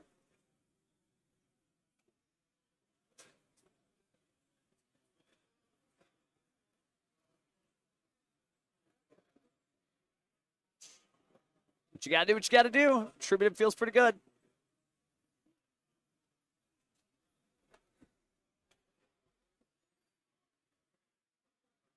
So they are going to banish.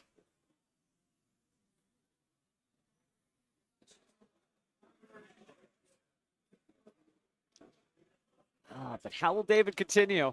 Both duelists just going toe-to-toe. David up a game. Dylan on the back leg, one down. Certainly has a powerful field and holding his opponent at bay, but so many cards in hand. Just a perfectly sculpted hand from those Mulch armies. Judges and duelists walking themselves through this. Again, if you're unfamiliar with Magatama, wouldn't blame you. Again, you're going to tribute a reptile monster, target a face-up card your opponent controls, destroy it, or ritual summon a Mitsurugi ritual monster from your hand by tributing to match those levels.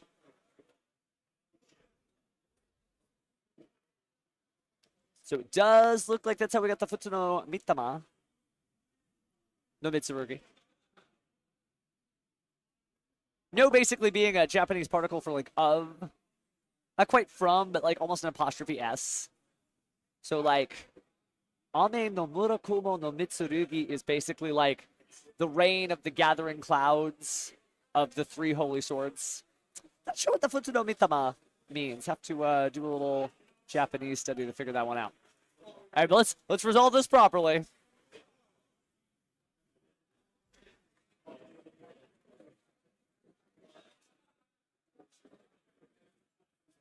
It would be on resolution. Yeah, there we go. Slowly but surely piece them together. It would, because you ritual summon on resolution. You also tribute summon on resolution on this too, so interesting. All right, but now we're kind of back to where we should be.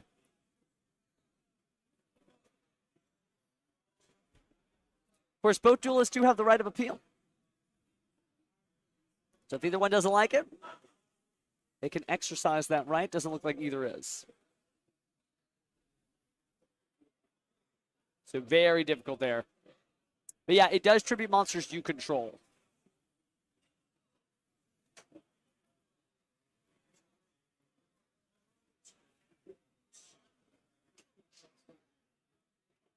Yeah, except the game, sir, not looks like we're going into Malice P March here.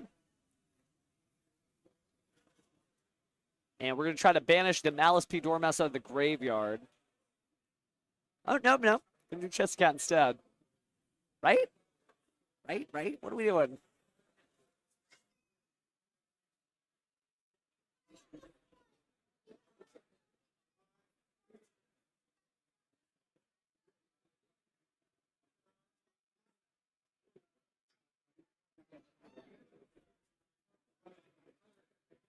All right.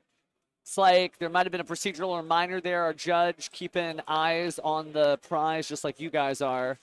So no worries. Maybe you need to slow things down if you're on Dylan's side.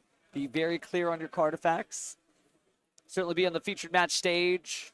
This is a quieter featured match stage, but with all of y'all watching at home, pressure's still on to perform your best and brightest duels.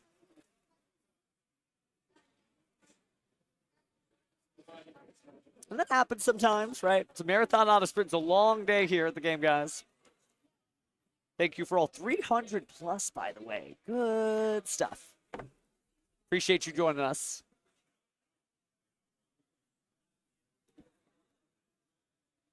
All right, just take a look at the Magatama. Okay, yeah, for the purpose of the penalty, making sure to write that down.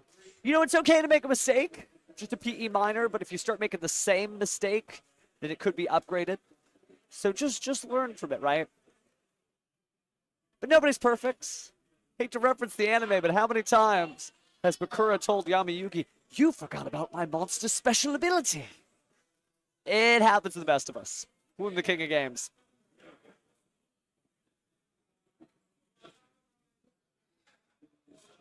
Oh, yeah, man. Curse Hill Forbidden Spell would chop that shop right up. Because all of a sudden, all the exported goods that fine ritual spell could bring out, maybe not so much. I think sales ban definitely feels pretty good. But that's only for a limited time only. All right, Yu-Gi-Oh! Puns be darned. Let's go and proceed with our plays here. Now that the penalty has been issued, David considering Their options. I'm going to go ahead and choose the Mulcharmy Meows. And then the Malice P March Hare. March Hare, very powerful. But it hasn't been enough to push Malice into a #1 spot finish. This event will be the first event in a while that I've seen where Malice is first place, if it happens. Remember, we're only on round 5. 4 to go after this. All right, Magatama being activated. We are going to ritual summon properly. Tribute one from the field. Special summon it from the hand. Rather, ritual summon from the hand. Hapakiri hitting the board there.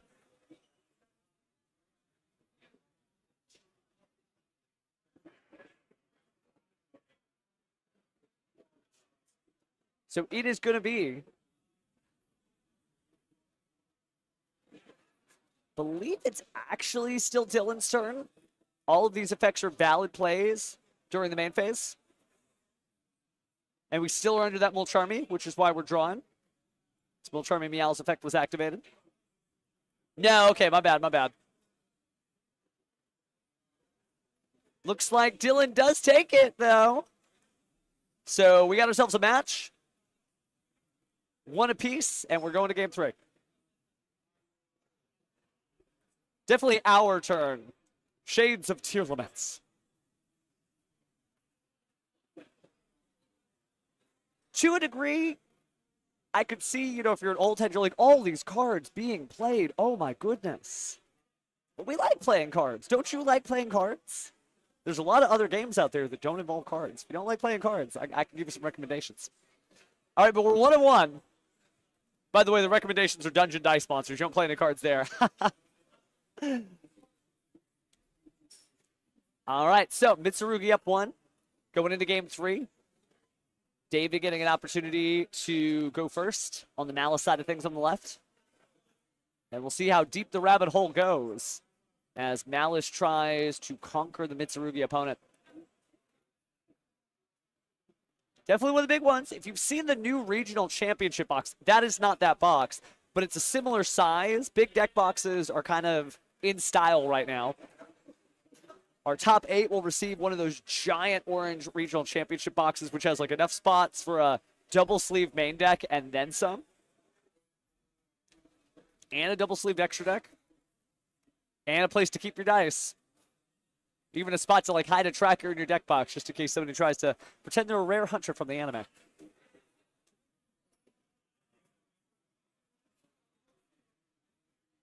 So Dark David, true to his name, running the Malice strategy.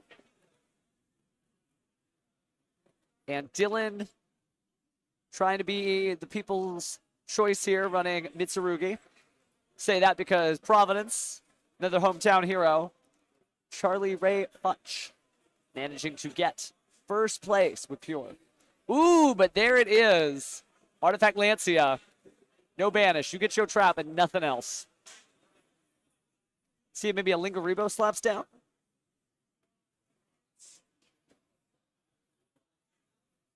But instead, it's going to be Malice trap card time in the form of MTP07. Going into Lingaribo, maybe we already have an Attic Mister in the hand. We do. Backup Operator. Well, excuse me, backup Attic Mister. I mean, hey, somebody's going to show up with artifacts one day. You'll see that Lancey will be, oh, they're just main decking it. That's weird. And then surprise, surprise, they set 4 pass. All right, speaking of setting things up, going to go and discard the Malice and Underground. No banishment, no purpose to keep that spell. Going to go and link summon into Splash Mage, special summoning the Malice White Rabbit. Immediately linking off into Link 3, Heart Scripter. Heart Scripter going to grab another Malice card here. And grab the spell Malice in the Mirror. All right, looking in the Malice in the Mirror. I think it'll change the way this duel is going. And now, going to go ahead and bring these 2 back. Link 5, Link. Oh, it is Link 5. We're going to Allied Code Talker Attic Mister. Bringing just the 1 they've got. Simple tribute to negate. Big graveyard, by the way, considering no access to banishment. That does not look like a half field to me. That's not too bad. But Dylan drawing for turn.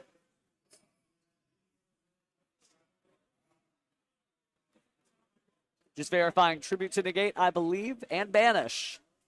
Which the banish is what hurts in the Malice matchup against Mitsurugi. They don't want it to go away. Not like that. They do have a timer. We don't have access to it, but just look at the clock. I think it's about 10 or so minutes, so we're not close to time. They do get a whole 45 minutes, and these duels are playing very fast-paced. Sometimes almost too fast, as we saw earlier.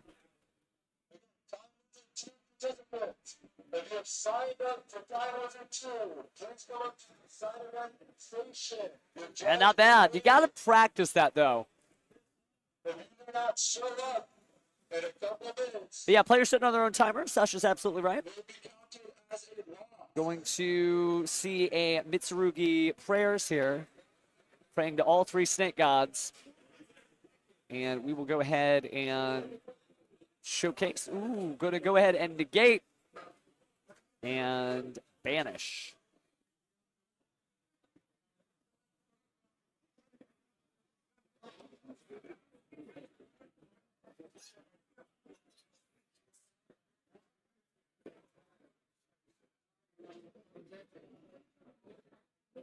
Judge just intervening just to make sure we get everything on the up and up. Again, you got to give it up to your judge. A long, long day sitting here, 9 rounds, waking up earlier than anybody else, having to have the entire Yu-Gi-Oh! Database memorized. Looks like they're already on it. So we're just going to sort of parse this out. Yeah, you can't use that particular ritual because it doesn't have any names on it. So you would need the other one. I know. Not like this. Not like this, but it does have to be Mitsurugi Mirror. Oh, and that's the handshake. Okay. Didn't have anything to do, so David topples with Malice. Our second Malice win on the stream. Doesn't always get it. But wasn't to be here. Nice comeback, but just could not clinch it all the way. Dylan likely to be back again. Local legend, local little legend. Not so little anymore.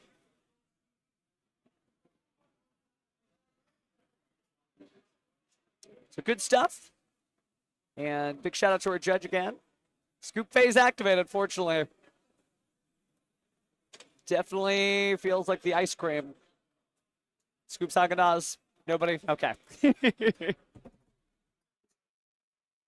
Lancey was good. Lancey was good.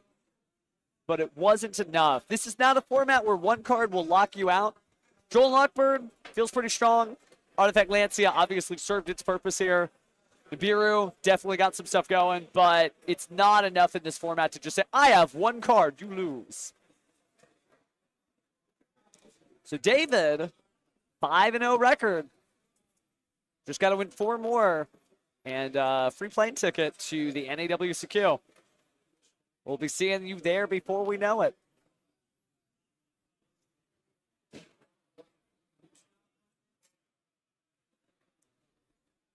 But still a big round of applause to Dylan.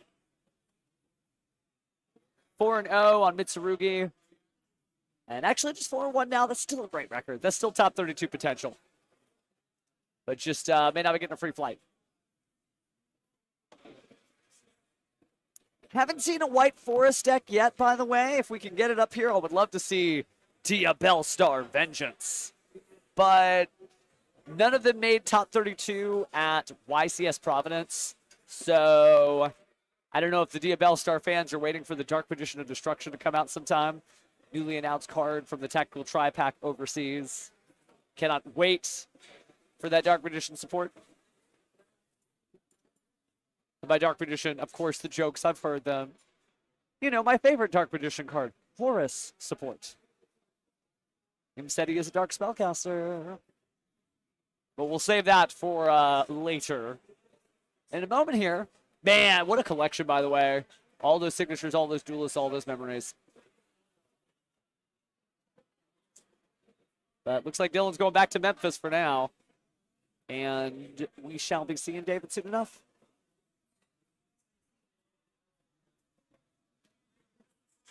Get to talk about Malice. Still a good deck. Some people are like, no, it's not. I mean, it's doing some stuff.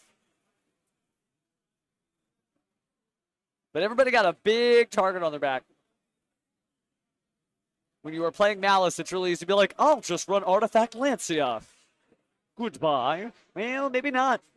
That's actually the third Lancia we've seen resolve against Malice, and only one of the duelists managed to make it. And in that game, where 2 Artifact Lancias were activated. Actually, the Malice player won.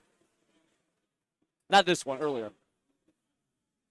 Definitely eager to see what the Mikonko stuff is, too. Be nice to see. But in a moment here, we'll get to speak with our duelists. Dylan taking a walk by the side.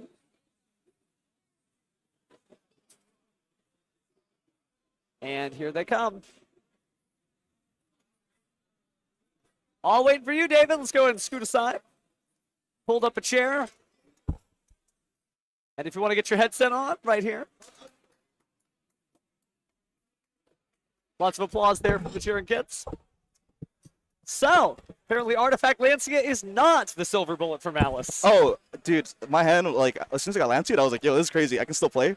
So I had, like, a game plan going into it, so I was just like, all right, I'm going to summon this guy, and then I had Duel, right? So just, like, that was going to OTK the matchup anyways. Joel Lockwood definitely, you know, people think, oh, I've got Artifact Lancia. That's going to be enough for me to stop them. But it's true that Joel Lockwood really does put the number of the Hex, I guess, on Mitsurugi.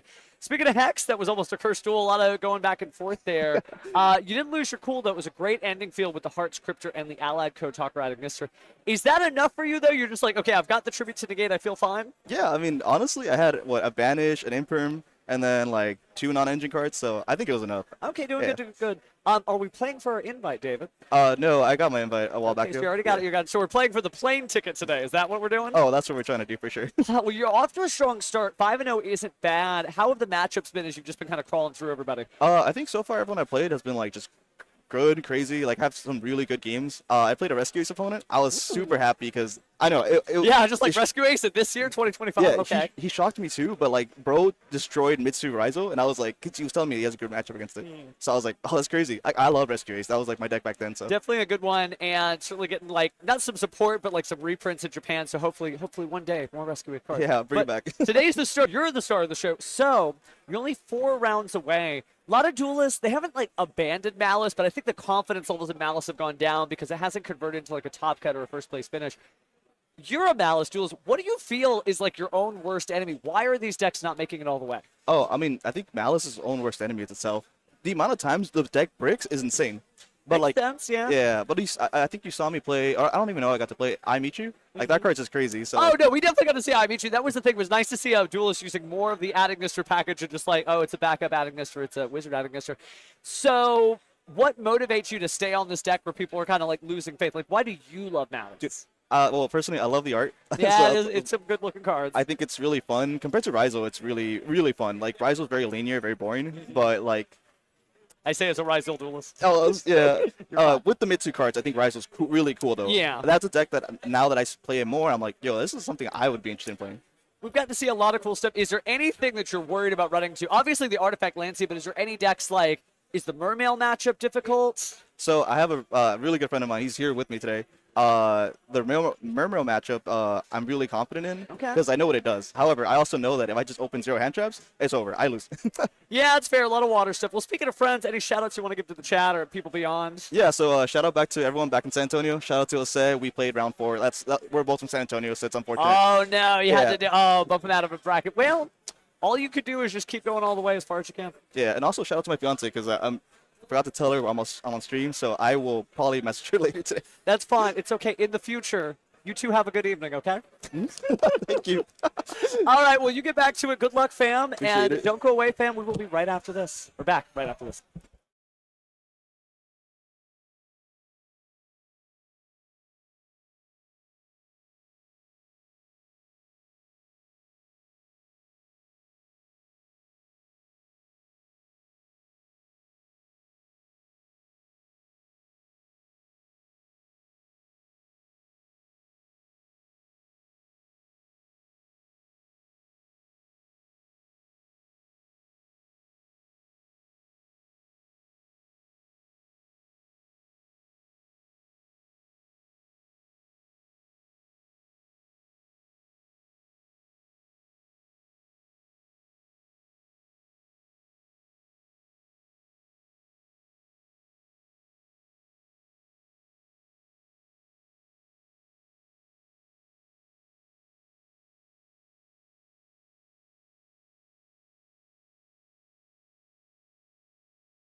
you talking to? So it just happens to be the way we've been picking these matches is we've got one half of the opponents, but we don't know who they're going to play against, and then it turns out that it's Malice.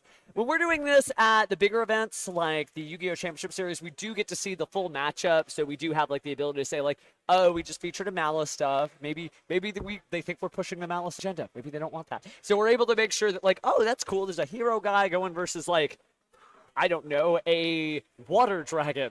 Believe me, it's going to happen, right? If you've been paying attention to your technical try stuff. Speaking of paying attention, we are about to come into round 6 of 9. So it'll be 6, 7, 8, 9. So you got 4 more rounds of Yu-Gi-Oh! Left. You'll probably be out of here if you're like, when are you going to get off this stream, kid? Probably about 7:30 is when we think this is going to end. Towards the end, we are going to feature the top tables, so that we can find who is going to get that sacred plane ticket, right? And also just feature the best and brightest in the Yu-Gi-Oh! Trading card game, at least at this event.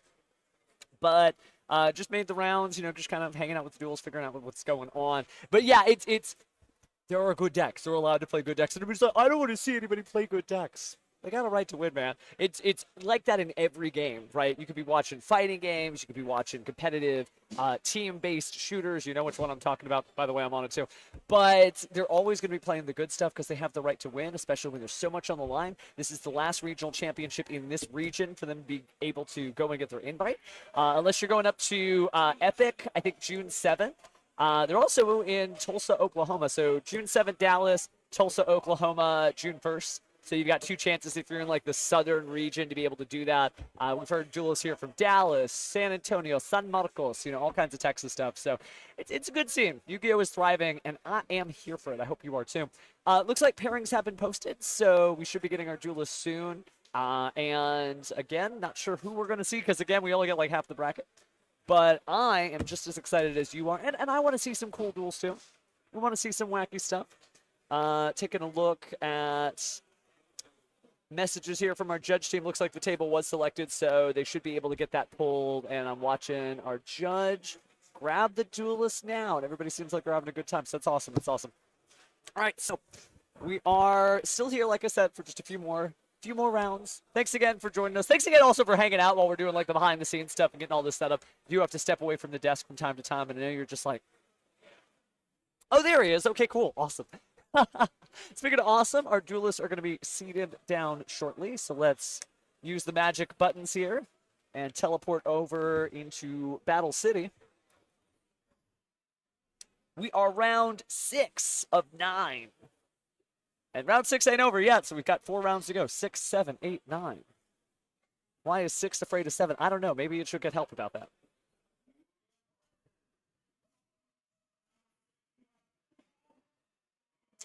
Aw. Shout-outs to everybody, whether I'm hanging out on your tournament wall, maybe here at the venue. Maybe I'm speaking to you right now. Maybe you're sending me things, and I'm like, oh, yeah, I guess I am. Everywhere around the world. Sorry, friends. Maybe you're just trying to duel in peace. You're like, oh, this guy just shut up about the Yu-Gi-Oh! Trading card game. Spoiler alert, probably no. You might need to just put me on mute. But looking forward to the duels we got here. Again, getting further and further into the tournament. Still undefeated duelists all the way. Getting a little overhead peek there. I see that TikTok icon.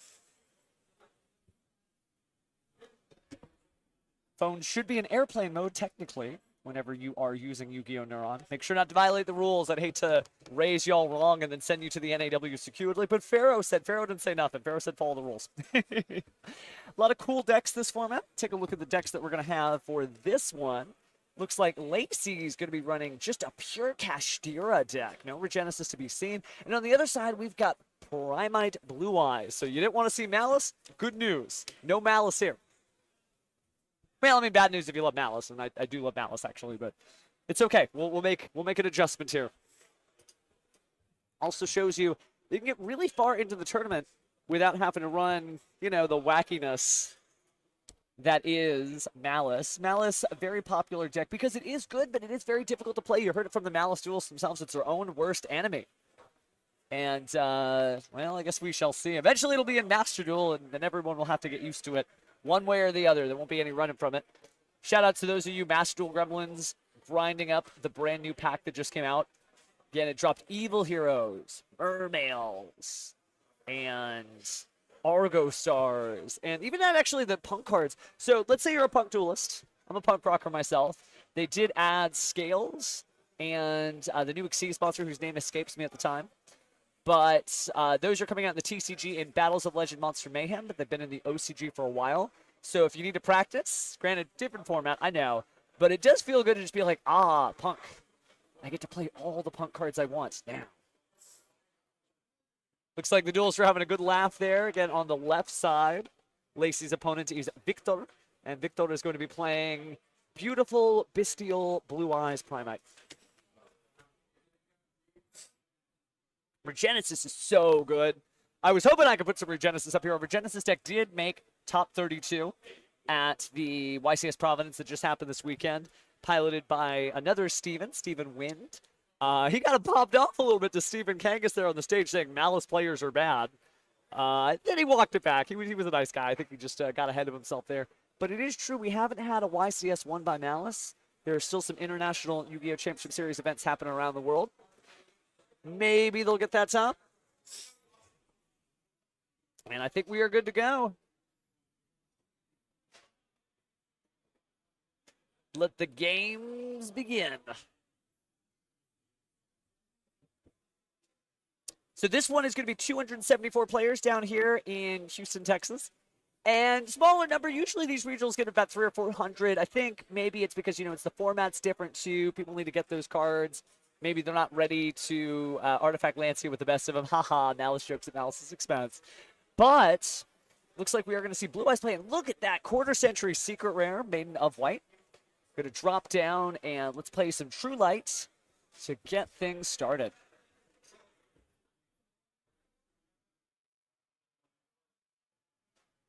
Going to go ahead and normal. So, wow, man, the rarities. Got the ultra rare True Light, which is max rarity technically. The quarter-century secret rare. Oh my goodness, just every single one. Primite Dragon, Ether Barrel, Primite Dragon, Lordly Load.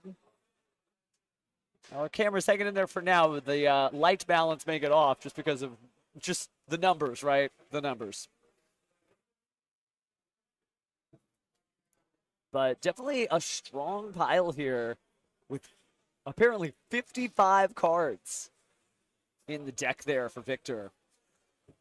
So he's got a lot of different options. I guess we'll find out as we go along. And activated the triple tactics talent. Can't do it because that was in the main phase. Also a quarter-century secret rare. But just everything.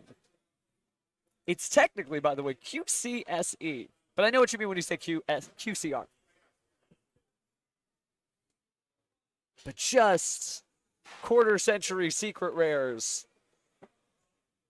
Oh my goodness. And the Wishes for Eyes of Blue. No, it's not a get 'em judge thing, but hey, you gotta maintain the integrity of the tournament. That's what's important.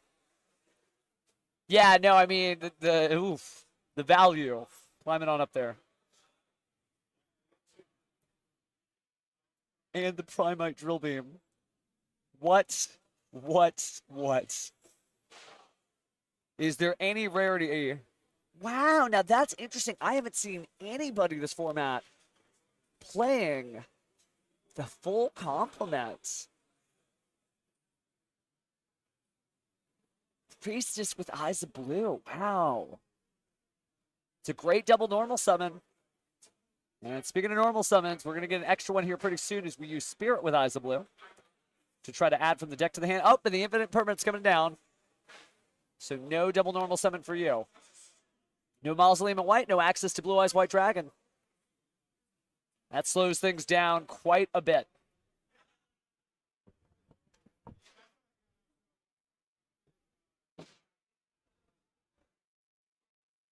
You could technically use the Primite Lordly Load to special summon the Blue Eyes and maybe make a Heretic Seal of the Heavenly Spheres.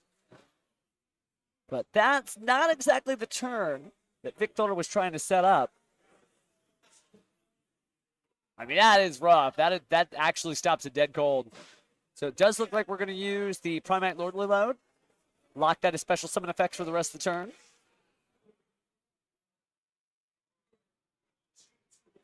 Oh, and using the new one, from Quarter Century Stampede, the art from, I believe, what Japan called the Quarter Century Art Collection. Oh, can't do. Oh, no, you can. You actually can do it with the Spirit Eyes of Blue because its effect was negated. Excuse me. Sorry, Grandpa's getting old over here. When I was your age, we tributed to and fell into trap hole. Lord Flute, blue eyes, blue eyes. But that is the past. This is the present. Looks like we're going to go and set 2 cards. And that might be all she wrote on this one. Yeah, not doing too bad. Both coming in with undefeated records.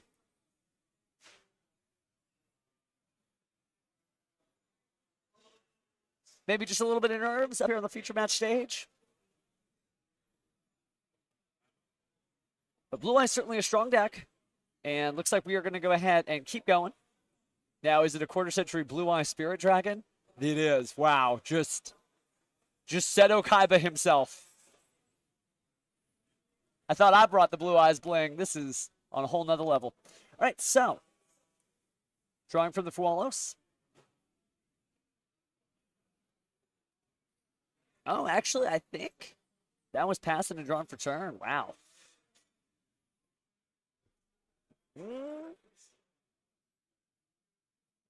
Now, maybe we are still in the same turn.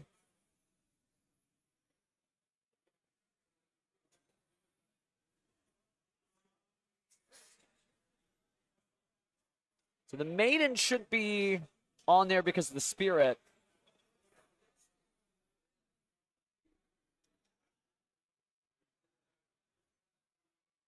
Because if they activated the effect of True Light, the Spirit with Eyes of Blue no longer negated.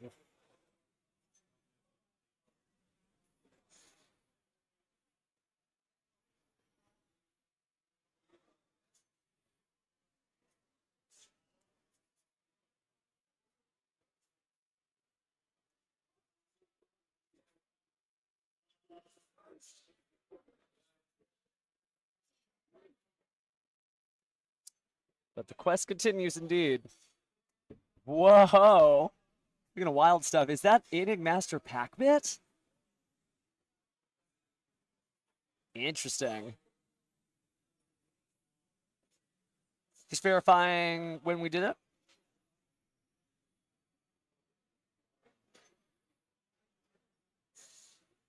Yeah, I think we're all on the same page, duelists. Because it looks like draw for turn. And if so, then Infinite Permanence only lasted last turn. Yeah, so I think that Maiden is going to go in the graveyard. Don't worry, we got it instead of the Judge. But Enigmaster Pack Bit to ditch the Synchro Monster. And then using the effect of Enigmaster Pack Bit to go ahead and place that monster into the Spell and Trap Zone. That is not where Blue Eyes White Dragon wants to be.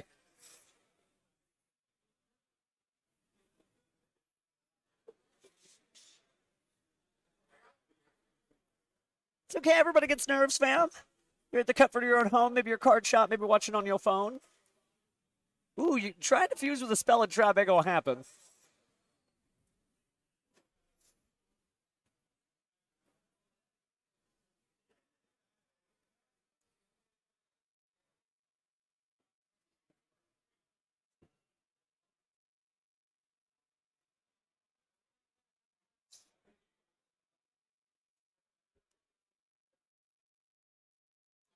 So maybe we got Mokuba more than we got Seto. Kaiba brother, one or the other. We are going to go ahead and set that down. Definitely weird. But be kind. They rewind.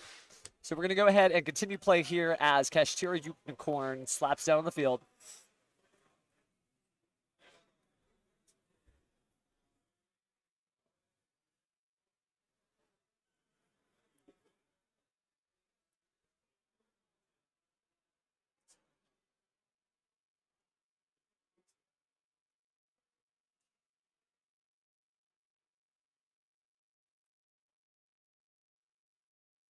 All right, we're having the judge get involved. Don't worry, fam. Don't worry, but it can't be targeted. So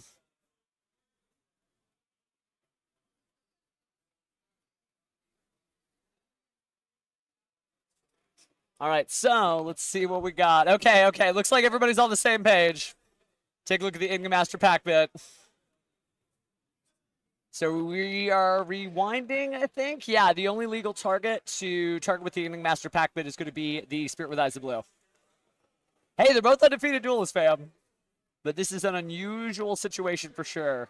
Maybe they don't have a lot of Blue Eyes matchup experience.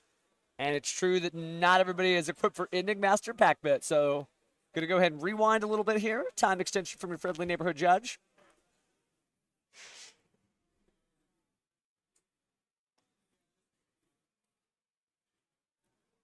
Don't worry.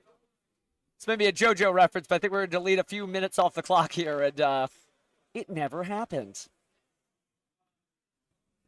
But it happens at all levels of the Yu-Gi-Oh! Trading card game. If you remember YCS Houston, we had some issues with some replays from Goblin Biker Grand Breakout, of all things.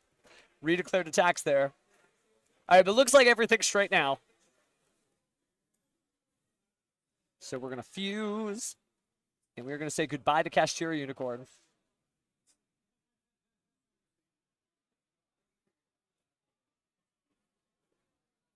Now, you can't activate monster effects in response to the Ultimate Slayer. So, a little wild, but this is round 6. Both these duels 5-0. Looks like an effect veiler dropping down. Quarter Century Seeker alternate art there. Kashtira Unicorn not having the best day, and neither is Kashtira Fenrir.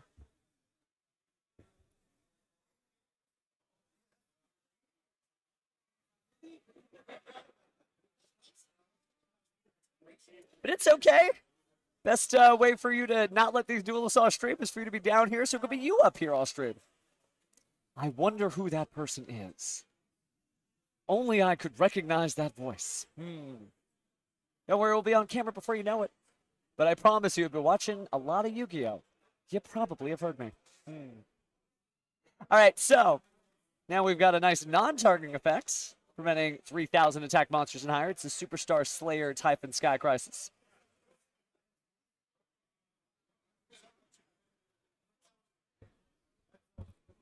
This duel was definitely the Duel Academy exam, that's for sure.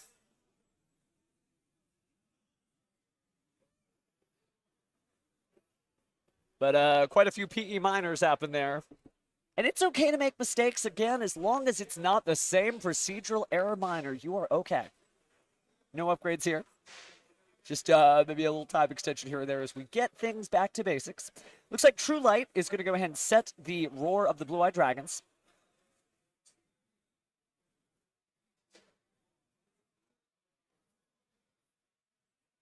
It is quite the belt, that's for sure. I was putting that on. I'm like, man, this is either the best or worst idea I've ever had. Could be both. All right, so now we're seeing the Priestess with Eyes of Blue. This is kind of exciting because we just haven't seen this.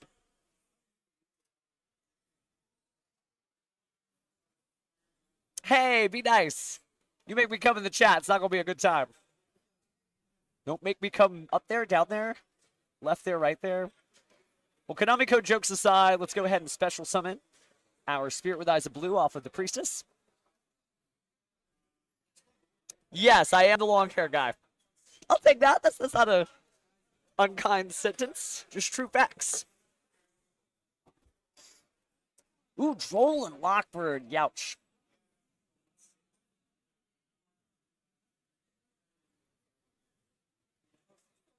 All right, so it looks like we are going to lose the Mausoleum.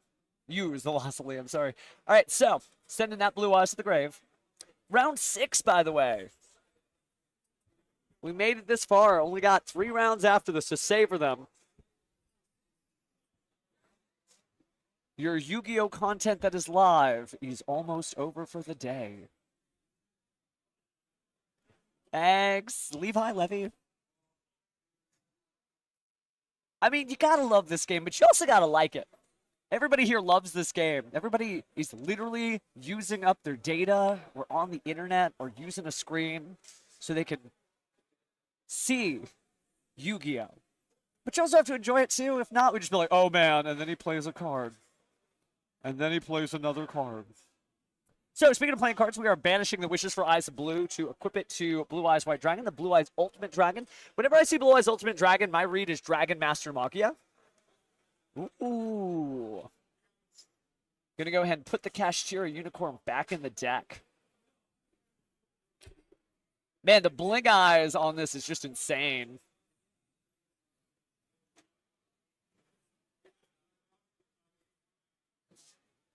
We're going to set a card. Look at all the spells perhaps.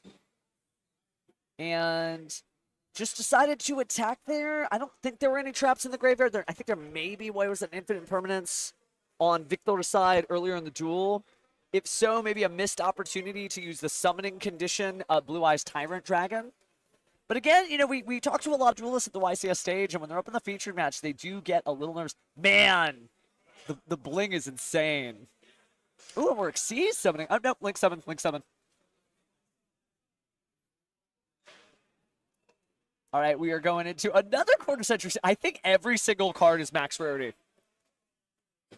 This is Seto Kaiba. And I think that was enough for Lacey. Lacey packing things up. I love the Inning Master pack bit. But you're right, Scoop Phase activate. We're going into a game 2.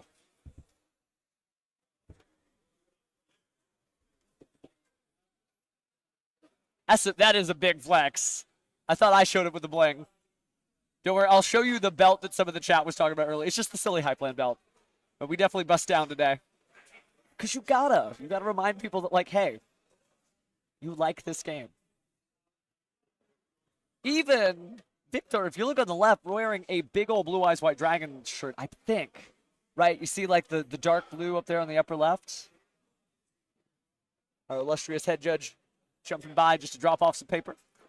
We did have a couple of penalties. We ran out of room on the back of the slip.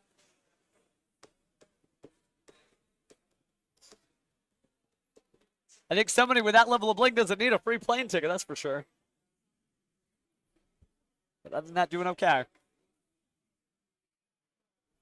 Now, Lacey, certainly no slouch either, getting this far in the tournament with Kashtira. Kashtira pure, by the way. No Regenesis. There are going to be 9 rounds. So after this, you get 3 more rounds of Yu-Gi-Oh! And we're going to start picking on the top tables because, remember, first place doesn't just get their invite. Game Guys is flying them round trip to Indianapolis, Indiana. Words. Where they will compete with thousands of other duelists to try to represent North America in the Yu-Gi-Oh! World Championship this August. In Paris, France. That's Paris, France for everybody else.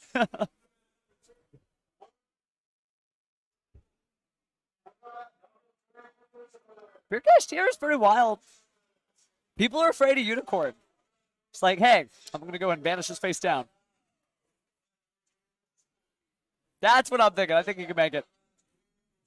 So there are Regenesis duelists. I didn't see them get too far in the tournament, but they're out there. And I know that there are some that made it to the top cut. Actually, one duelist made it to the top cut. Regenesis Kashtira, Stephen Wynn. We talked about him earlier in the stream.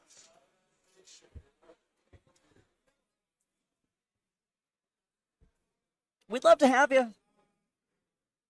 This is okay, this is going to sound crazy. It's a regional championship, right? This is kind of a regional worth flying to. I know that sounds crazy. Why would I fly to a region that's not my region? It's like a giant arcade. I'm going to say hey in the chat. I posted a video what the venue looks like here on my own YouTube channel. And it's wild that this is like a full arcade. And like Top Cut sits in gaming chairs. It's insane. There's not another venue like this. And if there is, tell me so I could get on a plane and go there. Oh, shout out to Puerto Rico. Yeah, I know we got people from the Dominican Republic, Puerto Rico, Chile, all over the world. Thank you for joining us. There are duelists from every walk of life here. Whether you got QCR, I should say QCSE. It is QCSE. You got me saying it now. Quarter century secret rare, Blue Eyes straight from the new set. Or whether your Blue Eyes is torn in half and taped together like Grandpa's. Doesn't matter. As long as you got 40 cards, it's time to duel.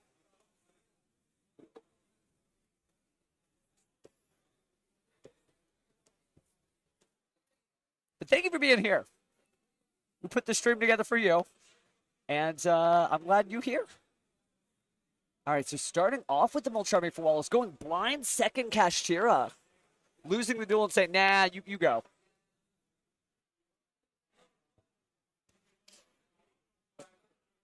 Thank you, Blue Skies, for smiling at us. Clicking the like button definitely helps with visibility. No one will say it. I want to say the thing that no YouTuber will say. They're like, wouldn't it be cool if you leave a like? Let's just break down the barriers, duelists. If you click like, then it makes the algorithm show visibility to more people because people seem to like it. And I know it's so hard to reach that like button. It's a mile and a half away, so if you can't click it, maybe next year. Maybe 38 years from now, you'll be like, I can leave a like. But they just don't want to say it because they don't want to be like, gibbies. That's fine. I'm not trying to be like that either, but I will tell you the truth. Those YouTubers that will say, hey, leave a like on this video. It does help them because it increases visibility. We ain't doing this for ads. There are no ads on this stream. They're afraid to say it, so I'll say it for them. If you like streams, our stream, other streams, other videos, click like. But yeah, pass 2 of Blue Eyes is crazy. And letting Kashtira just run amok here. Kashtira Unicorn slapping down. Followed up by Kashtira. Rise Heart. So going to banish 3 off the top there. Ooh, Zala, sorry about that. Be careful with the screen. No shade, by the way, on the people who are just like, leave a like, it helps. YouTube probably tells them just not give the cheat codes. But speaking of cheat codes, Kashtira Bird definitely feels like one. We're about to cheat out a level 7 monster by normal summoning it without tribute. Go second Kashtira, it definitely gets it done, especially if you're not seeing any Blue Eyes. So normal summon. Ooh, Dominus. Purge. Set on the field. Quarter Century Secret Rare Purge, by the way. Just incredible card collection. Have to talk about with Victor about that if he makes it through. But it does look like he's a little locked in. Using Kashtira Theosis. Again, the rarity of your cards doesn't matter. It's what you do with them. Now we're going to special summon a different attribute Kashtira in the form of Kashtira's, well, Scareclaw Kashtira.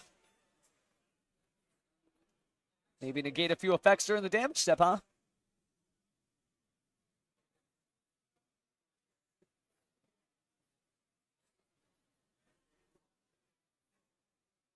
I don't get it either, Sora. I'm just here for the duels.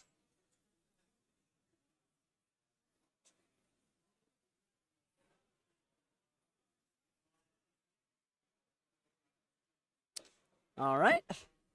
Looks like we are just going to keep attacking. And that's GG. So we're 1-1. We got ourselves a match. Yep, up, down, down, left, right, BA start. Again, we are in round 6. 3 more after that. Shout out to everybody joining us from Europe. Bunch of wonderful casters on your side across the pond. I'm sure somewhere out there, Sebastian Lemke is taking the data in so that the next stream he has, he can talk about all the craziness that happened here and in the Dutch Nationals and everywhere else around the world. I'm not a big favorite deck duelist because I want to play all the Yu-Gi-Oh! All the Yu-Gi-Oh! But there's a lot of decks that are fun. If I had to pick one, I always ask people, like, what's your favorite, deck, but not one from the anime. Just one that speaks to you. And Amazement, actually. It's a lot of fun. It's not going to win you a YCS, but it's not what it's about. It's about being a little long-haired entertainer. Huh. Wearing colorful suits? Huh. Making references to previous Yu-Gi-Oh cards? I wonder why I like Amazement so much.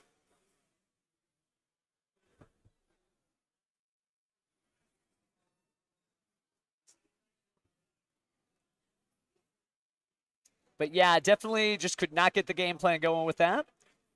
But Blue Eyes is going to get a chance to go first here.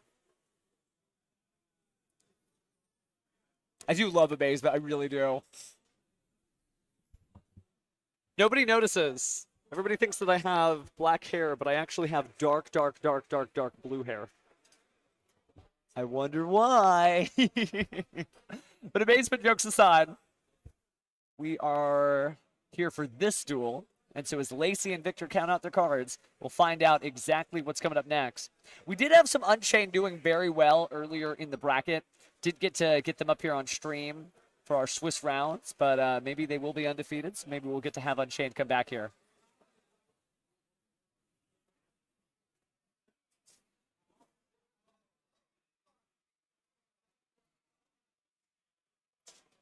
Man, the shine factor. Victor making us all need sunglasses. It'd be interesting. I think I might have saw some artifact Lancias coming to the main deck there. Interesting way to combat the Kashtiras. Lacey having a good smile with the judge, but Victor locked in. Having lost a game, doesn't want to lose another one. Smaller regional today, only 274 duelists. Still qualifies for 9 rounds of Swiss. Some people playing for their invite. Others just trying to practice. Our format will be very different when we get to the WCQs. I believe the EU WCQ is after the NA WCQ, so again, those of you across the pond will have a little bit of an insight there into Duelist Advanced format. But looking forward to all of the shenanigans that we'll be getting into, including with all the new cards that we're going to get out of Battles of Legend, Monster Mayhem. I don't know about you, but I definitely want those chibi art cards. It's one thing to show up with full, amazingly high rarity blue eyes, but what if it was a Starlight rare chibi blue eyes? We did have some Evil Twin Live Twin Fiend Smith earlier, but didn't get to showcase the full combo because, well, Malice got it done. Speaking of getting done, we're going to get into the stool. And then, sure, we can talk some Justice Hunters format. All right.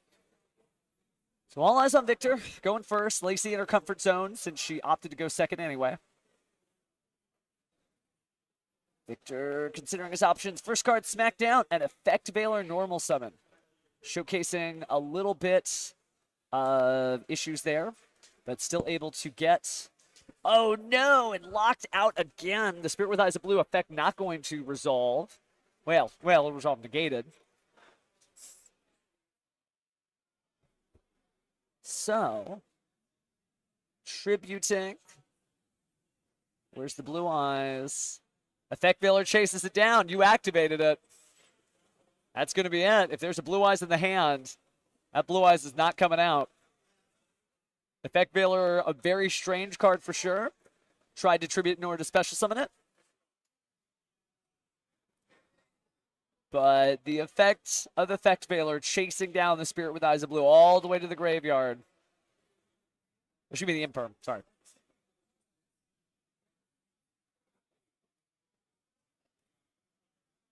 Got the blue eyes, revealing a blue eyes. Oof. All right, now we got the Kashtira field spell on the field. The Pressure Planet Rate Sought. Lacey just pushing forward.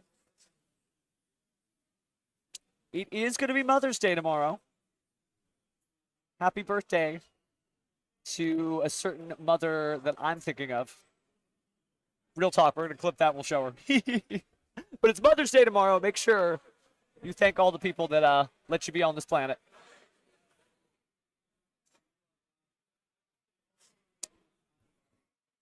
Ooh, and there we go, the Cashier Birth and the normal summon. And, man, pressure's on. Lightning Storm. It's supposed to be a rainy day here down in Pasadena, Texas, but the only rain coming down is the Lightning Storm clearing the field.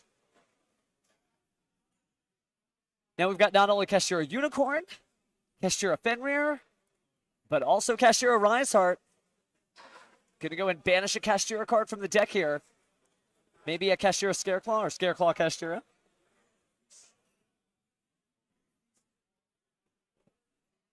Oh, and there's the handshake. Victor shows off a great card collection, but cannot bring it home. He might be buying his own plane ticket, but let me tell you, with a collection like that, I think he can afford it. Smiling, though, having a great time. Learned a little something on the way. We'll get to talk to Lacey about how it feels to rock things out in Kashtira? Just getting it done.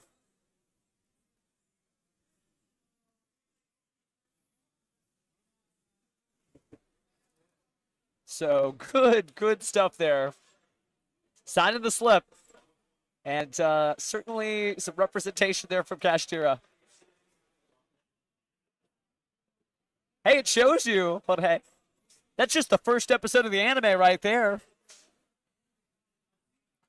My grandfather's deck has no pathetic cards, Victor, but it does contain Kashtira Birth. It's all you needed.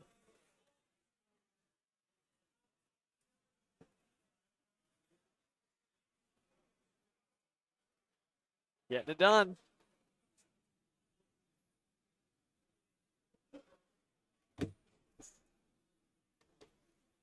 Man, Regenesis would have added certainly something to this deck, but not even needed.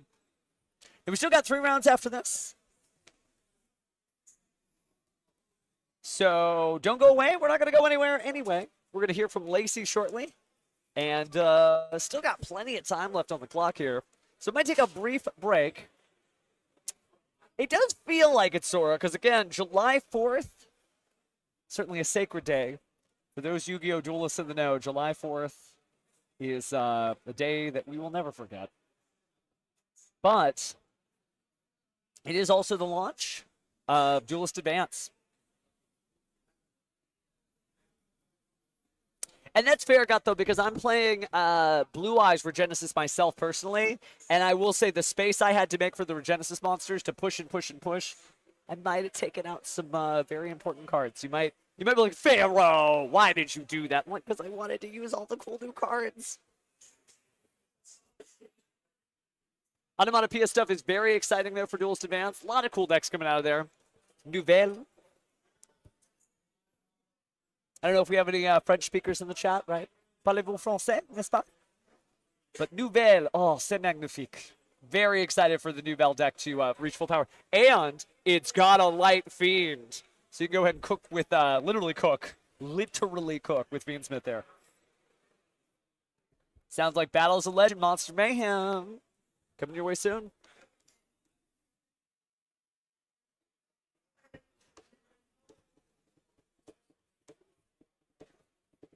It's a big package for sure. I run it very, very tiny, Gato.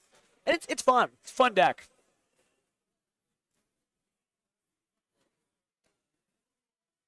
Oh, the Vanquish Soul stuff. Holy Sue. And I wasn't making a fake curse word. That is at least her OCG day. Definitely a really cool stream when they announced those cards on the OCG Times. They had legendary fighting game player from Japan, Gachiku, to just see how he thought about the tag stuff. But then you get a Street Fighter player instead of like a Blaze Blue player. But, you know. Mad Starlight Angry Burger. Ooh. I'm getting hungry already for shiny cardboard. But pretty soon, Lacey should be coming down.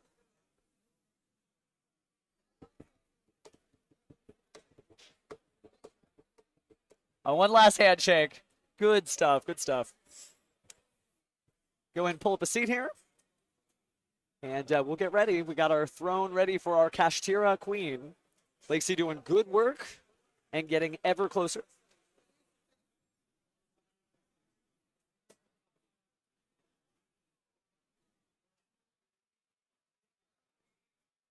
World Championship, I'm not confirming this because everyone's like, oh, Pharaoh, you know everything. I don't. I'm just a fan just like you.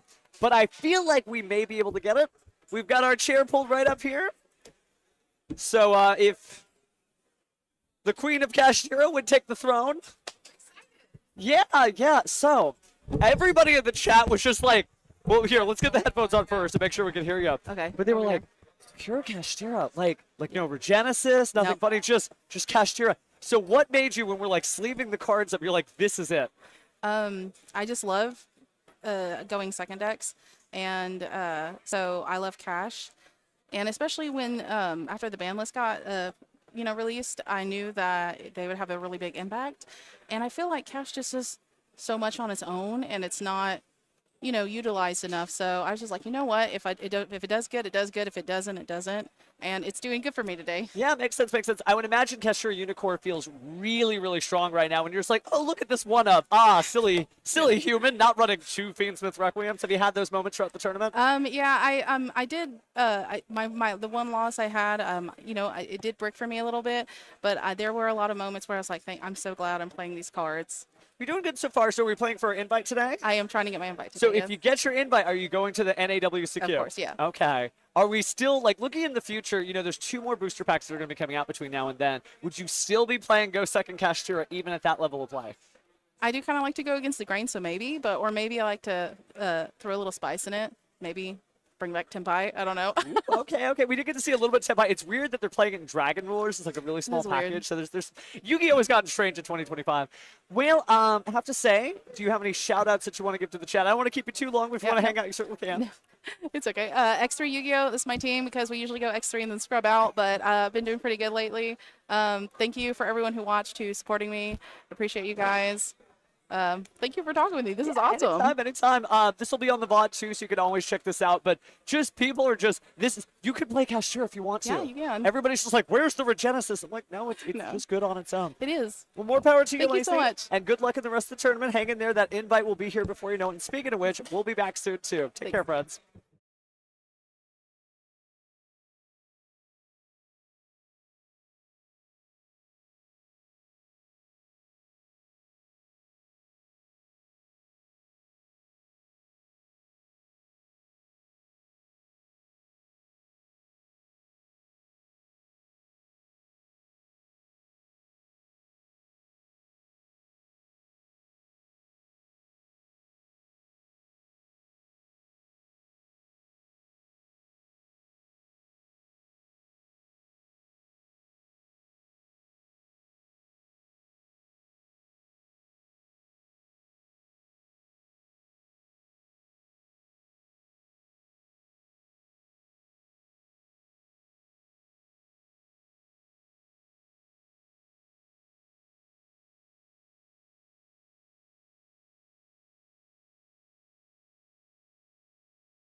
We still have quite a few undefeated duels left in the tournament, and we've also got about 5 minutes, so we're just going to hang out for a second. Again, thank you so much for watching. There's duels from all walks of life and from all over the world. That's wild, by the way. Like, nowhere since I've been playing this game, since I might be a little bit of a dinosaur here, never imagined that we would all just be, like, hanging out and be like, you're in Europe, and you over there, you're in South America, and you over there, you're in Antarctica, for all I know. Just some wild stuff. Certainly, ooh, nice QCRSH, by the way. Congratulations. We're just trying to figure out what's next. We saw on some of the feature match request forums, there's some interesting stuff for sure. No spoilers, because we got to figure out. Sometimes people decline, so we don't always get what we want. Looks like, as a clarification, Lacey is X1, by the way, so it looks like we got a pair down on that one. So still doing good, but maybe not getting the Sacred Plane ticket. So we'll have a couple of people on the bubble here and there. But as we get late in the round here, we only have 3 rounds left. We are going to start picking the toppest of tables, but we'll see what we get from the request form for now. Just good times. Honestly, oh, cool. Okay, so when I say the across the pond joke, you're like, why does he just keep saying just that one British phrase and nothing else? I don't know.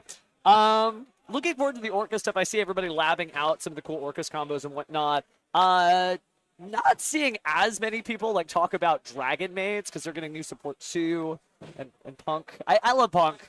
Sorry, Punk Rocker for life here. But it's just good Yu-Gi-Oh! Like, the vibe here is incredible as we check out. There's just people doing the Time Wizard tournament. I love Time Wizard format for sure. Sometimes people joke that it's like the Yu-Gi-Oh! Old folks home, right? You're just like, oh yeah, Black Whirlwind's still good. You could still normal summon Bora the Spear. Oh yeah, it's okay, Grandpa. Yeah, New Jersey, it's the 75th Edison every day of the week. Ha ha ha ha ha. But no, it's actually really neat that people can play those formats, and that's why when they mention the day 2 prizing that they're starting at the WCQ format where it's got the stamp on there, I really liked that it had some stuff that will be valid for the Time Wizard format. So, yeah, no, still playing Punk Gold Pride. I'm still playing Punk Gold Pride on Master Duel like yesterday. Like, I'm in the hotel room, and I should be getting rest. And I'm just like, yeah, I could still get one more in. It's not the best version. I think a lot of people are going to end up playing like Punk Psychic with the new Psychic cards that are available in Duelist Advance or retrains from famous Psychic monsters throughout Yu-Gi-Oh history. But it feels pretty good. It feels good. I'm looking over there, by the way. That's my eye line to the chat. This is how I'm able to like see you. And no, it's just neat to have like the full community here because again, this is not when I was your age, whatever that means. Since we're all in this game together. There's so much in the scene that like just felt impossible. I remember, this is gonna sound so silly. You ready for like grandpa time?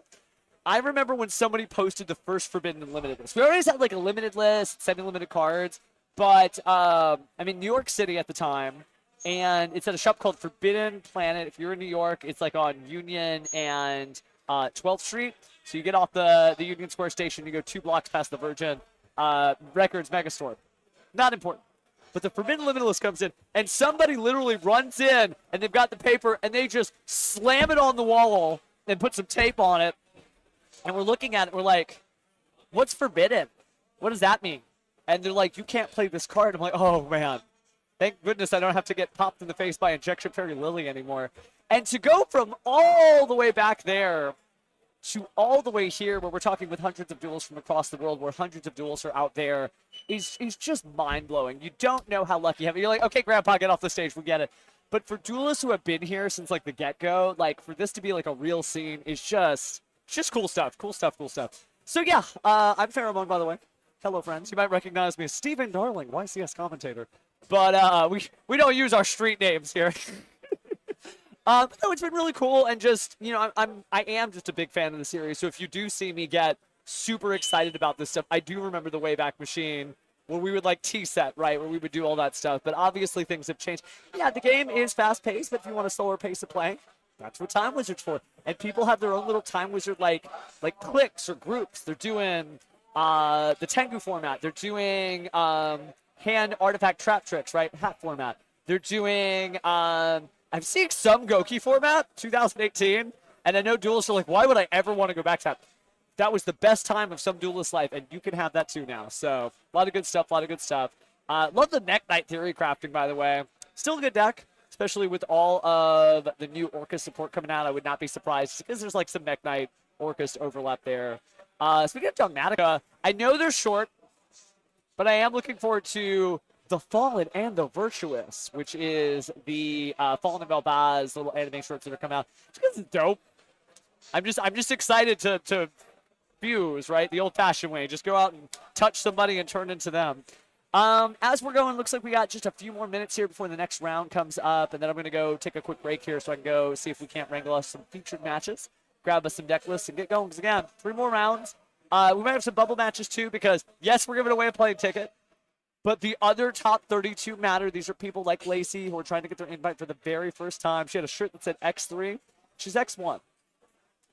Now, granted, she could lose the next couple of duels, but we're hoping not, right? Everybody hanging in there. Oh, yeah, actually I was talking, Wise Guys TCG, with somebody who reminded me that the defense of Skull Guardian and the Voiceless Voice is 2,500. So 2,500 is a very significant number in the Yu-Gi-Oh! Trading card game. Which was so much fun to do, like, some of the promotional stuff for, because it is cool. Like, everybody's got their own spin on Regenesis. So check this out.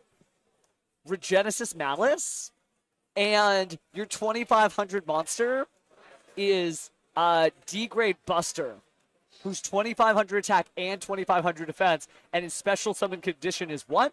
Banish 2 Cybers from the graveyard. That is so, like, never going to work, but it's a deck. It's a possibility, right? But hopefully, wherever you are in the world, you are doing good. Shout-outs in the chat to everybody. Just pulling this up so I can see who all we got and how many we got here. Oh, yeah, man. Bodies for days. But it won't be forever. Only got 3 more rounds as we continue to go here. Goodness gracious me. How do we get here? How do we get from Yu-Gi-Oh's original series all the way up through Rush Duels and beyond. And now we've got anime just about the cards. Wild stuff. Still hoping that we get to see some of the newer stuff soon. The next regional for Game Guys, of course, will be for the Duelist Advanced format, but that won't be until after like the World Championship era. So if you're hoping for more content, this venue does some crazy stuff for other games. So if you like other card games, they will have other card games on this. Won't be me. I'm one of these. Property of Kaiba, it says it on the shirt, right? But they definitely do a lot of stuff with like Smash and some of the other stuff too. I haven't seen any White Forest. I would love to see some White Forest. We had Rehan on stream at YCS Providence. So if you're looking for high level White Forest, there should be 2 White Forest matches, one on day 1 and one on day 2. I think it's like round 7 and round 11. I don't know if I'm remembering that right. If I remembered it right, that was just total accident. But yeah, just some really good stuff across the board from that deck, but it just, people haven't committed to it. I think when the new Dark Magician Destruction stuff comes out, we will definitely see more White Forest gameplay, because it's a dope deck. That deck plays through anything. And now it has not 1 Omni Negate with Azamina Ilya Sylvia, but it's going to have 2 with Dark Magician of Destruction. What is it? It's like Horobi no Kuro Majutsu, which is basically like Dark Magician Destruction. So, but good stuff. Vengeance, yep. Vengeance is 25. Got those big old numbers. 2,500 is, again, it's just, it's funny because the protagonist, maybe you don't know. Maybe you've been watching Yu-Gi-Oh! And you don't realize Dark Magician 2,500, Bios 2,500. Always 2,500. Nothing too crazy like a Tenpai style. We did see some Tenpai gameplay from Dragon Rulers. Scroll back in the VOD. I think that's round 2, I think. And Dragon Ruler can just search dragons, so it just searches Tenpai Dragon Genraku, and then all of a sudden special in the field. Get Pydra, sung in summoning, and have fun from there. So they are out there for sure. Nice. Okay, good. I'm glad Rahan's doing some good stuff. 1 deck profile, 1 interview. Haven't seen Odd Eyes yet. Technically, what is it? Astrograph Sorcerer is 2,500, right? So, no, it isn't, but it leads to it. So, a little bit of OCG gameplay here. You get you play a spell at some point. You put out a level 6 or higher Dark Spellcaster, Diabell Star, and then you turn Diabell Star into a Link 1, the Horobi no Kuromajutsu, right? So, I think it's Kuromajutsu Shield. Oboite imasen. I don't remember, but that lets you go ahead and add a card that is Dark Magician or mentions Dark Magician. You get like what they're loosely calling Glare Gaze of Timaeus. You play that, you fuse, and then before you know it, you have a Red Eyes Dark Dragoon. It is the weakest Red Eyes Dark Dragoon we will ever see in tournament gameplay because the lingering condition of the spell card that fuses it out is that you banish whatever monster that you fusion summon off of it. And it is treated as being summoned off the Eye of Timaeus, which is important for things like Amulet Dragon, for anime fans like me, and Dark Magician Girl, the Dragon Knight. Could happen.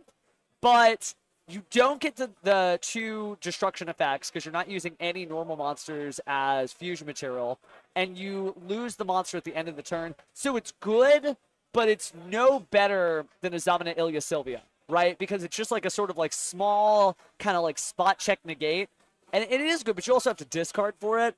And Troll and Lockbird is going to hurt. Ash Blossom and Joyous Spring is going to hurt. Like, it's not the perfect version of that, right? So it's good, but I don't want everybody to think that, like, Yami Yugi Turbo is all of a sudden the scariest deck you've ever played against. I think it's good. I think it'll definitely push the deck to new heights, and I'm really looking forward to it.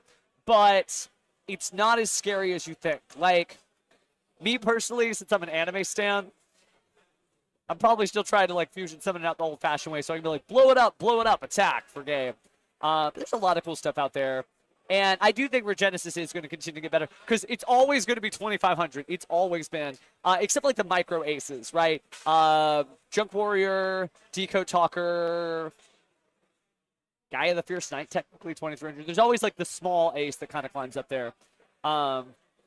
But yeah, the discard hurts, but with White Forest, it is going to be a little bit better. So I definitely think that deck gets its due. And also Horus is better too. So play your Horus decks out there.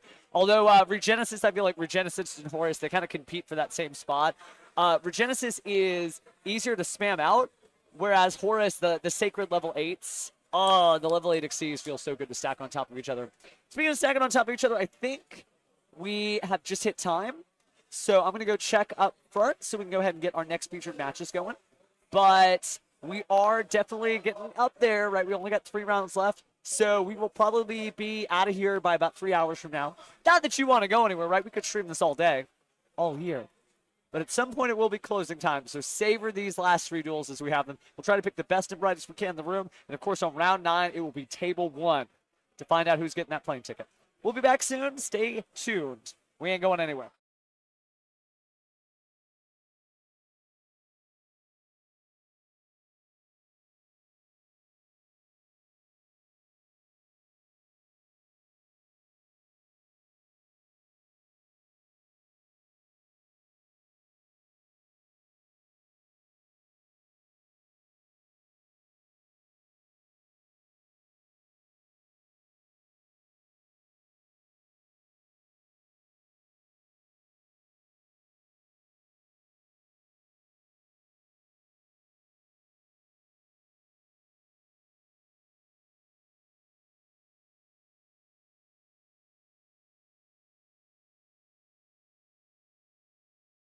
And we may be able to get. So this is not a joke that that I'm making lightly, but there is certainly a reputation that European events have plant duelists just skyrocket up there, and no one knows how to play against plants. Well, we are starting to develop a reputation ourselves in North America that no one knows how to play against Memento. So it looks like we probably are going to get some Memento content up here, which is exciting. No slight to any duelist of any country, any nationality, any walk of life, or any deck type. But I have heard the rumors out there that over in Europe, you're like, plants? I don't know, correct me if I'm wrong. I'm not over there to hear the jokes in person, but I am excited to see some plant-based life forms. But we're not doing plants. We are doing Memento. And Memento, a very interesting game. I guess it's just because it's very nebulous. I played Memento starting from when it came out in Valiant Smashers, and I was not doing good with it. The deck list wasn't bad, but it was basically Nibiru token turbo. But they always joke about Salamangreat heroes, like, oh, so your ending field is Nibiru token. How does that feel? And that's how it was for me. Problem is, my 5th summon was Mementol Combined Creation Tekutlika, which has 5,000 attack. So they get Nibiru, 3,000 attack, tokens 5,000 attack, change of heart, bop, right? 8,000 to the face. So it hurt just a little bit. But we may be able to get some of that stuff going on. Just depends. Sometimes people decline. We don't always get our first choice. I mean, Plant is good. I think what it is with those decks where the monster doesn't stay on the field long, and it's just like part of like the sort of broader puzzle to establishing whatever field you want. That's typically where I think people struggle, because you're like, do I stop this? Is it this one? Do I stop this, that? And it's not like Hero where like we've all seen the anime and read the manga, so we're like, oh no, this is what you want to, put the claptrap on. But either way, I look forward to if it's Memento. I play the deck, so I know how to say all the crazy names, but I'll also be able to, hopefully we can educate each other together. Where should we stop the combo? What is it that's going to stop them? And usually Sleepy is the thing that gets it done the hardest. There's a lot of cool stuff out there. I saw some Regenesis out there. There's Memento out there. There's a lot of things that are not Malice. Because everybody came in this format and they're like, oh, so it's the Malice Supremacy, right? Not exactly. I think, speaking of exactly, maybe exactly time to switch over. Let's see if our duelists are out there. Yes, no, maybe so. I think I saw them go that way. Maybe. Maybe not. I'm not in the Memento Discord. I mean, you could invite me to the Memento Discord. I'm all over the place, so I may not be able to check my notifications that often, but I would love to see some Memento stuff. Just search at Pheromone. Difficult to spell, but easy to remember-ish. Maybe our duelists are not there. Okay. I just saw, like, the big door. We have, like, double doors. Battle City here is definitely a sight to see. But, yeah, just waiting for our duelists to get ready. When we have pairings, we will go ahead and seat those fine duelists down and keep things going. It's cool that the national championships are streamed. What I love to do after I get off of these is I literally just go watch the other duels so I can just see what's going on in like other parts of the world. seeing all the different casters, all the energy out there. You know, usually it's somebody like Marcello or Lampy, right? Sebastian Lemke. Oh, okay. So you just play Memento, right? I think the biggest thing we got is the Goblin Bikers, right? And it's funny because I was like, Goblin Bikers, and it was cool. I got to introduce that, and it was really exciting. I didn't know I was introducing Mementos before. And yes, Memento Goblins in the name. But there's like other Goblins. You can play like Goblin Attack Force or Goblin Bikers. We have had some real Goblin Biker decks up there. Okay, so they are pulling the tables. Cool. Speaking of Discord, I've got tapped in here, so I'll be like, oh, thank you, judges. We're hanging in there as things start to wind down. Kind of a warm day down here in Texas, so be nice for it to start to cool off and let these duelists have their evening. Event running at a very good pace. Judges doing a great job, and be fun for me to get back in the saddle. I'll be judging at I applied for the Epic Regional Championships June 7th, Dallas-Fort Worth area. So nice to be in uniform. Granted, when you're in uniform, you sound and act a little bit different, right? Because the most important thing is your experience as a duelist. It's not the me show starring me that day. It's the you show starring you and Yu-Gi-Oh! We won't know till we find out the hard way. We see the cards drop down. Speaking of which, looks like a very notable Memento duelist coming their way. So now I will go ahead and switch over. It's going to be Kyle Salisbury, who is just a Memento, just galaxy-grade duelist I've ever seen one. His opponent, we shall see soon. There we go. Hey, Cranium Burst is cool. Don't let anybody tell you that Trap card Appaloosa Bow of the Goddess is a bad card. All right, but our matchup is going to be Memento versus Mitsurugi Raizio. Interesting. Intéressant indeed. So these duelists will be getting ready to go. Now, you know, I talked to Pascal, who is also a fellow New York expat like me, who's down in Texas, and he didn't know about Game Guys. I don't know if he's out here in the audience, but I hope he gets some time to come down to Game Guys. Because if he's not here, he don't know what he's missing. Just a cool vibe. Cool duelist doing cool things. And Kyle, definitely one of the more creative Memento duelists. And I'm looking at the deck list, and I will not speak his deck list on air. But I will say, what? Okay. Okay, so yeah, this is going to be interesting. All right, little pile shuffling there. Really interesting sleeves, too, by the way. So we are coming in round 7. And by the way, hello there, Simply Kenobi. Always good to see you. 7, 8, 9, only 3 to go. That's cool. Well, tell you what, Alec, please tell him to come to Game Guys. 7 of 9. Just like in Star Trek. Sorry, wrong reference. You're Star Wars. But he is mad chill. He is mad chill. He didn't make it in the top cut of YCS Providence, but his brother did. So, man, talk about the Kyber brothers. Both those duelists just incredible.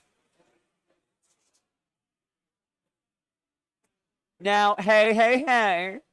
Technically speaking, this is Game Guys stream. If they want to leave those up, they can. When I can afford an island, man, I'm here for it. Dye my hair silver and find me an island.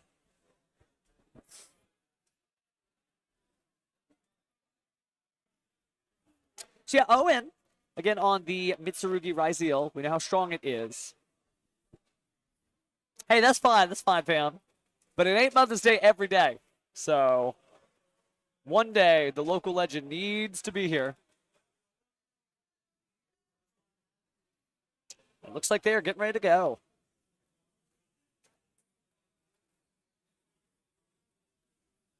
Let the games begin. Only thing you need for a field center is just for it not to be confused as a game element. And let me tell you, that one-piece card ain't no Yu-Gi-Oh! Monster I've never seen. Does have to have a castle, that is right.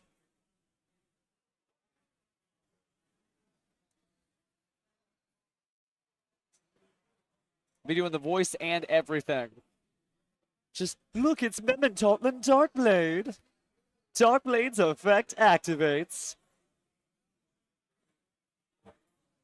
But it looks like we'll drop down an infinite impermanence. Oh, and boy, they're trying to stop his opponent. Looks like Kyle will let it go. Can you imagine 45 minutes of that? All right, Memetal Infusion being activated here. But are we going fully in for the combined creation? Looks like 2 cards down, so probably just our Memetal Twin Dragon.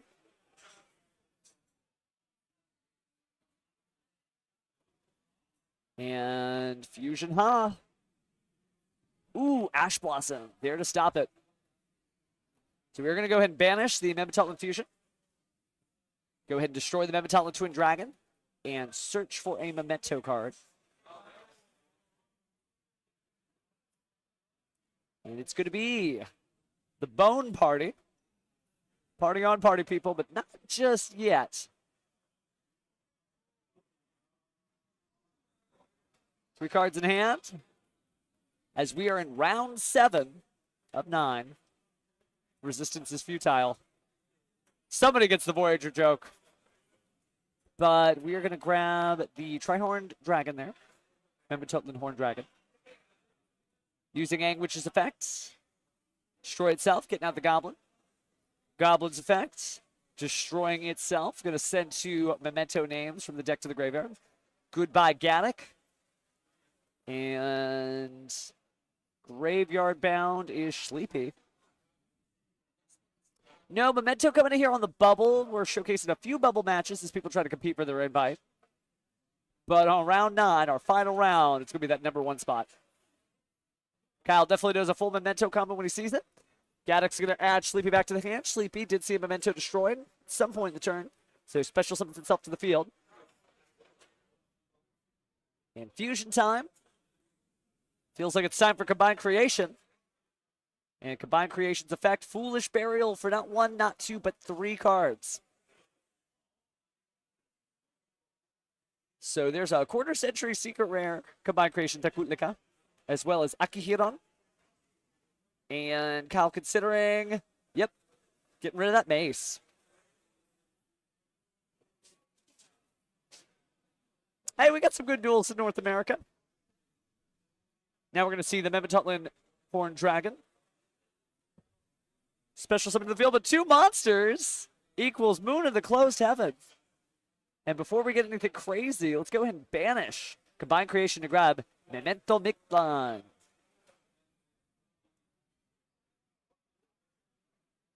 All right, activate that field spell. And then Bone Party destroying a very high level Memetutlin Horned Dragon, which will mean that you get some good numbers out of Memento Mictlan. Again, able to point to one of those destroyed monsters, special summon a lower level.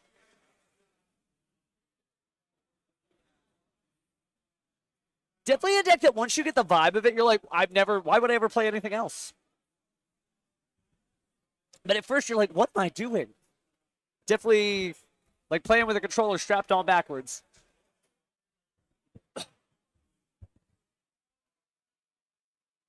We're going to use Memento Mictlan.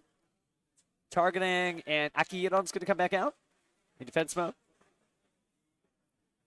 And also going to get the special summon off its effect, the Mace.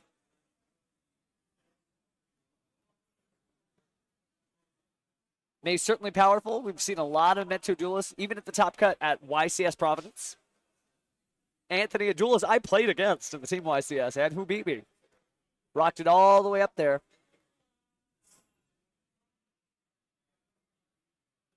It's a very addicting deck. It's something you could easily play solitaire to yourself just to practice the combos and figure out all the ins and outs. So what makes it so difficult, though, is it's a deck with a very high skill ceiling. So getting rid of Akihiron, and now going to link 2 here, straight into the Fiend Smith sequence. No Requiem, nothing crazy. Recycling. Sleepy back to the deck, as well as Moon of the Closed Heaven. Light Fiend and a Memento. Oh, it's Illusion time. Baphomet, the Mythical King of Phantom Beasts. Now another link. Kyle just so comfortable with this deck. Gonna go ahead and banish the Infinite Impermanence. Interesting. Guess it's there.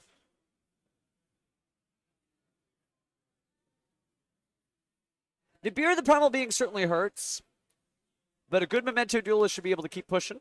And speaking of pushing, 5 cards back to the deck for the summoning condition of Memento Combined Creation Tekutlika. 5,000 attack, 5,000 defense in attack mode. Retaliating C definitely would help. Spell card trigger, of course, would be Memento Bone Party. Speaking of Bone Party, going to end phase, use the field spells effect to set a Memento card. Face down.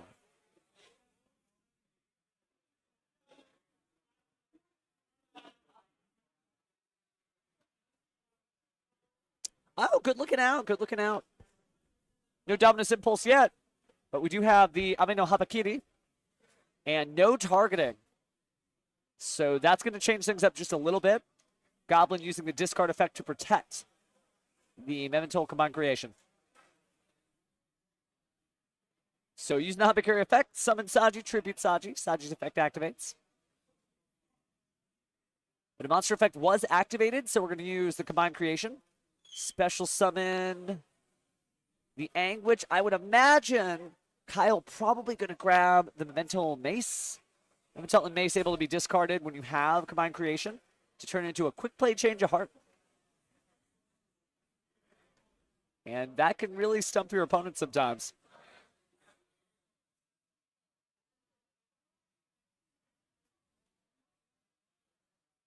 There's the Mace. So maybe about to swing it at his opponent.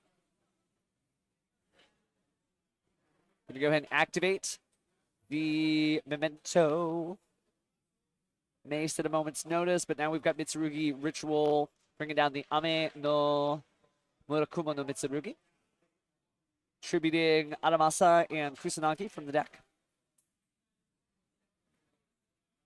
Maybe going to try that Raigeki effect.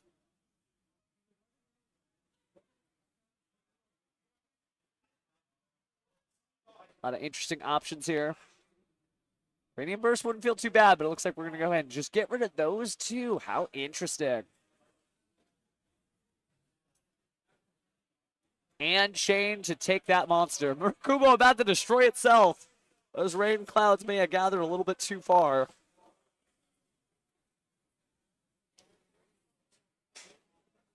So here we go. Banish those with SP Light and destroy the others. Do get Mitsurugi Prayers there.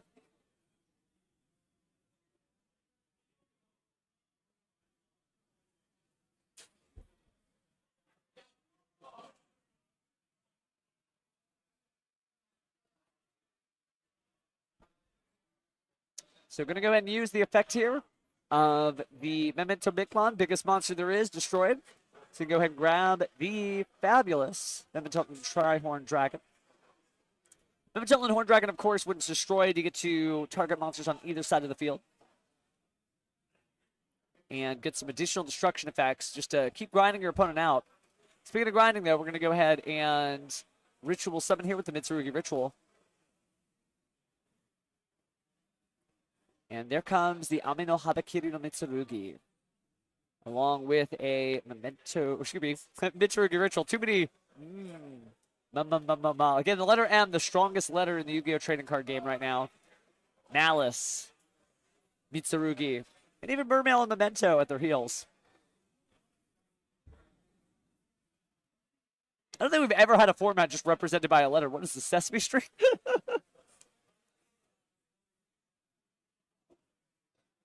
All right, but passing that turn player priority. Kyle doesn't have anything. Just going to go ahead and attack. Oh, interesting. Going to go ahead and banish. Special summon from the banishment. Targeting Combined Creation. Combined Creation is special summoned. And I think we are going to quick effect use the Creation King to destroy those two cards. Creation King's effect activates, targeting the two of them. So Creation King back to the grave if this works. Same with Habakiri. And now using Memento Miklon again here. Getting that Akihiron in defense mode. Akihiron's effect. Kyle just doing a beautiful job. Feels good. Oh, but now we got the X-Frizel finally coming down. Cat's out of the bag. Dropping Mereologic Aggregator. So we're going to go ahead and negate the Akihiron. But also search the deck to the hand. Sword Ryzeal. And then with Sword Ryzeal's effect, go ahead and grab Ice Ryzeal. Haven't seen very many Sword Ryzeal, or not Sword Ryzeal, I was saying Star Ryzeal. New kid on the block hasn't found his way in. But now using the Mementotlin Bone Party to destroy the Mementotlin Horn Dragon. And then able to immediately use its effect to destroy additional cards. So destroying Sleepy and Sword and X.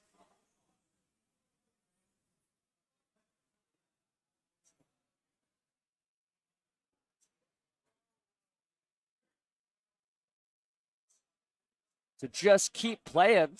Send the Gaddock to the grave. Go ahead and special summon it back. Use Gaddock to add back to the hand of Sleepy. Pass turn player priority. Resources running low on Owen's side, trying his best. Normal summon Ice Ryzeal. Effect is good. Deck just keeps on playing.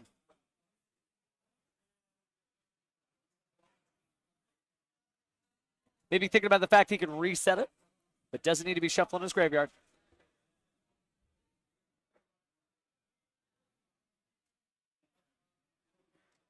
All right, Fusion Ha. Special summon. Fuse. So Sleepy's going to go ahead and combine there with Mementotlin Gaddock. Wow, okay. Here comes the Twin Horn Dragon again. The mirror image of Twin-Headed Thunder Dragon. There is not Julian. I wish. But you'll have to stay tuned for some YouTube deck profiles from our local heroes with their cameras.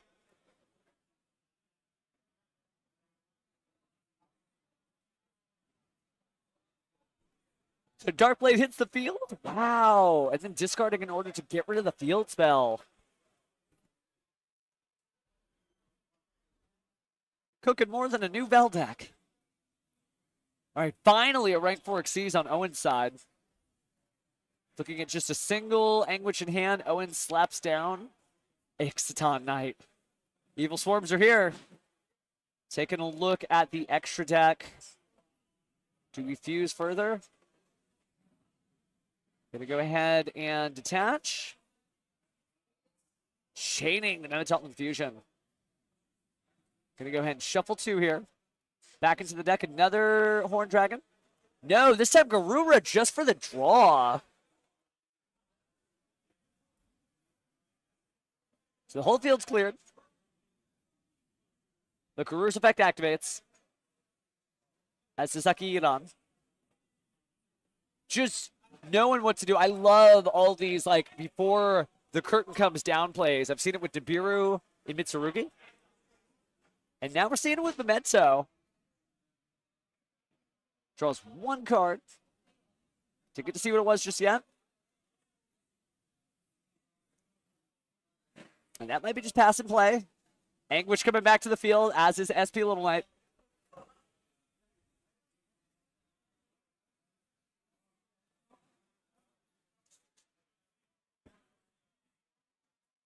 Maybe playing low to the ground. Either or, still hung in there. Also, may not want to use the Guardian Chimera just yet, if he in fact plays it. And now we get the Anguish. By the way, the Bling too.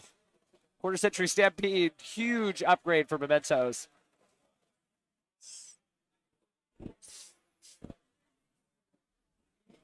Speaking of Mementos, Anguish is going to grab Goblin.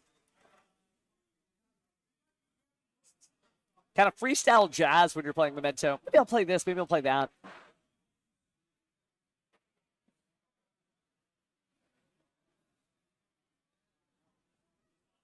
Always under the threat of the Ixaton Knight. Decent hand of cards. We are going to link 3, maybe link 4.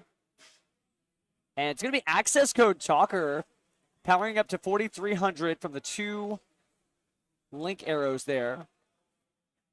During the next open game state, though, tributing the Ame no Habakiri no Mitsurugi, but called by the grave. Gonna go ahead and get rid of the Ame no Murakuma no Mitsurugi. Keeping it out of duel for both this turn and next. And that's all she wrote. Looks like Owen gonna go ahead and concede from there, and Kyle gets the first one.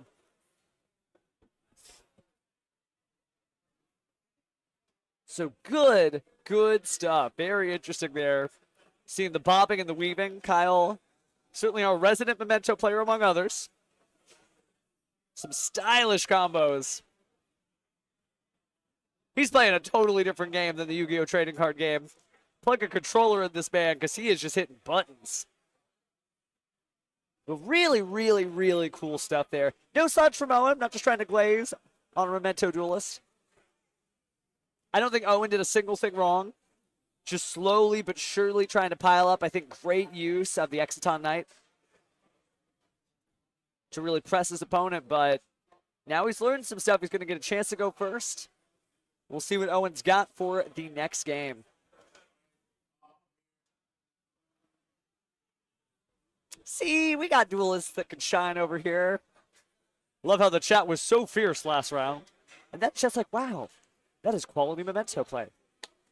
We're golf claps. I'm just teasing you. But it is really cool to see. There's nothing like watching a duel happen the way it should, right? There's moments even in the anime. They do misplay in the anime. It's hysterical.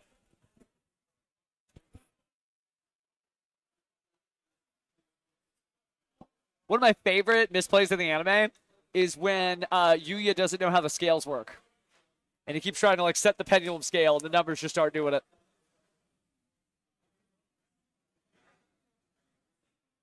Unfortunately, Zana, we may need some more staff for that.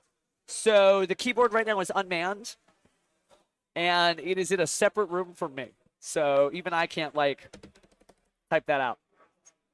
So you can just ask. But no, I understand. That way, you know, they know what's going on. It's round 7. 2 more rounds after this. I'm going to miss y'all. But you'll just have to catch me on the next official broadcast. Raw willing. But yeah, I'm just hitting buttons off the Steam Deck. Way on the side in another room. One day.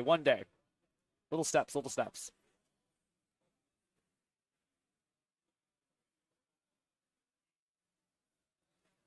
But speaking of little steps, Owen facing down that most charming Purulia. It just says no. Set, pass. Your move, duelist. Yeah, let's do it. Mementotlin Darkblade. Going to use its discard effects.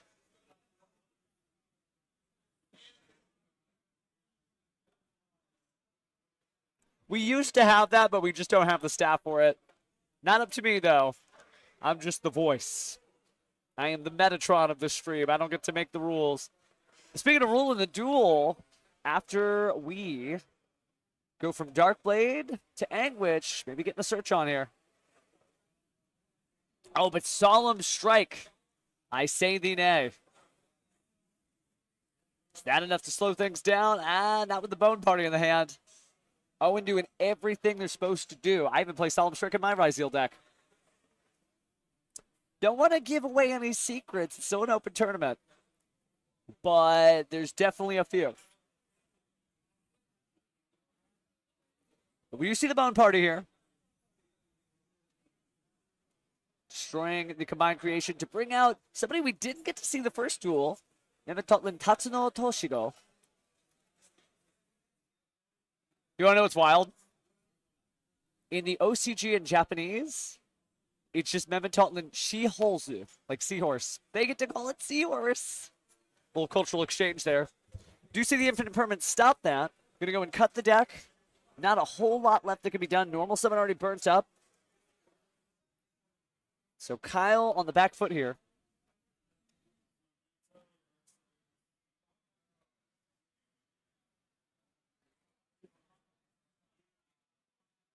Right, so we are going to choose Eclipse Twins.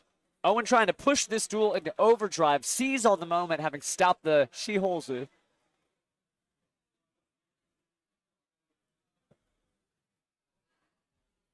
And so now, ooh, just scooped, just done. Even the judge was like, okay, yeah. Knows when he's down and out. So we got ourselves a match, 1-1.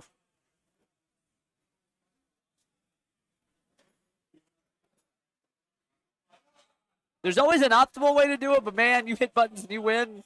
Just take the win and go. Neither of these decks underdogs, neither of these duelists underdogs. They are playing on the bubble. Both of them, I believe, are X2. A win brings you a little closer to being able to make the top 32 and earn that invite.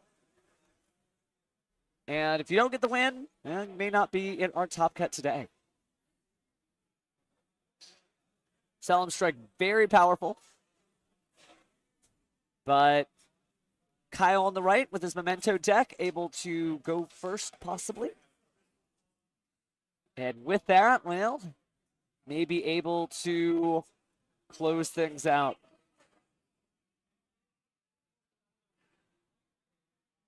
Bryzil gets it done. You may not enjoy the intellectual stimulation you receive from watching 2 level 4 monsters overlaid to build the overlay network, but it is a good deck. I think those are Memento sleeves, because I'm looking at it and that looks like 2 meme in the katakana style of Japanese. Can't quite find the and the toe. We'll have to see those sleeves a little closer up. I think those are Memento sleeves, though. That's wild.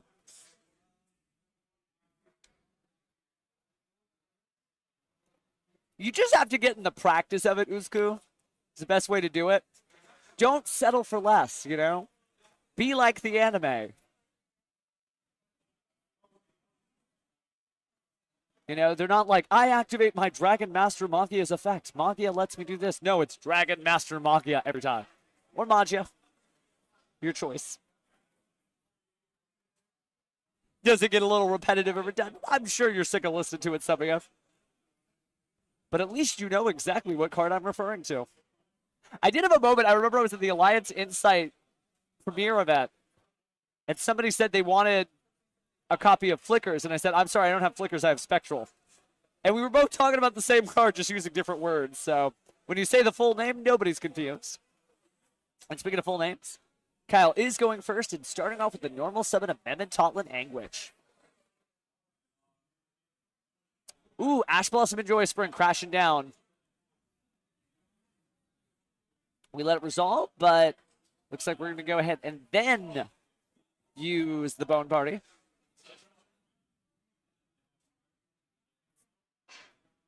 Hey, that's fine. Speaking of the horse, there it is. Does look like a sickly little horse. Not that sick horse. Not that sick horse. But we're going to send a couple of Memento names to the graveyard. Looks like Gaddock and Sleepy. Gaddock is going to go ahead and bring itself back to the field. Gaddock's effects. Targeting Sleepy, bring that back. So all the fusions are online.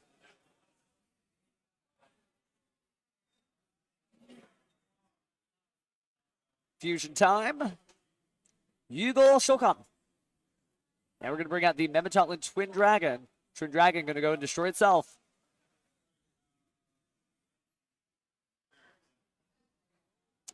So that one really surprised me. I thought it was Kibe Senouef. It's Kibi Senouef, surprisingly.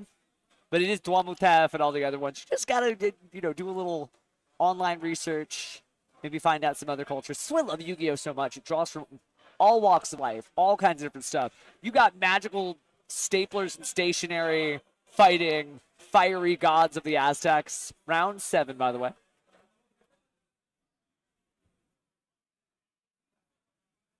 And play continues, by the way, as we use our Goblin Biker cards to go and get us into 2 cards going down. Akihira.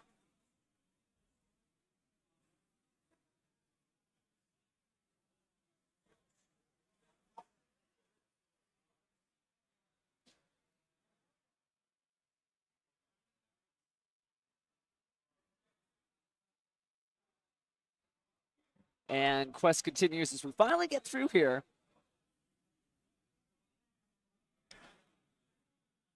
Oh, yeah, and there's plenty of great stuff to watch on the VOD Chaotic. You can always turn it back. But 2 more after this. That's right. And again, first place, Game Guys, our tournament organizer here, is buying them a plane ticket to go to the NAWCQ. No, this is your bubble match, Chaotic. These are X2. So winner moves on, gets close to the top 32 so they can get themselves an invite.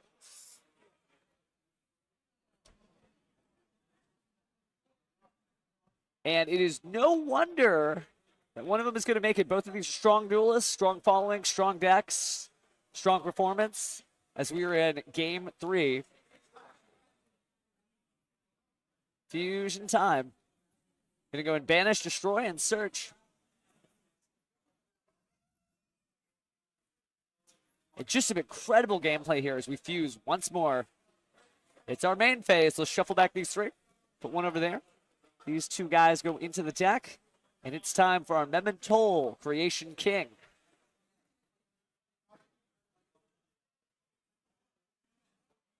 And just insanity here. Kyle, lucky that Max C is not available in this format. Have to be on Master Duel for that.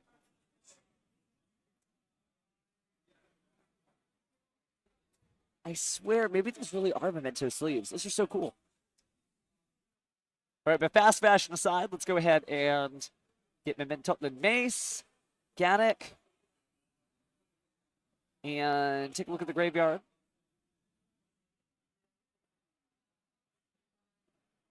Definitely something I've never seen.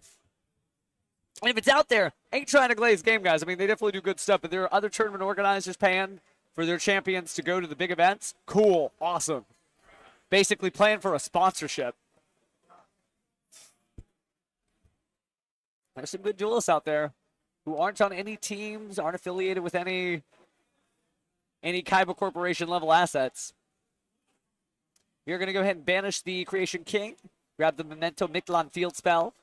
And it just shows you, I mean, maybe you're a duelist just jumping in. You don't know what half this stuff is. Well, you probably can tell that Kyle gets to play a lot of cards. And that's what makes this Memento deck so strong. It just keeps going. Where do you stop this? Well, there's some answers. There's some choke points. But it's able to keep going. Speaking of keep going, Fiend Smith sequence. Going to fusion summon a monster by shuffling the materials from the graveyard back into the respective decks. And Berfamed's here.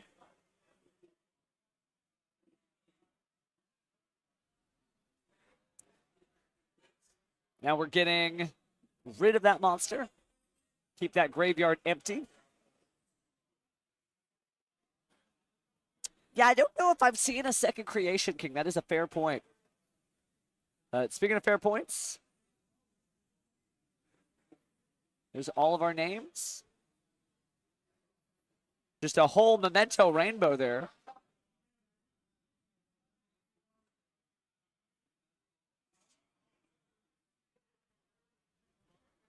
Sounds like we need to bring out our dimensional barriers.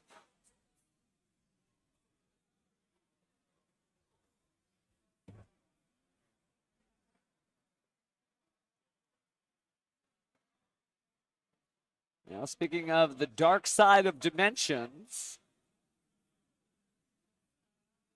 trying to figure out what's going on in the graveyard here. A lot of plays, Gato, that's for sure. But we are on game 3. Kyle decided to go first, having lost the last one. And is trying to figure out what they're going to be doing next here.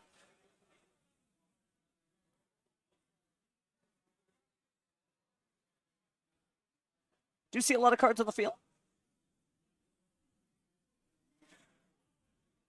I think the judge is just verifying some information.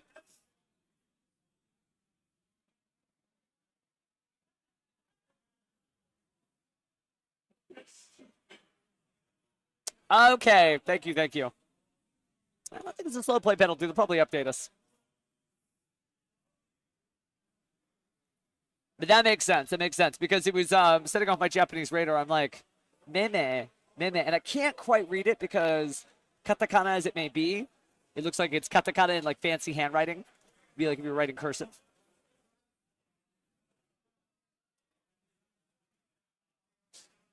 think we're just keeping track of an active game state here, making sure we know which card effects were activated.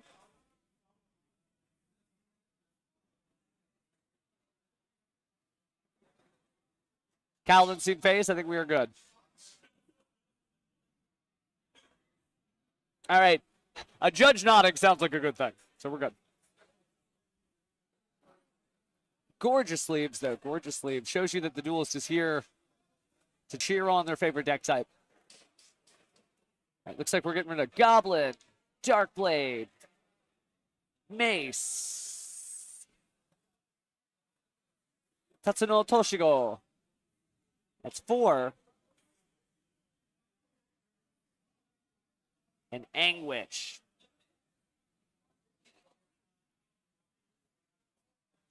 All right, so shuffle up against, and we are going to bring out the combined creation. Such a cool monster. And I love that, like, Memento is finally caught on. Wasn't as popular when Valiant Smashers came out. I think everybody knew that Centurion was one of the big decks. Now we just need someone to just stunt with Valmonica. Where are you at, Valmonica duelists? Please. Resonance counters. I need to see it. Love the deck. Play a lot of it on Master Duel. Selectrice is a cool card. Let's focus on the duel at hand. Or maybe we're thinking about Nibiru the Primal Being. Do you see a 7 Tachyon? Ooh. Play pass it over to the opponent. So it is Owen's turn.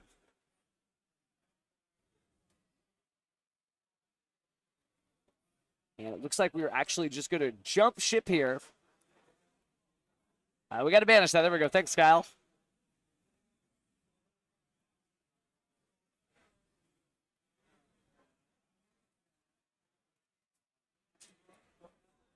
So we are going to go ahead and search out the Sword Ryzeal. No hands to hold the sword, though, because the SP Little Knight has banished X Ryzeal. But we are going to activate Bonfire, and it's good.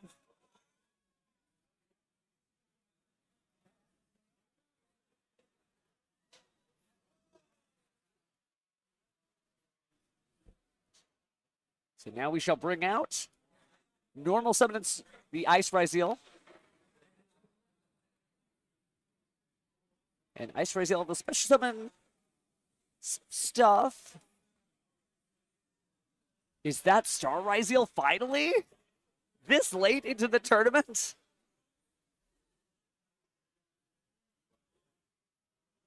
Yeah, it's Star Ryzeal. So when Star Ryzeal is special summoned, go ahead and set. Oh, that's true. Never mind. We had the field spell set last time. I totally blanked on that. So yeah, it's Star Ryzeal again. Because in previous duel, we went ahead and set the Ryzeal cross, and then exactly here, this is where Kyle jumped in to try to get rid of it. Speaking of which, we're going to go ahead and destroy the Star Ryzeal and the combined creation. Graveyard order is important. Watch it, Tyler. Every single part of the tournament policy guidelines must be preserved. Not the ones you like, all the rules. All the rules.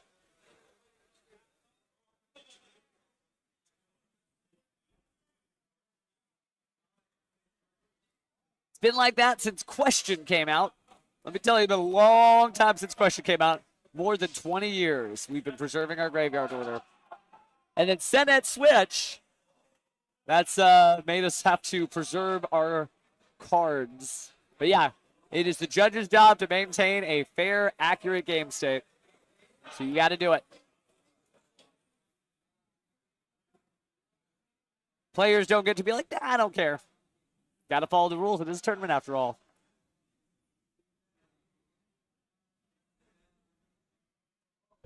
Don't worry, we usually have the life points set up to our Yu-Gi-Oh! Neuron screen, but we did have some technical difficulties where I prioritized making sure we could get the stream live. So we will make sure that we get those life points. We got a couple of months to prepare. We'll make sure when Duelist Advanced Regionals happens, you'll know exactly the life points on the field.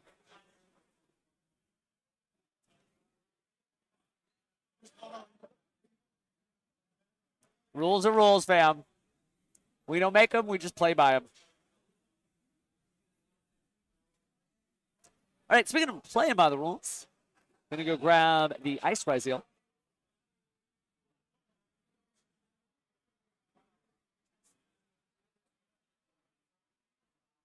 Part of the reason we do get to have this stream, not to wag a little finger, but it is because we are enforcing the rules. If we weren't, I don't know. We are getting to get back in here as Kyle takes a look at this graveyard. And the Memento plays continue. He's considering what he's going to do next. It looks like he passes turn player priority.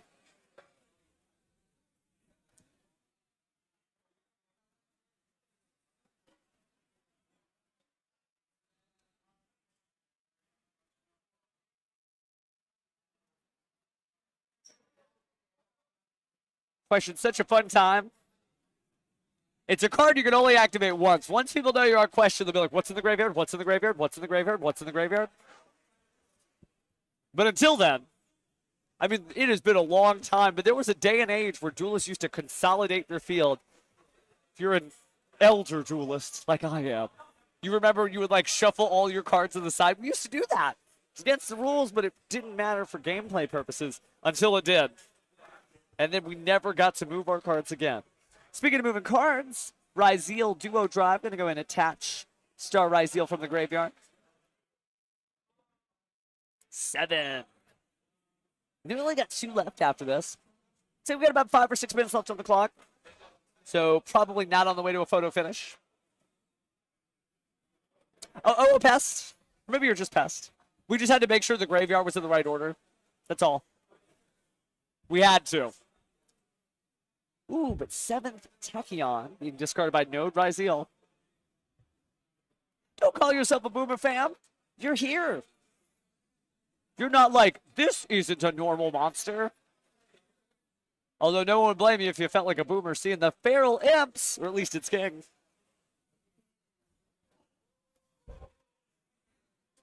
I mean, nobody's getting a 20% attack bonus because we're playing in the forest.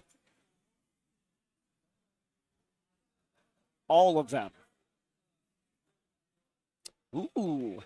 But we are going to special summon the Memento-Land Darkblade. And we're going to discard upon this. So, just to make sure you understand, card effect activated. Combined creation, going to special summon a Memento. The Memento is Darkblade. Darkblade's on summon effect. Discard a card. Discard Memento-Land Goblin. Trying to destroy the Ryzeal Cross. Forcing it. Ryzeal Cross going to go ahead and negate on resolution there. And then during the next open game state, discarding base to take the King of the Feral Imps. No reptiles for you. Can you imagine? My Infinitrack monsters get a power boost because we're at the train station waiting for the train to get here. Drawing a card off of the effect of Ryzeal Cross. 2 to the bottom, 1 to the top. What did he get? Playing close to the chest, can't see it. Owen taking a look at the extra deck. Kind of difficult situation to be in. Ryzeal Duo Drive is big, just gonna attack against the Darkblade and pass turn. So I can get on back because of the destruction. Play pass, cut my deck. Owen passing that over. And Kyle about to draw for turn. Oomph.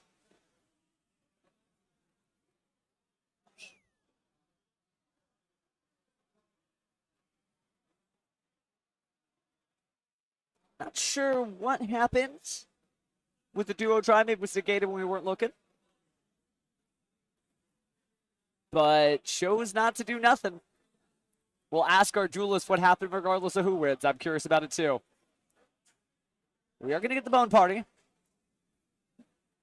Off of the effect of Memento Fusion, destroying the Akiron. Oh, but at resolution, no more effects. Slow down.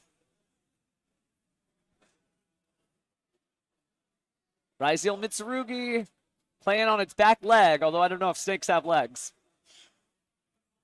Oh, wow. Are we doing it? Combined creation stands alone. This 5,000 attack monster can attack every monster on the field. Big numbers. Oh, there's the S-Field Knight. Okay. Duelist figured that out. So it wouldn't have been able to do that, so we do have to rewind the game state. Glad we caught there. Still fine. We're going to keep the duo drive attack. Oh, yeah. We want our card game duelist to play all the card games. Been a long day, fam. Easy when you're in the back seat, just hanging out. Light and breezy, saying, oh, man, these duelists. Me from the comfort of wherever I am.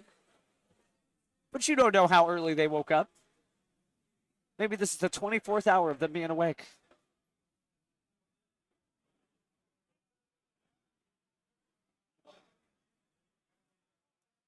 Their duelists are staying locked in. So Gaddock returning to the field.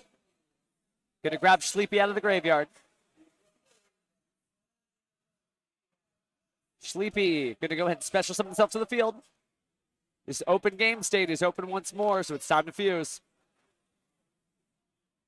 You gotta give yourself a break. The Yu-Gi-Oh! Trading card game is so much information.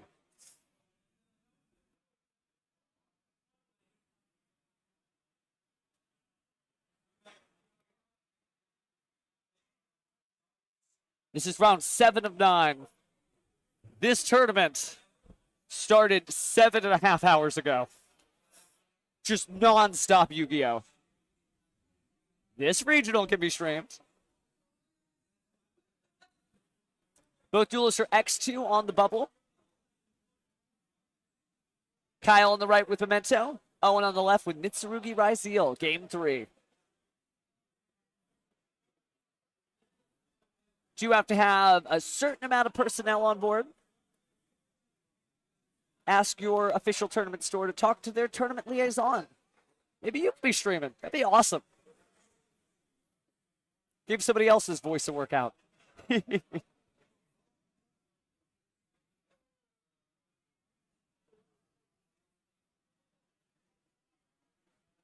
a big scene here. Billy Brake, 4-time YCS champion, Texas friend. Coming out of Grand Prairie, Texas.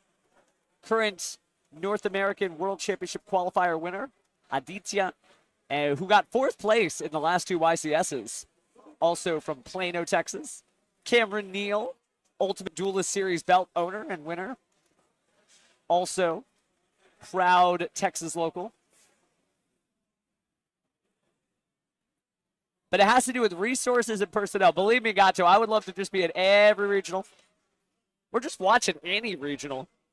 But this is a rare treat, so we try to give you the best we can. Speaking of which, let's go ahead and use the effect of Memento Mictlan to set the mental bone party. Also, there's a lot of champions from the SJC era. Jeff Jones famous for being SJC Edison champion up in the East Coast. But Philly Luna, Ryan Spicer, Jake McNeely, duelists from the Wayback Machine. And thanks, Claudio. Next team all the way. And yes, Texas locals are pretty brutal, let me just say. So's Canada, so's Europe, so's Australia. There's so many great duels all over the world. You got big names, you just got to shout them out. Speaking of big names, we are going to activate Mitsurugi Ritual, bring out the Aminamoto Kumano Mitsurugi, and tributing the Kusanagi and the Aramasa, getting their effects too. So Owen looking to come back for this duel.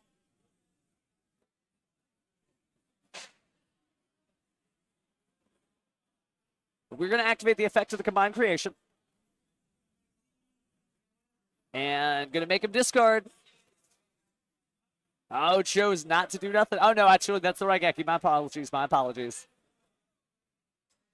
Feels good, don't it? All right, Snake's trying the best. Ami no Habakiri no Mitsurugi added to the hand, as well as the Mitsurugi Ritual. Going to use the effect of the Memento Mictlan field spell since the Memento was destroyed. Get a lower level 1 out of the grave, and that's going to be the Memento Linhorn Dragon.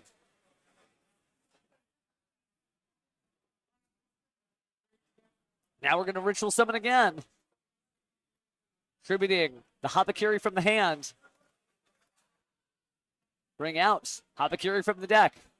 Habakiri's effect activates. It's good. Owen may be able to make the comeback here. Mitsurugi Prayers added from the deck to the hand. Oh, but it's Bone Party time. Destroying the Memento Horn Dragon. Gonna go ahead and use Horn Dragon to destroy one Memento card and two of your opponent's cards. You Raigeki me, I'm Raigekiing you. Kyle challenging Owen. Owen's got to figure out what to do next. Dropping the Mitsurugi Prayers.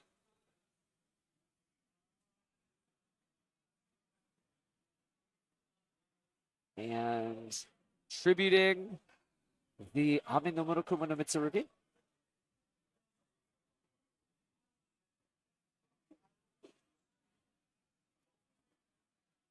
Seems like it's good. Take a look at the Memento Horn Dragon. Yeah. It's crazy, but it works.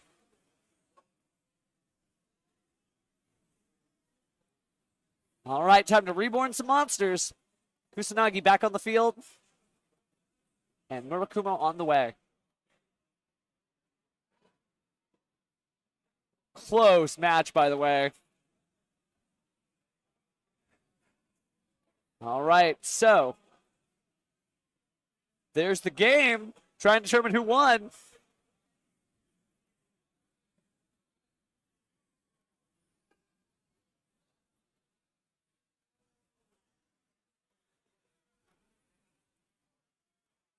It's like, I think Kyle may have made it.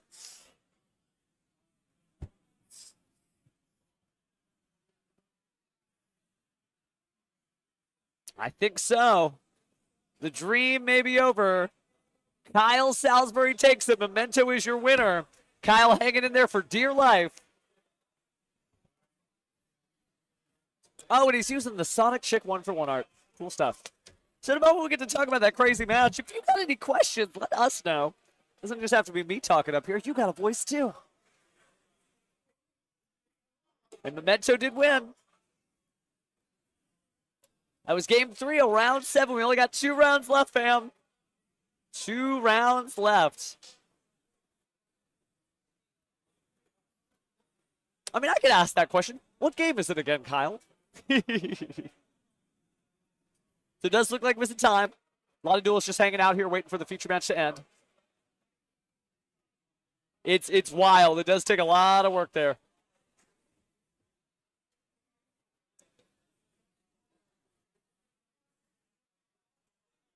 Well, let's go ahead and set up our Covenant Throne.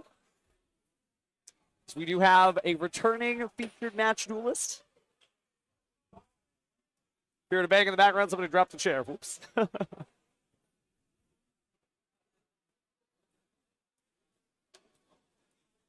Definitely a grind game for sure. Both of those decks, like, just crazy amounts of plays they can make.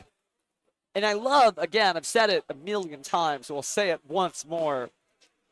Isn't it nice that this format is about playing the game? Now, I know if you've been Droll and Lockbirded recently, you'll be like, no, it's not about playing the game. Yes, it is. Yes, it is. Droll and Lockbird happens sometimes.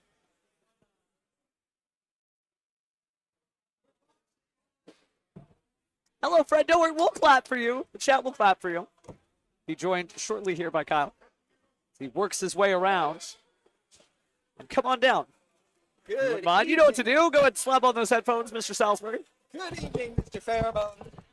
Wow, now that was a lot. That is, I have to say, Memento is one of those decks that can play and play and play. Here, we're just going to pass this over to the judge. If he can make it. Yeah. What does it feel like to kind of meet your match with Mitsurugi? Because they too could just go. So I've actually had a significant amount of practice against Mitsurugi, and the thing about it is, if you can get to full combo, they're never killing you. It doesn't matter. It's fair. Because even if they board wipe you, okay, cool. You have 3 levels of I'm summoning from graveyard. You have Burfmet Summon Creation King. You have Field Spell. You have Acheron. You have Bone Party. You have Fusion. Clearing your board helps them a lot, but they can only do it once. And the reality is, if you can get to full combo, it's really difficult for them to actually just push through. Sure, you can wipe my board realistically, but what are the chances of getting through everything else? And even Fair. if you do, cool. Summon command creation. Go to battle phase. That was insane. Now we were hype until we realized the SP Little Knight effect needed to be like resolved. We're like, oh, it's going to attack. Oh wait, no. Yeah. Not by itself. Memento is such a difficult deck to play in the long term because of how many lingering little things you've got, so many things you have to keep track of. It's hard, but it's rewarding. You've definitely been in this deck for the long run. I gotta ask, we have previously gotten our invite, right? Yes. So we're going to the NAWCQ. Yes. There's 2 new packs between now and then. Are we sticking with Memento through Battles of Legend and Duelist Advance? Looking at what's been released, I don't see any reason why I would be afraid to. Power ceiling's a little high right now. Malice can go a little crazy. Some dude on Mitsurugi Raizio Fiend Smith just wiped the board with me. He made a board of Caesar, Desiree with the Link 3 attached to it. Agmund Day, yeah. And then Detonator with prayers to set up to summon it back for the board wipe. That sounds like a trade binder less than a cohesive strategy. It sounds like Robert would be on it. Oh, a good my friend, goodness, Robert Van Buren. We got to see him at the beginning. Wow, that Blackbuster Soldier. Now, I gotta say, I noticed as you were playing, this was a much more streamlined version of the Memento deck. No popping off with, like, any of the weird combos and stuff like that, or some tech that I won't reveal, just in case you want to keep it under the hood. It's not in it today. Don't worry. So why did we go for that? Is that just playing low to the ground, just trying to keep it consistent? Consistency is key. As much as I love the Winda line. El Shadal Winda, I wasn't going to say it. He said it first. Yeah, as much as I love it, the ability to consistently say no to a nib at the end of combo, combined with the fact that I can't afford to brick at all in this format, I had to cut it. That's fair. That's fair. Well, it looks like they're going to shoo us off the stage here in just a second because we do have to pick our next up. But do you have any shout-outs to anybody on your team back home? Shout-outs to the rest of my boys in Team BS. That is Team Bandshifter. It's a 1, but yeah. Yeah. Shout-out to Tab, The Adventure Begins, best shop in Houston. Shout-out to Robert Van Buren, my ride.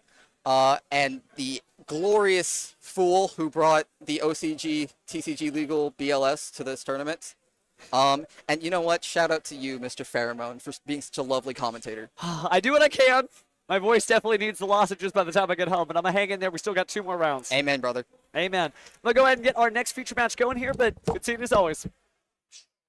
And be right back soon.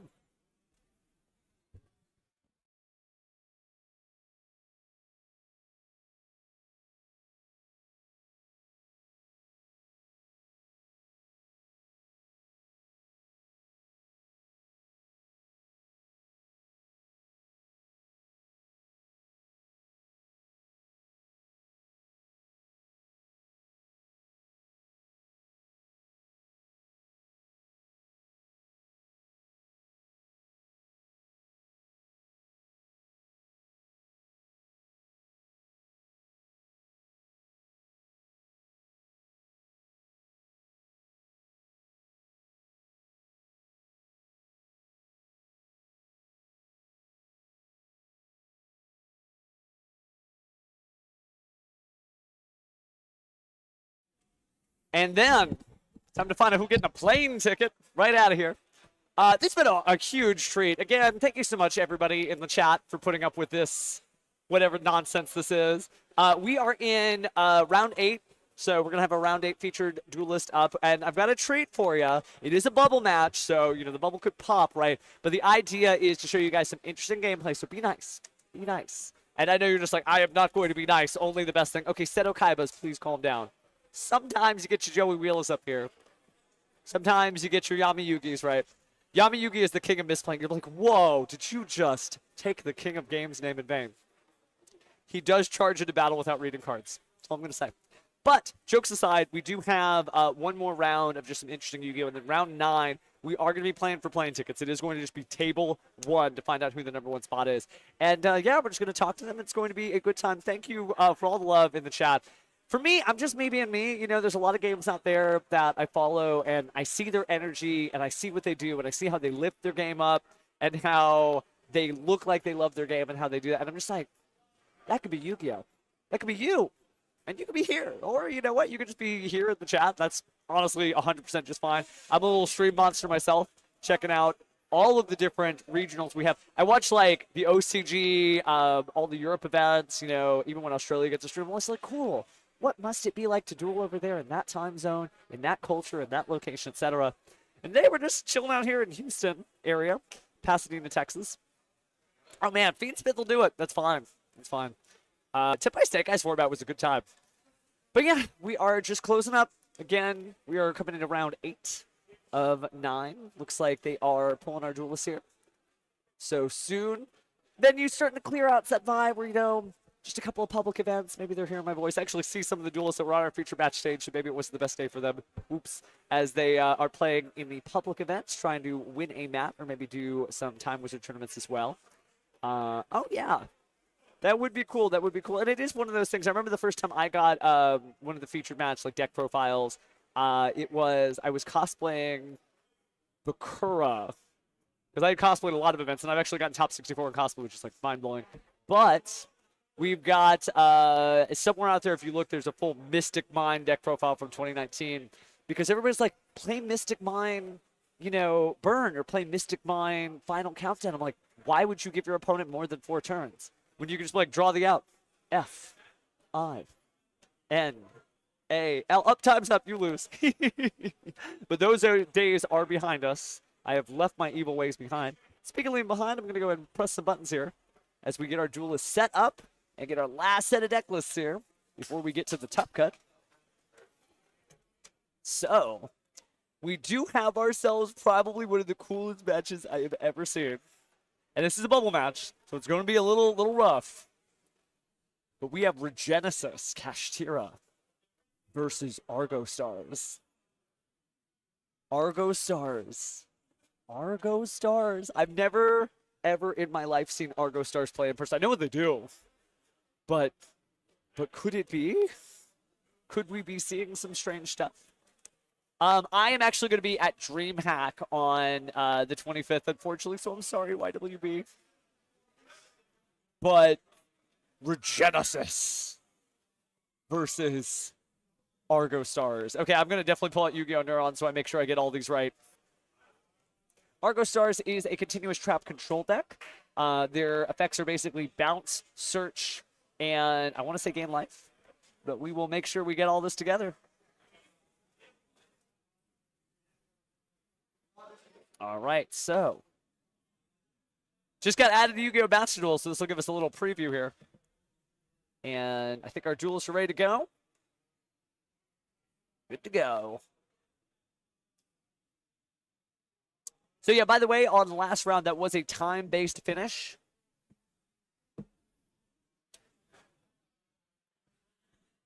I think he might have been, but I don't remember particularly.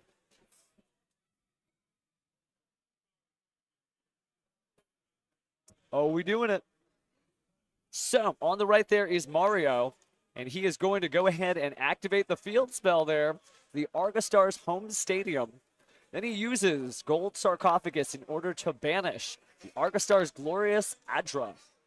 So, one of the cool things about Adra is, of course, during your opponent's turn, if you control a continuous trap, you can banish the card, make the attack of a monster 0 until the end of the turn. It's a quick effect. But, also, you could banish the card you control, place up to 2 Argo Stars monsters, but that's interesting. Oh, we're using the field spell to bring it back. Interesting. Okay. Got to keep up with all the cool new cards. So the way it works is pay 1,000 life points, add an Argo Stars card from your graveyard or banishment to your hand. So we are going to go ahead and bring that back. So we lost 1,000 life points. Then we're going to normal summon our glorious Adra. And when it's normal summon this turn, your opponent can't activate cards or effects in response to the activation of your continuous trap cards or their effects. And then you get to banish it to place up to 2 Argo Star continuous traps with different names from your hand and or deck into your spell and trap zone. And so the ones we're going to place are going to be Swift Kapane. And we're also going to place Lightning Taijin. So both of these Argo Star monsters or traps I should say, can special summon themselves as level 4 warrior monsters, and also quick effect go back to the spell and trap zone. So, looks like Taiju is going to come out first, and that means you're going to discard, you're going to special summon it, and then you get to add an Argostars card from the deck to the hand with a different name.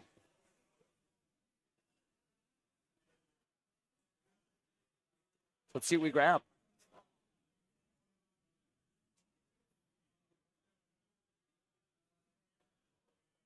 So you can't get Taiju. Looks like we're going to go ahead and grab the spell card there. Argostar's Giant Slaying. And yeah, Riv, you're absolutely right. That was, I think, YCS Milan in Italy. And Prank Kid just rocking to the top because people are like, I don't know what you mean when you say meow, meow, moo, moo. Well, speaking of cards we haven't seen before, going to go ahead and do the Giant Slaying. Newer card from Alliance Insight powers this deck up. We're going to add an Argostars monster from the deck to the hand. Then immediately after the effect resolves, if a continuous trap is in the monster zone, and it is, or a continuous trap with the effect that special summons itself is in the spell trap zone, and it also is, you get to normal summon a warrior monster. So it's double summon and reinforcements of the army with the same effect. And of course, during the main phase, you can banish the card from the graveyard. That's the Giant Slaying, the spell card that's being activated. And target 2 cards in the field, including an Argostar's continuous trap you control, and return them to the hand.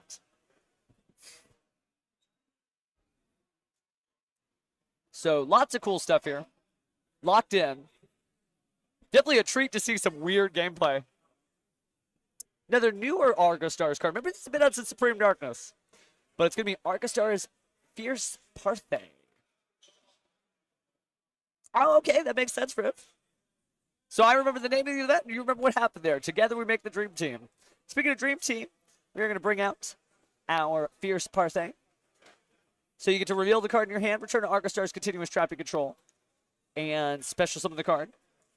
And then you can banish the card to control a set of continuous trap from your hand that can be activated this turn. Funny way to be like, hey, there could be only one, skill drain, etc.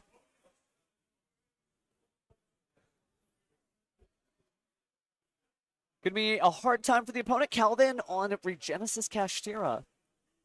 Probably like, oh my goodness, some weirdness. We are gonna activate the Mulcharmi Fualos here, and then use the Infinite Impermanence on the Argostar's Fierce Parthay.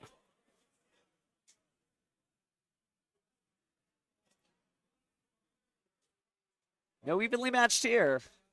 But now it's time for a Link summon. 2 warriors go to the grave. Oh, nice. We've got our Silhouette Rabbit. Makes perfect sense for an Argostars deck.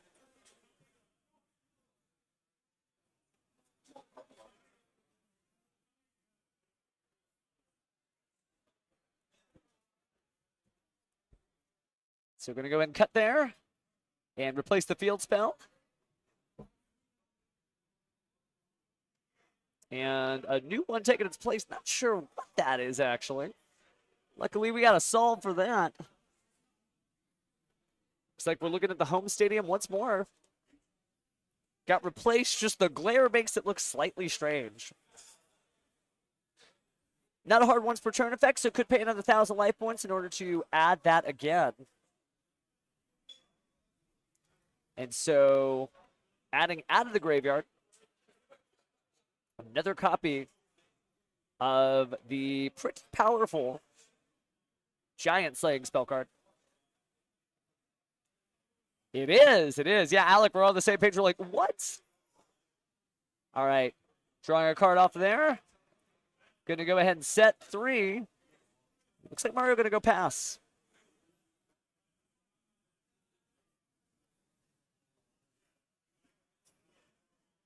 All right, so going to go ahead and, again, activate the Giant Slaying. It is a quick play spell card after all. I'm going to add one of those Argostar monsters from the deck to the hand.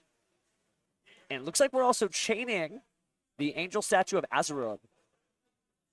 Little smile there from Calvin. Oh, yeah, and I mean, Argostars, they just got added to Master Duel, so you know what? Next time you see him on Master Duel, thank Mario. He's the super duelist and a swell guy showing us this very odd deck here on the bubble as he tries to still scrape out in the top 32 and make a decent showing with something new.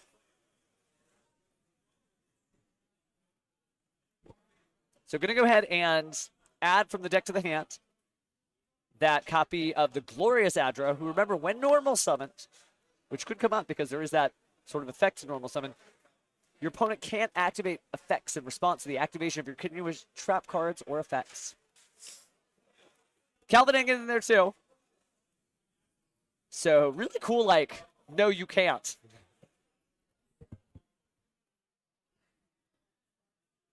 So, gonna drop down the infinite permanence.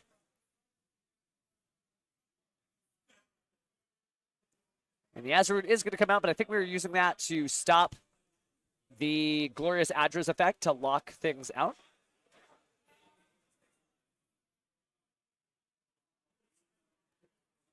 Let me check my bulk if I can find this person's ace card.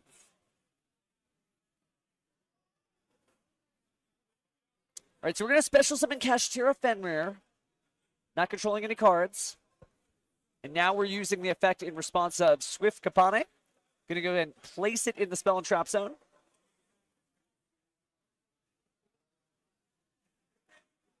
And then special summon it back out to the field.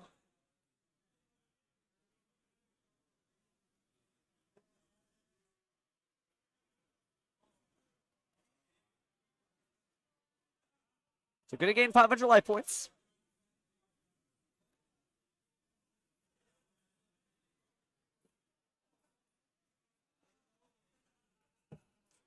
Cashier Fenrir, certainly a strong monster, but Regenesis not the best opening. It's not 2,500 attack. Always would have liked to see Cashier Unicorn, but we're going to use Triple Tactics Talent. Technically, it was an effect monster on the field and did activate that, but what? It's Apophis time, and we are going to be able to negate effects here. So using that to negate based on the number of Apophis cards. Shooting Keeper action here. We'll Odeon Argostars. Again, after this, we'll go to round 9 for our #1 top table. The best duelists in the room competing for not only their invite, but a round trip ticket to the NAWCQ. And Indianapolis pretty far away, so definitely lets whatever duelist makes it to the top save that money, use it to buy some more booster packs, maybe get some merch. We usually do have the life points on stream, but we just don't have the staff for it today. Just me by my lonesome, all on my own. Bring it together, fam. Does it matter what round it is? These duelists are on the bubble. Winner makes it. Loser, well, isn't going to get to take it. 274 players in the regional here, 9 rounds of Swiss. Activating Regenesis, by the way.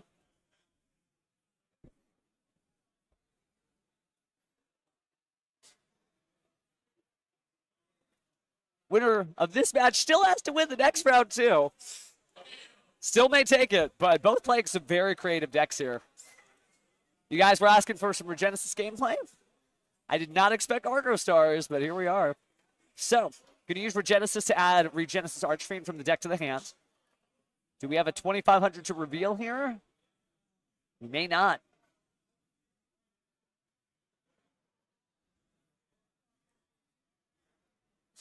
Seems like we're finally out of resources. Swift Kapane really only able to gain 500 life points, so there's the 2,500. Maybe a little bit of a misstep here.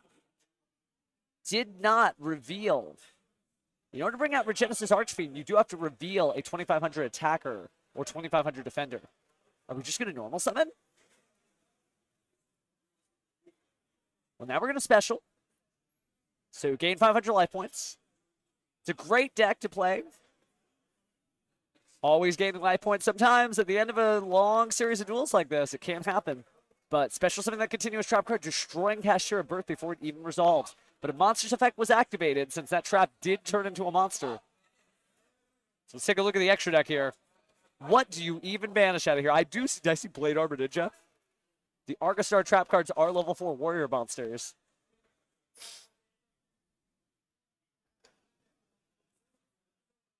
Smaller regional, X3 still can't top. Didn't see what we put face down. Must have been something vital. Gonna get banished face down underneath the Glorious Adra.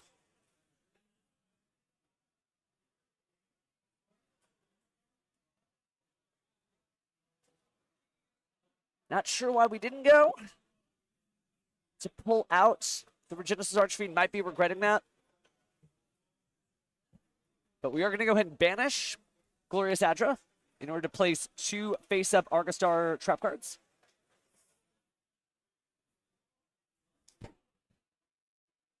Probably on the same page, Rip. But 2 more Argostars coming up. Another Swift Kapane, followed up by the Lightning Taiju. Remember Swift Kapane, that's the pinker one that's going to get 500 life points. And Taiju is going to be the search effect. You get to add an Argostars from your deck to your hand, except for, of course, another copy of itself. Hey, Baguska's good. When Valmonica came out, I'm like, what do I do with this deck? I'm like, oh, I make Baguska every first turn of every duel.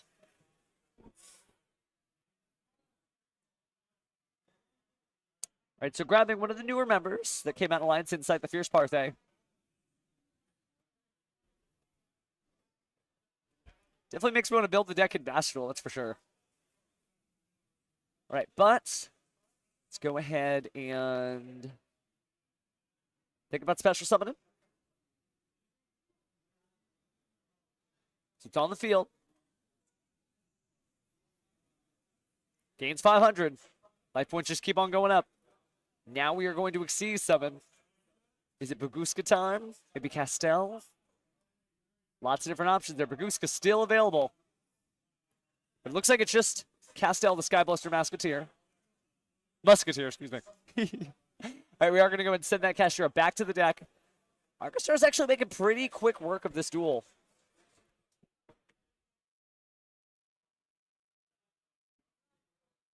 And so big old numbers here. Oh, yeah, no, I love Rizal Plasma Hole for that purpose. So, looks like that was enough. All she wrote. Still a smile on Calvin's face. Didn't necessarily get to show off all the Regenesis cards, but Mario actually showcasing Argostars. Have to see who reigns supreme out of this duel, but very curious. Ooh, looks like we're tapping into Lava Golem here. Rank 4 toolbox, never felt so good. And a new rank 4 Argostars monster will be coming out in Duels Advanced. Don't know what the final name will be here in the TCG. But just neat to see something you do not see every day. I guess we're about to find out. Going first, obviously, an advantage for any continuous trap-based deck, whether you're a Tomb Keeper deck, maybe you're Argostars. I'm actually saying Argostars on stream. What a world. What a privilege. It's all you hope for, cool duels. But again, Battle of the Plane Ticket will be here soon. Thanks to all 300-plus duelists in attendance here. Watching, you got more duelists on stream than you got here in the building. Maybe someday we'll see you here at Game Guys. Or wherever your WCQ may be. Maybe you're here to study the strats. Figure out, oh, I need to know how this deck works.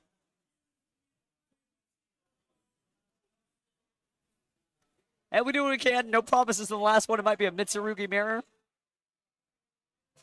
Malice monsters. Longtime watchers of my stream know I'm just all sugar all the time. Usually sour candy and caffeine. And yet somehow I don't know. The sugar never piles on me pounds.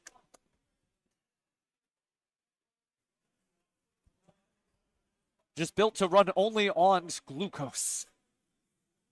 But sweet as those comments may be, let's go ahead and follow up here. And Buenos tardes it is. Great afternoon.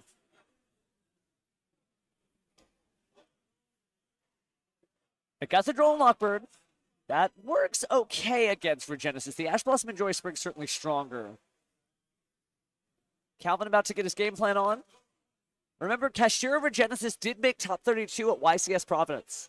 The deck is viable. The Argostars are the duelists' sort of new choice here. It's something to prove. All right, well, we're starting off with that sacred number 2500. And now we're going to play Kashira Theosis. Special summoning a Kashira monster with a different attribute. Konnichiwa to you too, Julio. The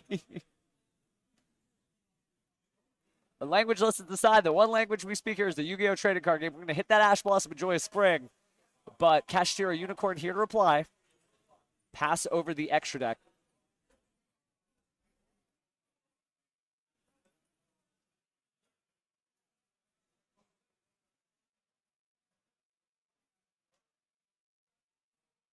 Now we got Kashtira Birth on the field. Finally, a normal summon of level 7 is going to be Kashtira Fenrir. Kashtira Fenrir's effect is going to activate. Going to add a card from the deck to the hand. Maybe a good time to draw on Lockbird, if you so choose. The Kashtira Unicorn has already used its effect, and the Fenrir has nobody to chop up with that axe. He is, you can just see it from the light reflecting off the bottom edge of the screen. And that sort of like large halo there. Looks like we're going to stop there. No Regenesis monsters this time. Feels like pure Kashtira. So the home stadium is activated. Going to go ahead and normal summon Argostar's Glorious Adra. Going to be kind of scary because you're going to lose the stadium here. A version of this maybe where you... Ooh, Artifact Lancia, unable to banish. That could be painful.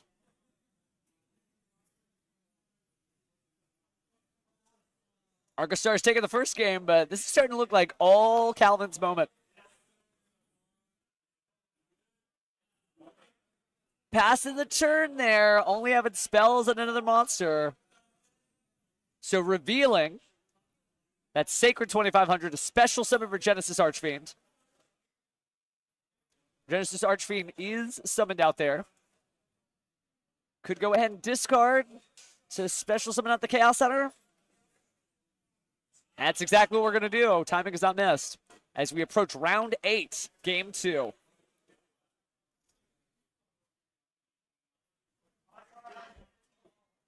Maybe difficult for Mario to make it.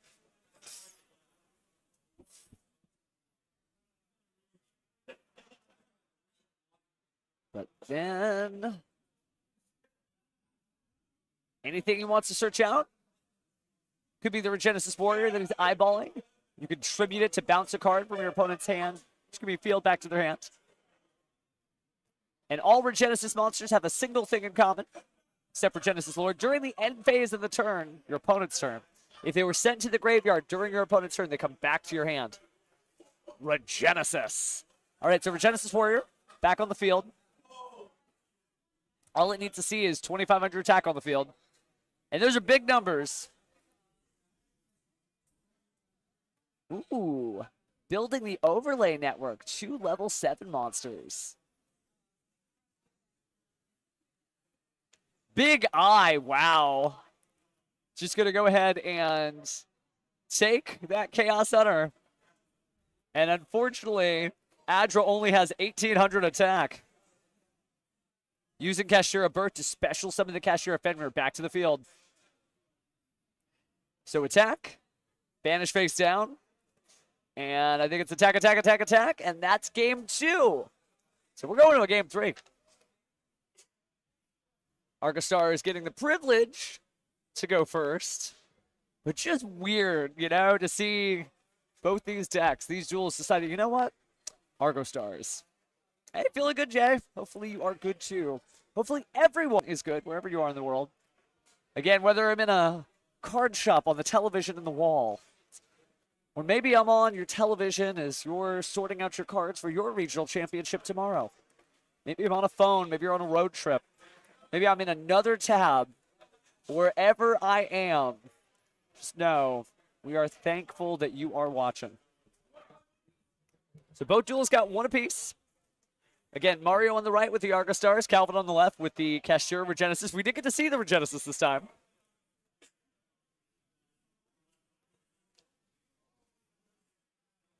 Hey, we got Dragon Rollers in 2025. Life has changed and hasn't all at the same time.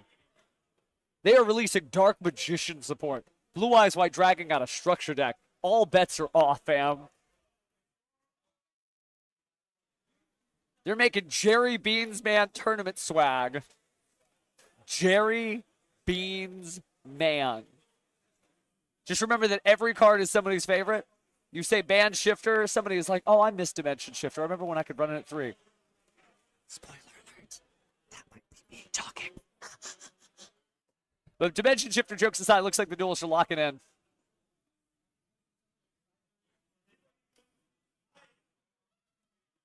Is the second member of Team X3 we've got here. The other one being Lacey. Lacey doing good numbers with Kashtira. I guess Kashtira, they just feel like, hey, this is a great deck. All Dragon Rulers off the ban list. No longer forbidden.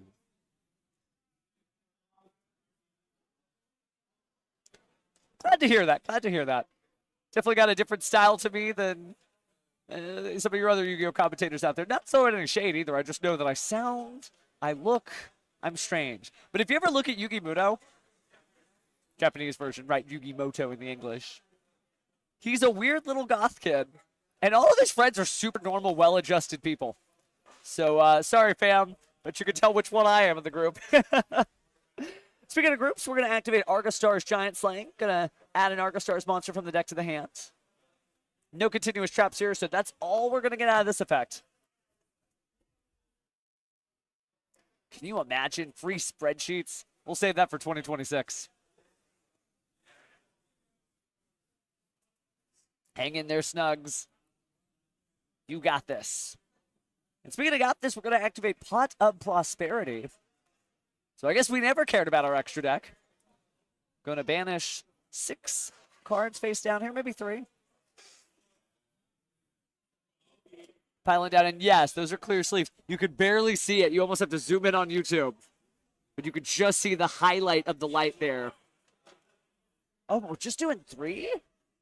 Yeah, okay, so reveal. Jolan Lockbird, Swift Capanthe, and Fierce Parthe. Well, do we need something to slow things down? Or do we need things to speed things up?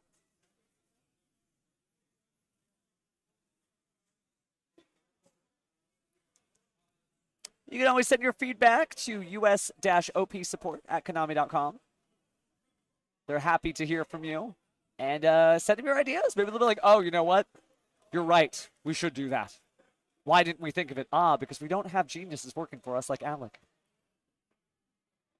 Gonna go and normal summon our Glorious Adra. Banish Glorious Adra. Let's get 2 Argostars cards. Gonna be Swift Kapane.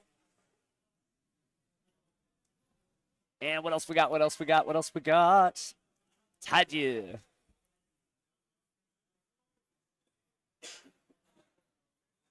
I mean, it is a cool combo.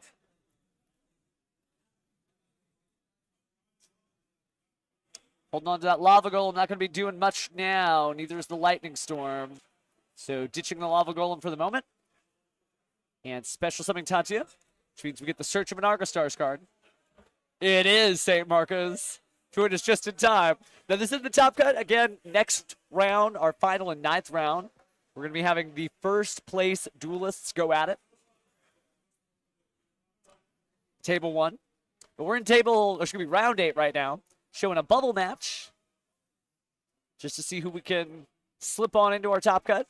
Maybe Argostars, maybe Regenesis. Could be either. So Swift Kamane special summons itself. Going to gain 500 life points. And then the field spell doing what it does best. Remember, every time one of those Argostar continuous trap monsters, and really any continuous trap in the spell and trap zone, especially from the field, 500 damage to the opponent. They seem to work okay. As you can see, there's the Apophis right there. Apophis, the snake deity, just a free special summon. Works well to trigger the effect of Silhouette Rabbit. But they're not necessarily one for one. One of my favorite lists I've seen online is Argostars mixed with Satellar Knights, because they're both warrior decks.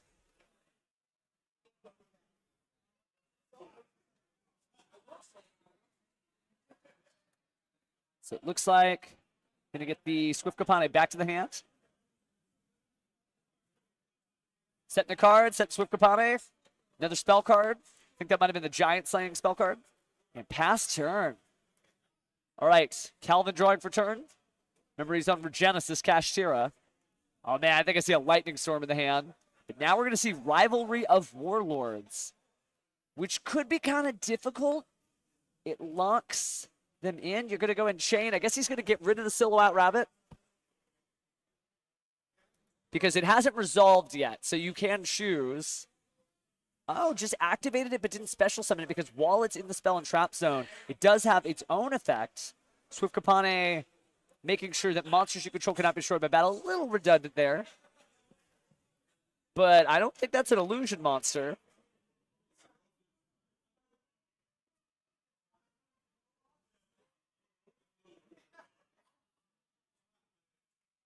So yeah, it's going to go back face down. We got it. So kind of locked into your own self there. And going to clear all the spells and traps. Goodbye Lightning Storm. Goodbye Apophis. Goodbye Swift Kapane. Goodbye Giant Stadium. Yeah, sheesh indeed. That's a lot. If you were cheering for Argo Stars in the home stadium, well, maybe the crowd's got a little silence now as Regenesis is starting to take the lead. Calvin activating Regenesis, searching his deck for the sacred number 2500.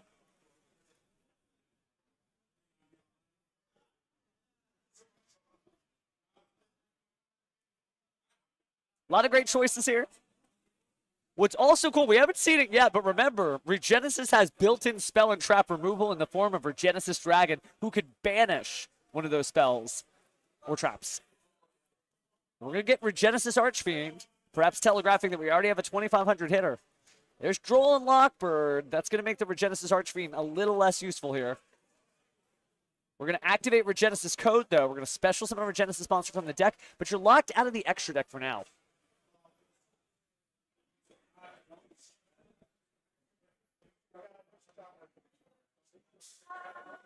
Hey, it's Bubble Yu-Gi-Oh! JM. E. No relation to the musical artist, I would imagine. But jokes aside, the Regenesis Code's got a lot of options. I'm going to imagine Regenesis Dragon being a good go-to. You could also do Regenesis Sage.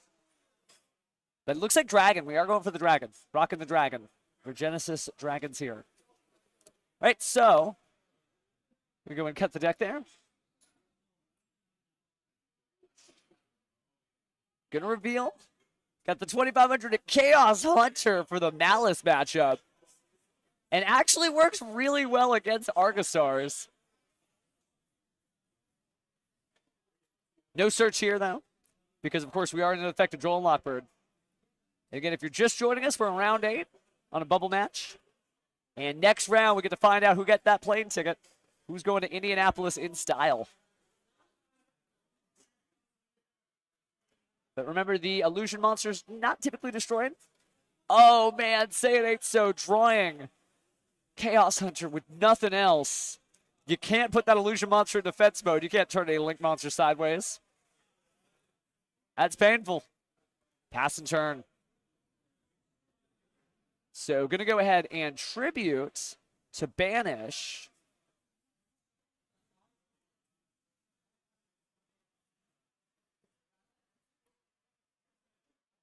Should be banished to the spell and trap. Oh, actually, excuse me, that was from the effect of Regenesis Code. Gets sent to the graveyard at the end of the turn, which is perfect synergy with the Regenesis strategy. Already a 2500 attacker on the field, so Regenesis Dragon jumps on in. Regenesis Warrior jumping on down. And I think just a couple of attacks. That's maybe enough.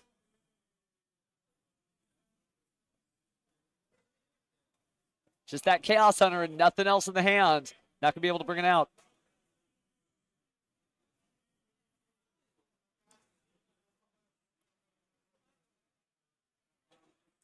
So, drawing a card for turn. Azaroon. Certainly Azaroon's helpful, but at this point, you contribute the Regenesis Dragon to banish the face down, and you contribute the Regenesis Warrior to get rid of the monster. And that's what we're doing. Regenesis Dragon activates its effect. Big numbers, but about to be even bigger, and you just get to recycle. Again, Regenesis.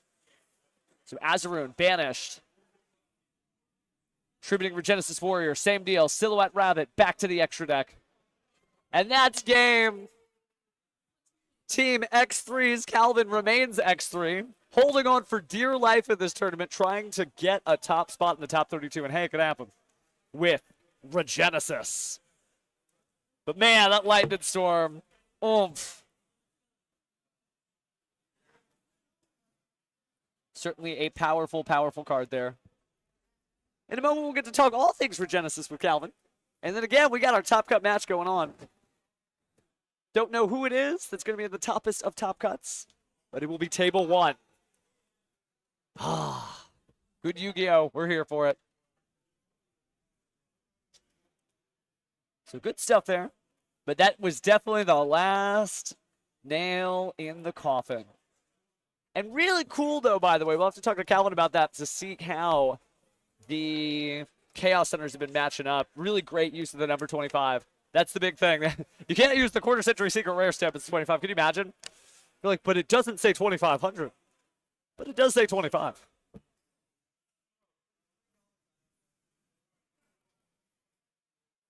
But some really interesting choices there. There could be only one. And Rivalry of Warlords and Anti-Spell Fragrance. I'm here for it. I'm going back home. And the second I get back home, I'm going to build myself an Argostar deck. I'd say I built a Regenesis deck, but actually I am on Regenesis right now. Regenesis Blue Eyes, though. That's my 25. And then eventually, later this year, Regenesis Dark Magician. Ever faithful companions are going to be everywhere. They're going to be in Diabell Star. I think they could even technically be at Spiral. I've seen Eldritch Regenesis before. 2,500, certainly powerful there. It's 2,500 attack. Very helpful. I still think Regenesis Malice is so funny because, hear me out, chat. I said it before, but D-grade Buster. And if you already control a Regenesis monster, you can use Regenesis to literally search D-grade Buster from the deck, banish 2 Malice names from the graveyard. We actually had it on stream, St. Marcos. So if you scroll back, you can actually see Delta of Invitation Eldritch.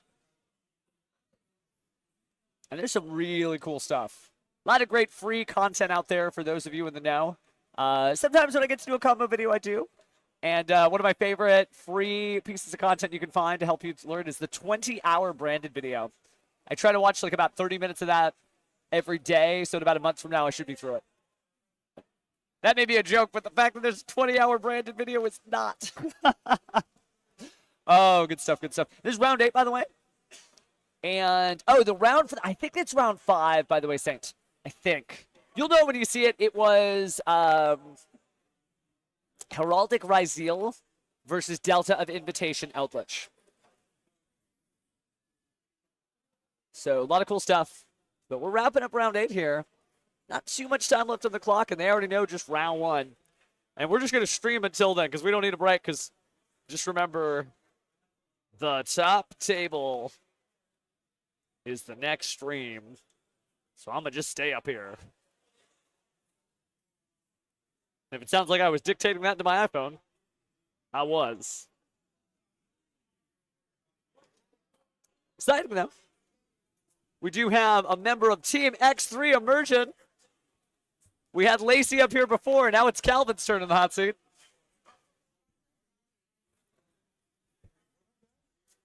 Calvin, if you'll come and have a seat over here. And then I'll just make sure that our judge grabs these deck lists. We're going to keep on streaming until the next round, since the next round is table 1 after all. But yeah, have a seat, fam. Go ahead and pull in that headset. Make sure that it's pointed at your mouth so we can talk all things Regenesis.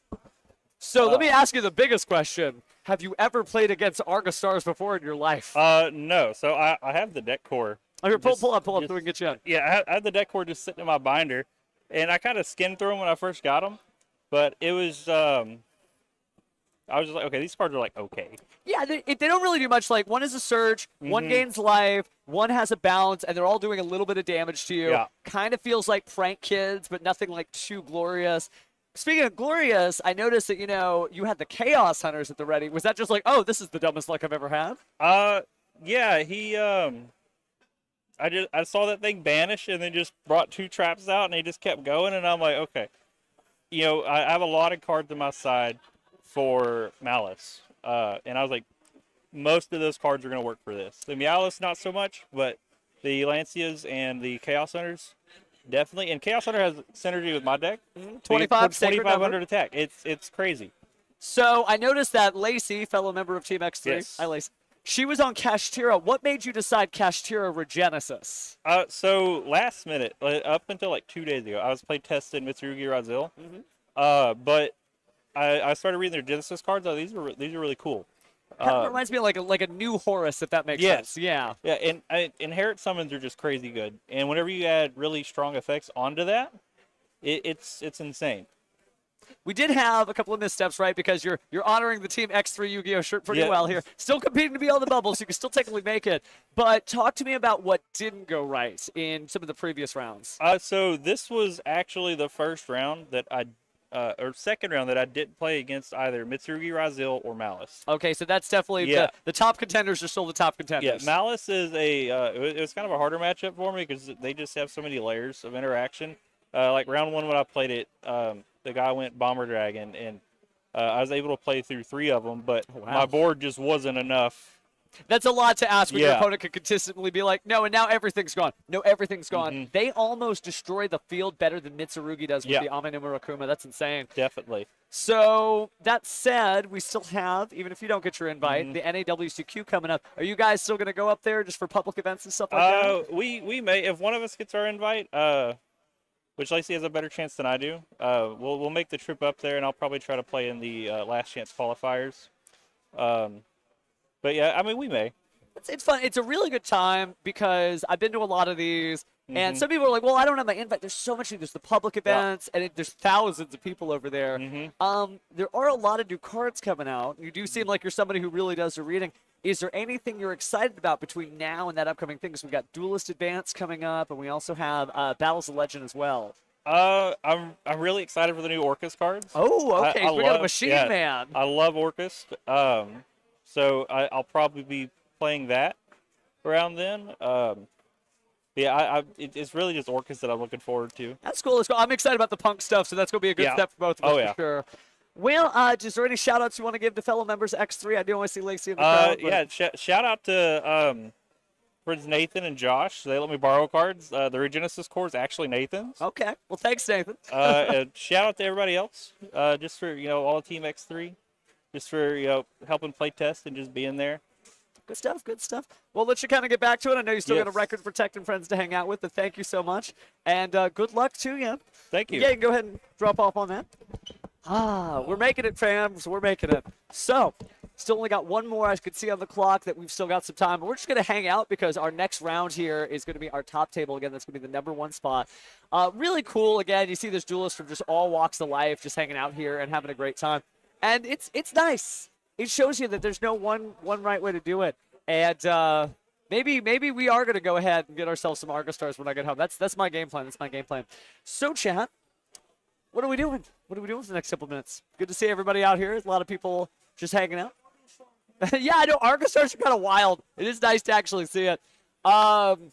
Gotta say, as we continue here, it seems like the narrative of the event has been that Mitsurugi and Malice are still everywhere. As you notice, if you are scrolling back on the VOD, maybe you were watching this like a year from now. Maybe you wake up and for some reason my voice is on your screen because we are still going through here. But it is wild that Malice is really still this amazing deck that still has the strat, that Mitsurugi is still able to play through things. I think the Mitsurugi stuff makes sense if you already had your copies of the Mitsurugi Ritual, right? You didn't really have a huge buy-in, right? You just had to pull a couple of super rares out of pack and then all of a sudden just shove those in, a couple of commons, and you were off to the races. For the Malice players, that also makes sense too, but crazy. Yes, I am. Okay. Only because Anthony said this. This is so dumb, but yeah, I did it. I brought it. So it's a real belt. Here, if I get back enough, you can see it, and it's too bling, even for me. But it is a real belt. So next time I'll bring the more tasteful and plain Jane silver one. That's what they did on the thing. They were like bust down and plain Jane, and everybody tagged me when the Hypeland belts dropped. I'm like, we can make this work. We can try this out. We can try. Yeah. Wherever some silly Yu-Gi-Oh fashion items are found, I may be wearing a couple of them at one time. But yeah, it just, somebody's got to do it. They're not just making it for me, right? And they're not like there's no Hypeland sponsorship or anything like that. It's just cool stuff. It's nice to have Yu-Gi-Oh swag to wear. We're in a very different day and age, right? Because back in the day, there was only like the 90s style t-shirts, even though Yu-Gi-Oh has been in the 2000s for North America and really the rest of the world for the most part. You know, like the tie-dye splash and like Yu-Gi being like, or one of these poses or something like that. Yeah, it is a clean belt. I'm trying my best. But we've got a couple minutes. Looks like time has been called in the round, or is about to be called in the round soon. Looking at the clock way in the distance, but we're just going to keep streaming. That's time in the round. Music to my ears. So we are going to go ahead and get to round 9 soon, and it's just table 1. Make sure my judge is at the ready here for table 1. Yep, they know. Okay, table 1. Good stuff. Back in the day was different, though. I'll tell you, everybody had, like, the little fold-out calculator. You know exactly which one I'm talking about, where it's got, like, the Millennium Eye on the side. I am ancient. I am ancient enough not to answer that question. Actually, don't give any of your personal info out online. But, old enough to make a lot of archaic references, and old enough for the Yu-Gi-Oh! Trading card game. Actually, not to be my first card game, but I fell in love with it. And how many years later is it? I started playing the game in 2002 when it came up. And, ooh, the story will kind of date it. My mom drove me to Funko Land to go ahead and get a copy of Stardeck Yu-Gi and Stardeck Kaiba. And all this on my YouTube channel anyway, so I'll go ahead and just say hi. So you can see that I've been doing this since all the live long day. So, hi again, chat. Hi again, chat. Boop. There we go. But, yeah, no, just long enough to have my mom drive me to the event. So that gives you, like, a range. And you're like, But no, I've definitely been doing this for quite a long time. Quite a long time. To be there for the first Forbidden and Limited list. To start playing. I started competing at like locals in around like Spell Ruler. So Metal Raiders, can you imagine? So like think about like old school Yu-Gi-Oh! Like you've got like Trap Hole and like nothing else, and then counter traps come out. And you're like, what do you mean there's a trap that can't be responded to unless they have the same type of trap? What do you mean pay half your life once? Nobody played Solemn Judgment back in the day. Nobody did that. Don't let anybody front. Nobody played Solemn. We all played 7 Tools with Mana because like 1,000 was manageable. 7 Tools, Magic Jammer, stuff like that. Definitely loved Heroes. I remember when the Lost Millennium came out, and I was a Yami Yugi stan like through and through. And I jumped into the Lost Millennium sneak preview event trying to get brain controls. And I remember watching, this is going to be super grandpa time, so you can just turn the volume down and wait till the gameplay starts if you're not here for it. But I remember seeing Jaden on a website called janime.info.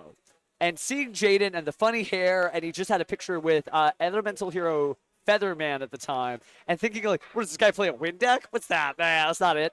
And then turning out to be like Heroes, and I watched my first episode of Yu-Gi-Oh! GX, I think it's 42 off the top of my head. It's the cosplay episode. And the cosplay episode specifically was the one where, Jaden and his friends are like dressing up as different characters. And it was in Japanese at the time, 今は私の日本語はちょっと上手だな。私は日本語が少しわかります。Speak Japanese. At the time I really did not. And there was an old website that was just like putting it up in like real player format. And I saw that episode first. And I watched it, and I'm like, these kids are me. This kid loves Yu-Gi-Oh! And I need to shut my trap. And from that point on, before, like, Jaden Yuki, like, he was Yuki Judai back in the time, before he was even a thing, I definitely was like, oh my god, this is my whole life from this point on. And I cosplayed Jaden before it came out. And all these pictures, like, on my websites and stuff. And, the cosplay started, the GX Duel Disc wasn't out, and I started going to sneak preview events. And I, like, met all these, like, other Yu-Gi-Oh! Cosplayers from GX, actually. So you want me to talk about Heroes? So Billy Break and me, like, now we get to work together, and it's so cool. But I used to go to Billy's locals in Grand Prairie, Texas, because that was how I, like, made friends. I'm from New York City, and I didn't have any friends, and I found Yu-Gi-Oh! And just, like, little Yu-Gi-Oh! I'm like, other people who love games. Cool. And so I met all these cosplay kids, and I'm trying to find the picture. I'm going to pull this up and just put this on the chat. There we go. But I remember I ran into Billy for the first time in a long time because, now he works for Konami Digital Entertainment as a Konami representative.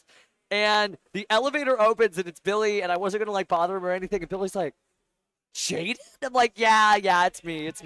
So Okay, I'm getting my cosplay from the Wayback Machine here. Ooh, we got table 1 coming up, so this is the last story I got.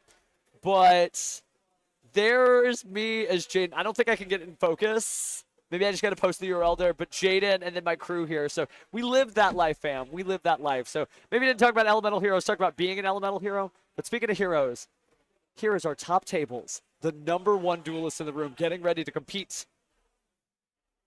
Getting ready to battle it out for the plane ticket.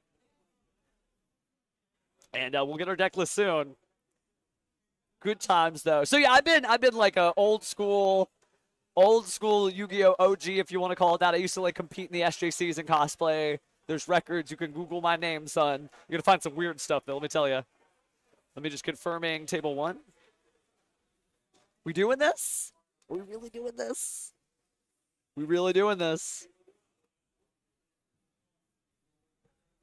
So yeah, when I say I'm Grandpa Mudo, man, I've been here since Solomon was born. GX is really good. I really love Brains. I'd say like if I had to group them, my favorites are GX, Duel Monsters, and Brains, but I really love Zexal, and I really think 5Ds is super innovative, and I loved watching Yuya Sakaki and all his adventures in Arc 5. And I actually really love Go Rush. I'm watching it in English as it comes out now on Disney Now. You can watch that for free. Don't even have to make an account. And loved Yu-Gi-Oh! 7s. So there's just a lot of stuff. Yeah, confirming from the judge, absolutely table 1. These are both undefeated duelists. We saw David earlier on the stream with his Malice gameplay. Winner is going to get this plane ticket. We asked him what would it feel like to win this. This is it. This may be it.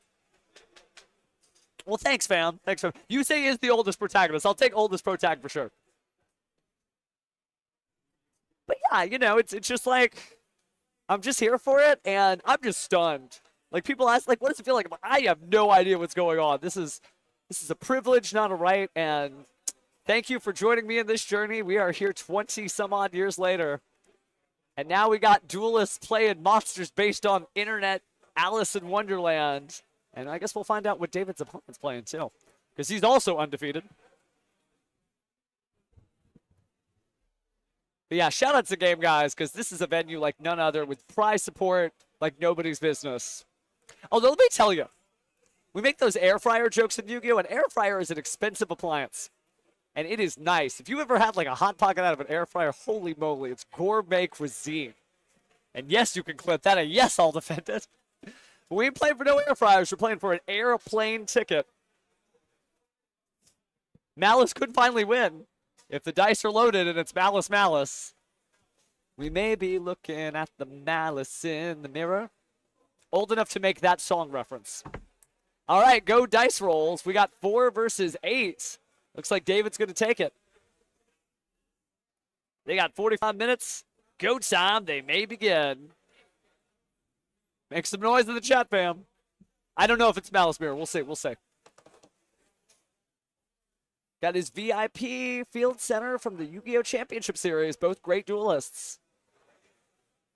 Don't go home, Gato. We'll make this the most exciting. No, it looks like I see Mitsurugi. Oh, man. One of these 2 decks is going to make it. And a great hand from his opponent.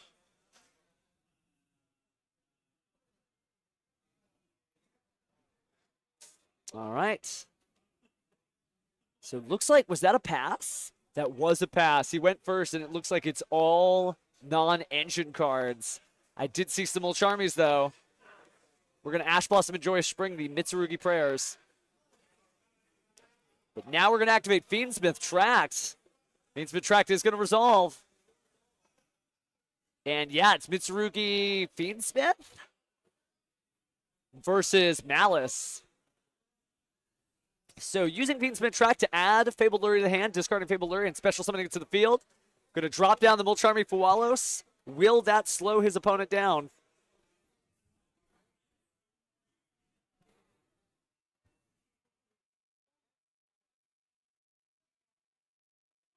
Thinking about it.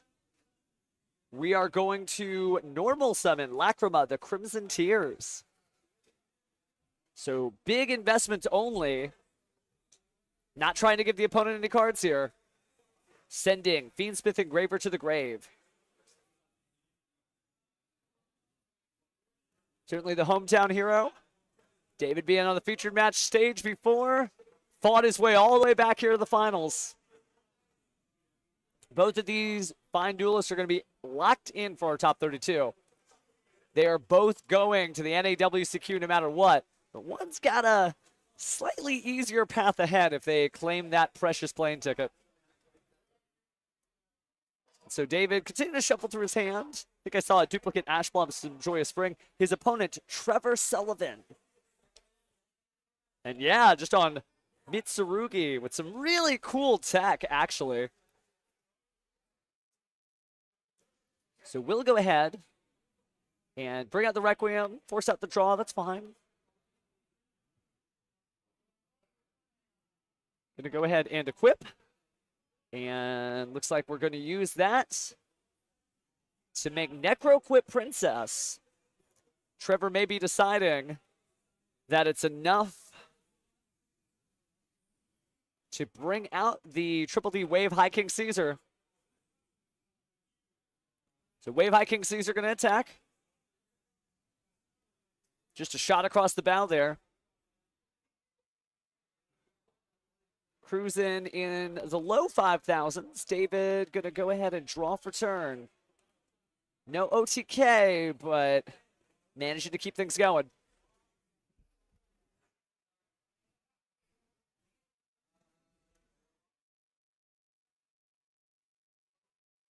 And so, the very first move of his very first turn. Well, not technically true because he did draw and pass. So we're on turn 3 here.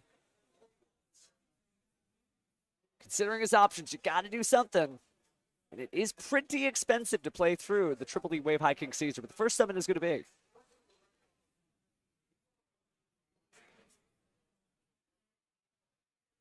Well, could be a little case of nerves here. Normal summoning, backup at Ignister. Trevor sensing a little blood in the water. Maybe deciding to use the infinite impermanence there. Stop the search. No crossout designator here. Still can get out Lingaribo. Wow. Getting down to the wire here. Already just on game 1. Turn 3, David unable to establish any kind of field presence.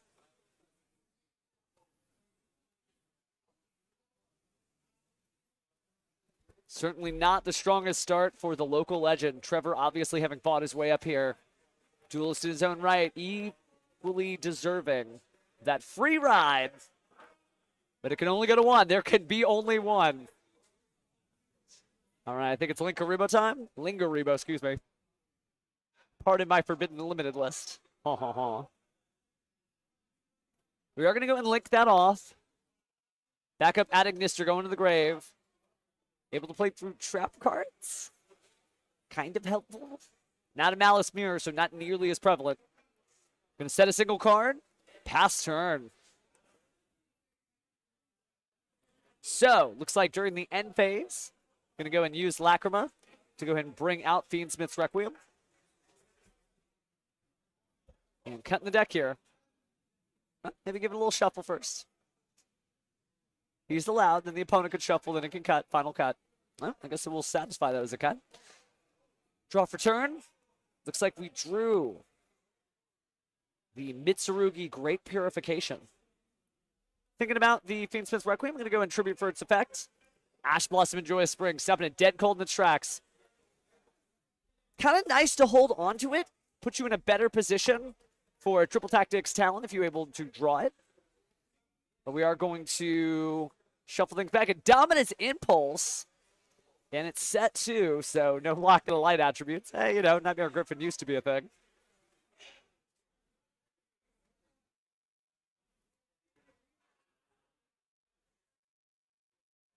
Trevor just trying to hold on. So, going to tribute the Lingaribo. Oh, no, actually, excuse me, Lingaribo was destroyed by battle. My apologies. Long day for us casters, too. All right, play passing over to David. Take a look at the graveyard. No Malice names there. Gotta think about it.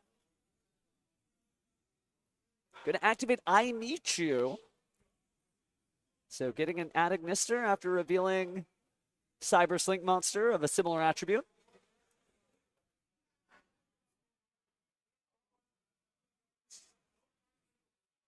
I mean, I Meet You is not a bad top deck, but you got so much to play through with that Triple D Wave High King Caesar. Certainly have. But wonder, can you cast 9 rounds? It's basically like just live streaming all day. We don't hydrate here, fam. We just drink. I don't know what that means. So, jokes aside, we are going to go ahead and think size and square up the life points. David may be doing a little future math. Does he have what it takes? It looks like we're good. So again, need to go ahead and reveal. Showcasing access code talker, the dark. And then grabbing Wizard Adagnister. So weird to see these retrains of Backup Secretary, Cyber's Wizard, Link Karibo. Oh, and there's the Infinite Permanence. We may actually have this.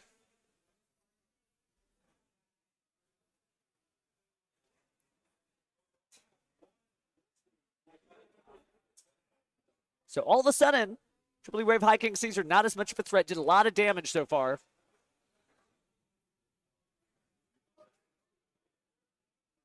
But could just be Malice cruise control for cool. Looks like possibly a penalty there. Maybe get an update from the judge soon. But whenever you see the judge writing on the back of the slip, that probably means... Oh, bless you, judge. Good on him to cover his mouth, by the way. Oh, but that's enough there. Looks like we have a concession. Let's see which side.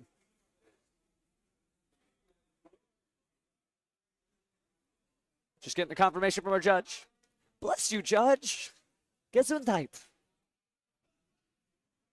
But that Infinite Permanence might have been enough.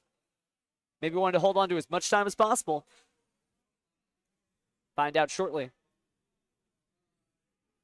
But I believe my Millennium Eye still works that Trevor conceded, having seen that David had full combo access. Both duelists smiling now. Got to know your scene pretty well by now.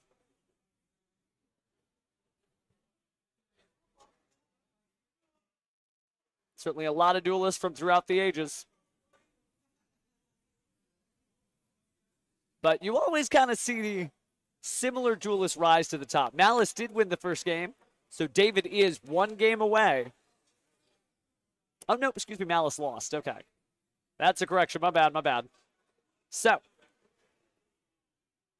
David did not win. He conceded, meaning that Trevor, our Mitsurugi Fiend Smith player on the left here, is 1 game away. Doing good. Strong start. The Infinite Impermanence was not enough.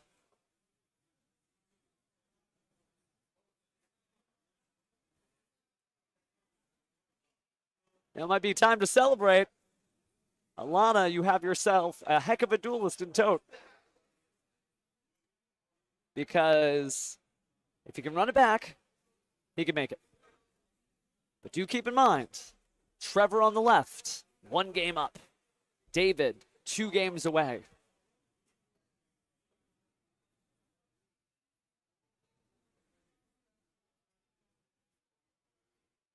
Doesn't seem like there was a Salamangreat Almirage in sight. It's a good card, but maybe people can't make space.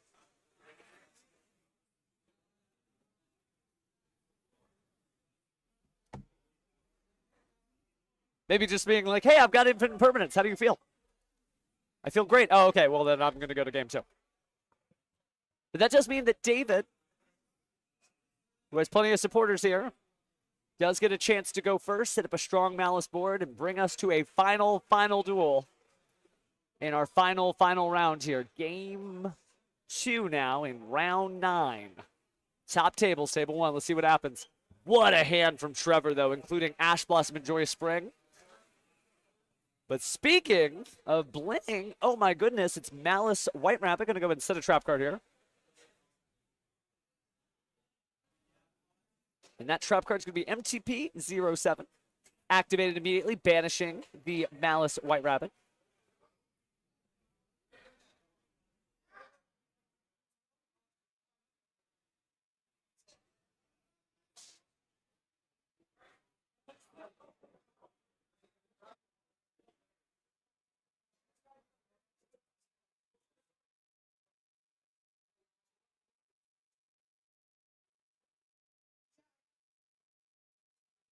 All right, so cut the deck. After the search there, that Joel and Lockbird going to go ahead and slow things down, but we have seen people play through Joel and Lockbird on the Malice. So David not down and out.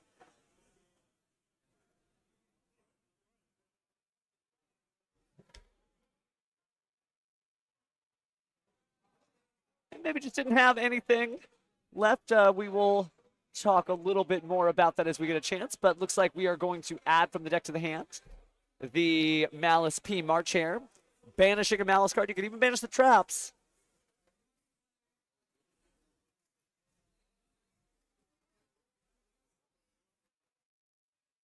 All right, so see what we get out of the extra deck here. 2 Malice monsters. Took a second to look at Splash Mage. Think we are going to the water attribute side of Cybers. And looks like immediately special summoning with the Splash Mage's effects. The Malice P March Hare.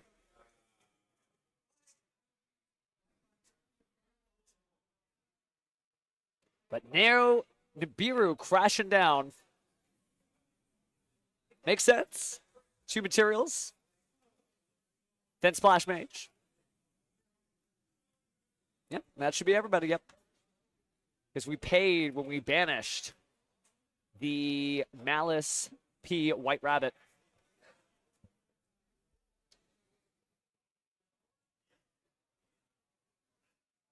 Oh, yeah, Ruben Pederando, world champion. Definitely a Malice master. But just couldn't close it out in his very, very great match against Ryan Yu. Definitely want to check out the YCS Providence Top 32 if you want to see some Malice masterclass. But not to be outshined. David does have the token, 2 set cards, so a little bit of defense. But no Link Spider in the list. Or just decided not to go for it. Trevor getting closer. Reveals Ami no Habakiri no Mitsurugi. Time to special summon and tribute. No reactions from David here.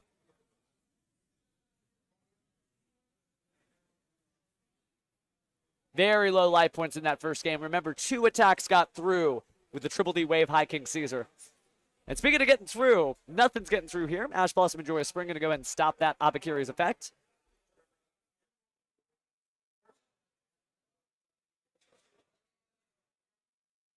Just decided not to go for it. Now we're going to see Dominus Impulse against the Mitsurugi Ritual. Hanging in as much as he can, but discarding Fiend Smith Engraver must be nice. Last card. Best card. So Fiend Smith tracked.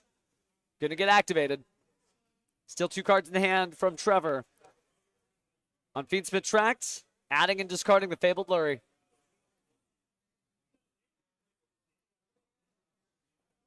Fabled Lurry's mandatory effect activating, all of a sudden splashing down with a little level 1 Light Fiend. Just has it. Strong duel is strong cards. And Fiend Smith Requiem hits the field. Trevor continues play. No interactions from David as he cracks his knuckles. Doesn't even take a look at his hand. Lacrima the Crimson Tears showing up now. Special summon from Fiend Smith Requiem. Setting another copy of Fiend Smith Engraver to the graveyard. Maybe etching his name across that plane ticket. He's 1 game up ahead of David.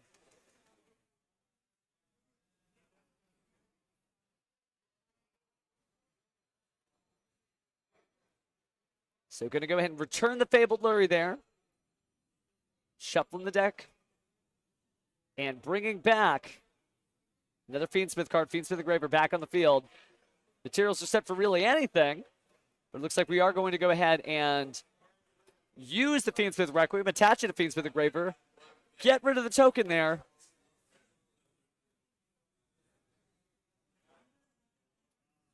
And now we're sending this to graveyard. Synchro summon or link summon. It's link summon for Fiend Smith's. Oh, but it's the Nibiru, the Primal Being. Alternate art from Quarter Century Stampede. I see your rock and show you what lies within. Perfect sequencing there. Hitting the choke point. Now you got the token.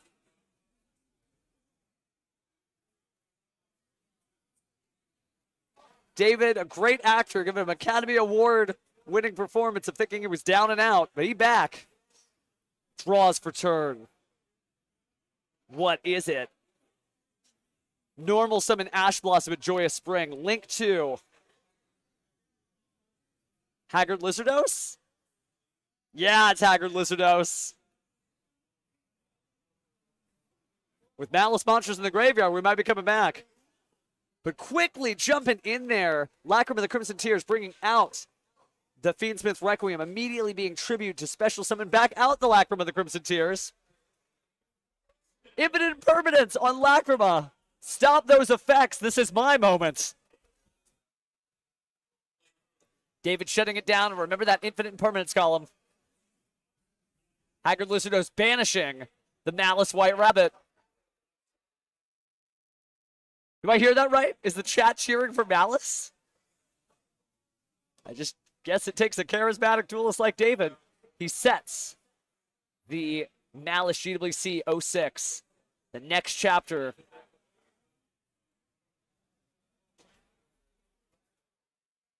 Feels pretty good. Plenty of time left on the clock.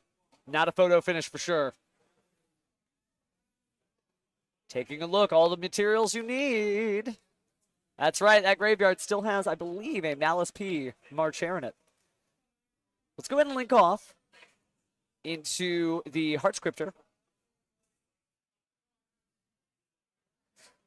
Trevor takes a look at his hand. Doesn't answer this one. Trevor did a great job on game 1. Doing a great job on this game 2.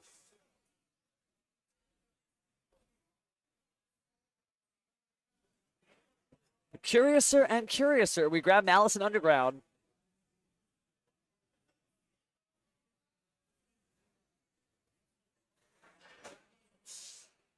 Gonna go ahead and take a look at the graveyard. Gotta make a decision here. Not really much in the graveyard to speak of that would be of assistance. We see the Malice and Underground activated. Let's go deep down the rabbit hole with Malice P. Dormouse.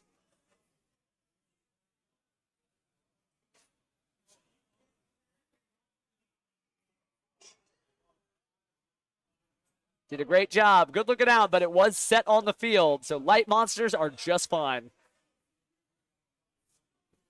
Are going to go ahead and banish the Marchair. Bringing back the Marchair. Getting low in life points. Another link summon here.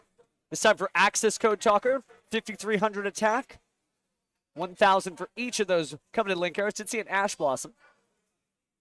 Gonna go and banish the Splash Mage. Water, get rid of that token. Banish the Heart Scripter. Get rid of that Lacrima of the Crimson Tears. Paying 900 life points to special summon back out the Malice Heart Scripter. Banishing the Chessy Cat.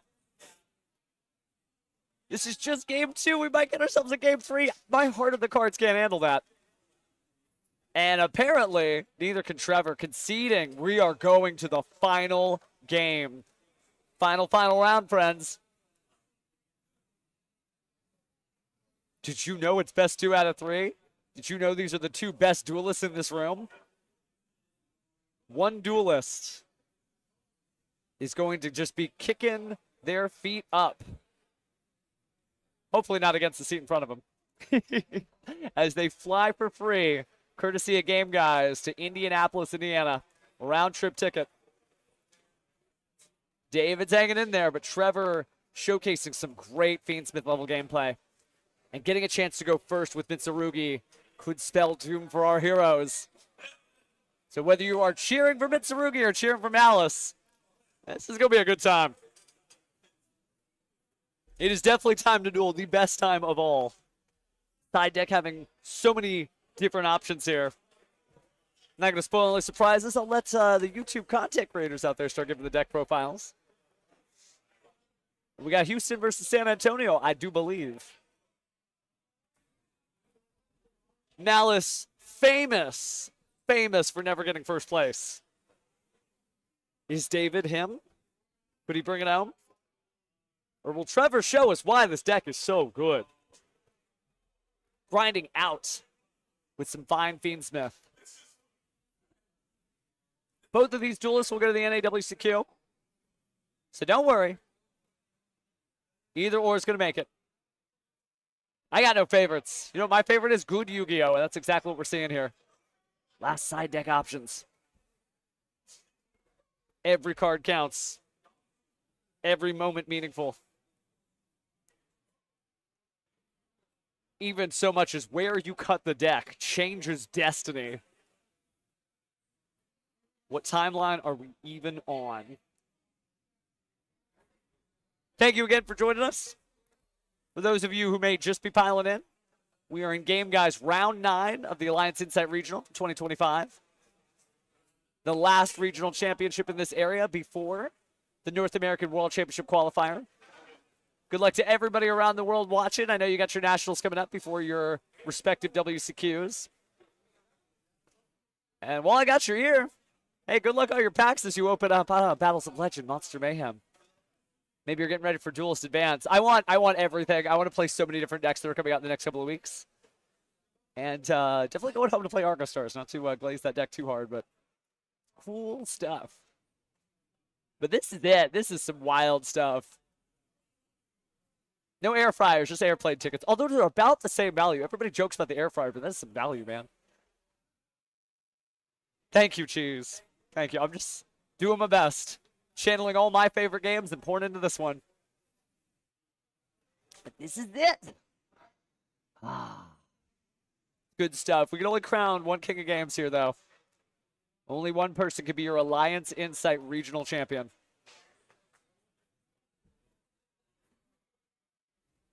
Appreciate you, though. Thanks, friends, for real.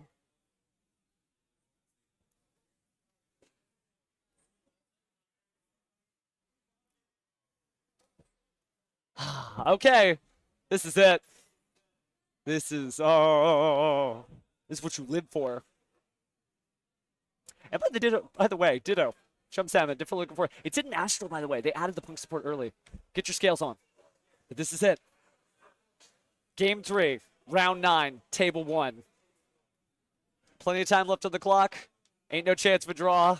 Respect Knuckles across the board. Everybody draws, and Trevor gets a chance to open this up. All right, let's start it off. Quarter Century Secret Rare Fiend Smith Tract. Doesn't necessarily get a bonus, but man, the Riz off the chart. So adding Lurie, discarding Lurie. Special. Oh, Droll and Lockbird. That's going to hurt on Mitsurugi, but cross out Designator.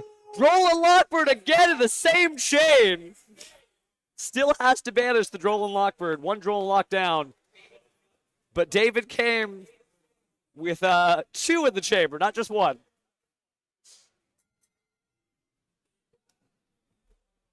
So now has to play Mitsurugi, Fiend Smith in this condition.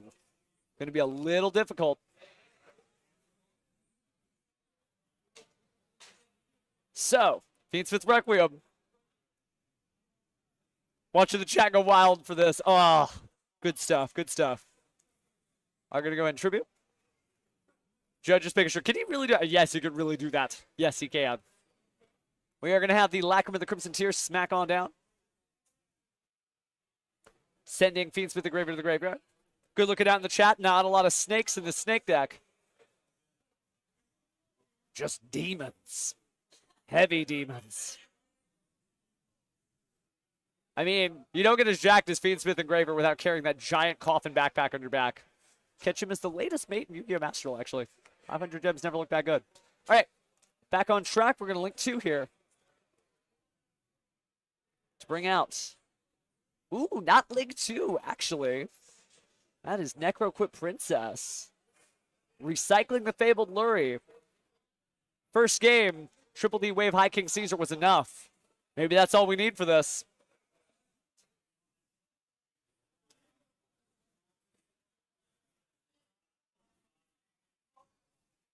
There's the stack. Nibiru check would have been done by now. Mostly spells in David's hand as he peers down, thinking of his next play. There's the dreaded Wave High King Caesar. David draws for turn. I see a monster. Seems to be a Malice. Maybe a White Rabbit? Maybe not.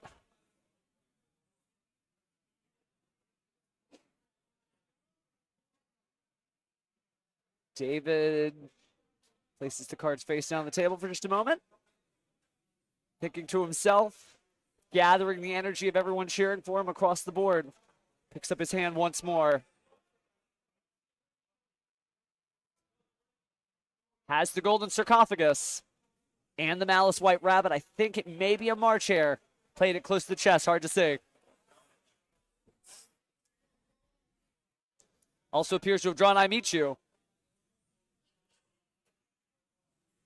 You got to pick something, even with your life on the line.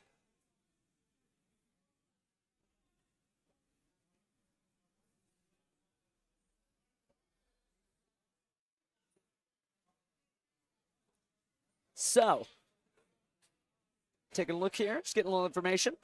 Take a look at the extra deck.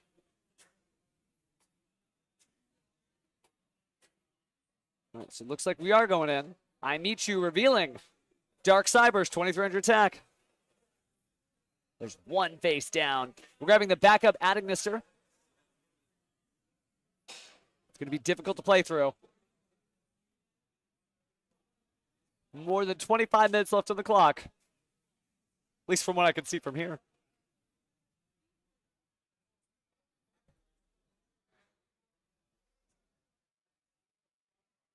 So going to go ahead and recycle.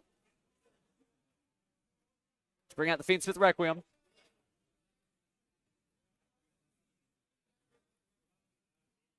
Consults his hand for just a moment. That infinite impermanence would have been nice. We had it game one, but mistimed. We needed it now. How could David know?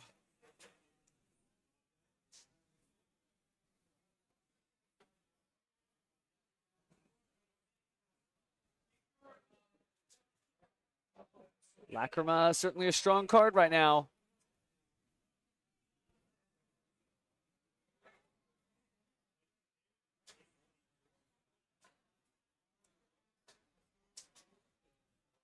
Certainly would love to, especially if they're as epic as this one. Hey, if your TO needs some help, tell them to look me up. But the only thing we're looking up is what's going on this duel.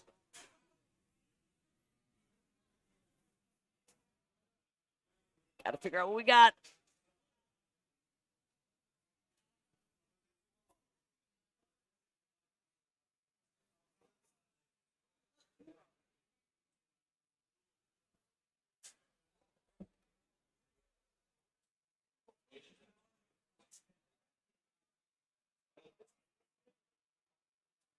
Oh, and that is the greatest time. Those.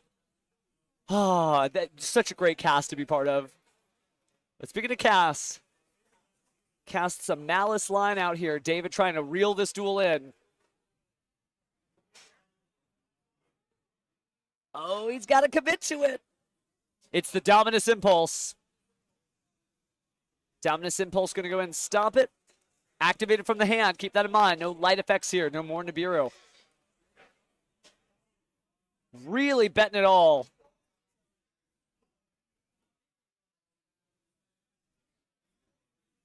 David's got to commit something to the board. Lingarimo on the field. Made off of the Ignister. Trying to summon the Malice, P. March Hare. But that's going to be your first negate and destroy from the Wave High King Caesar. Oh, and the Lancia, that's the handshake. Trevor is your champion. David, a hero of the people, but couldn't bring it in. The Malice curse continues as Mitsurugi Fiend Smith makes it, and a solemn judgment Ghost Rare set face down. There was no way, and a Nibiru in the hand. Trevor had answers for days. The crowd here for it.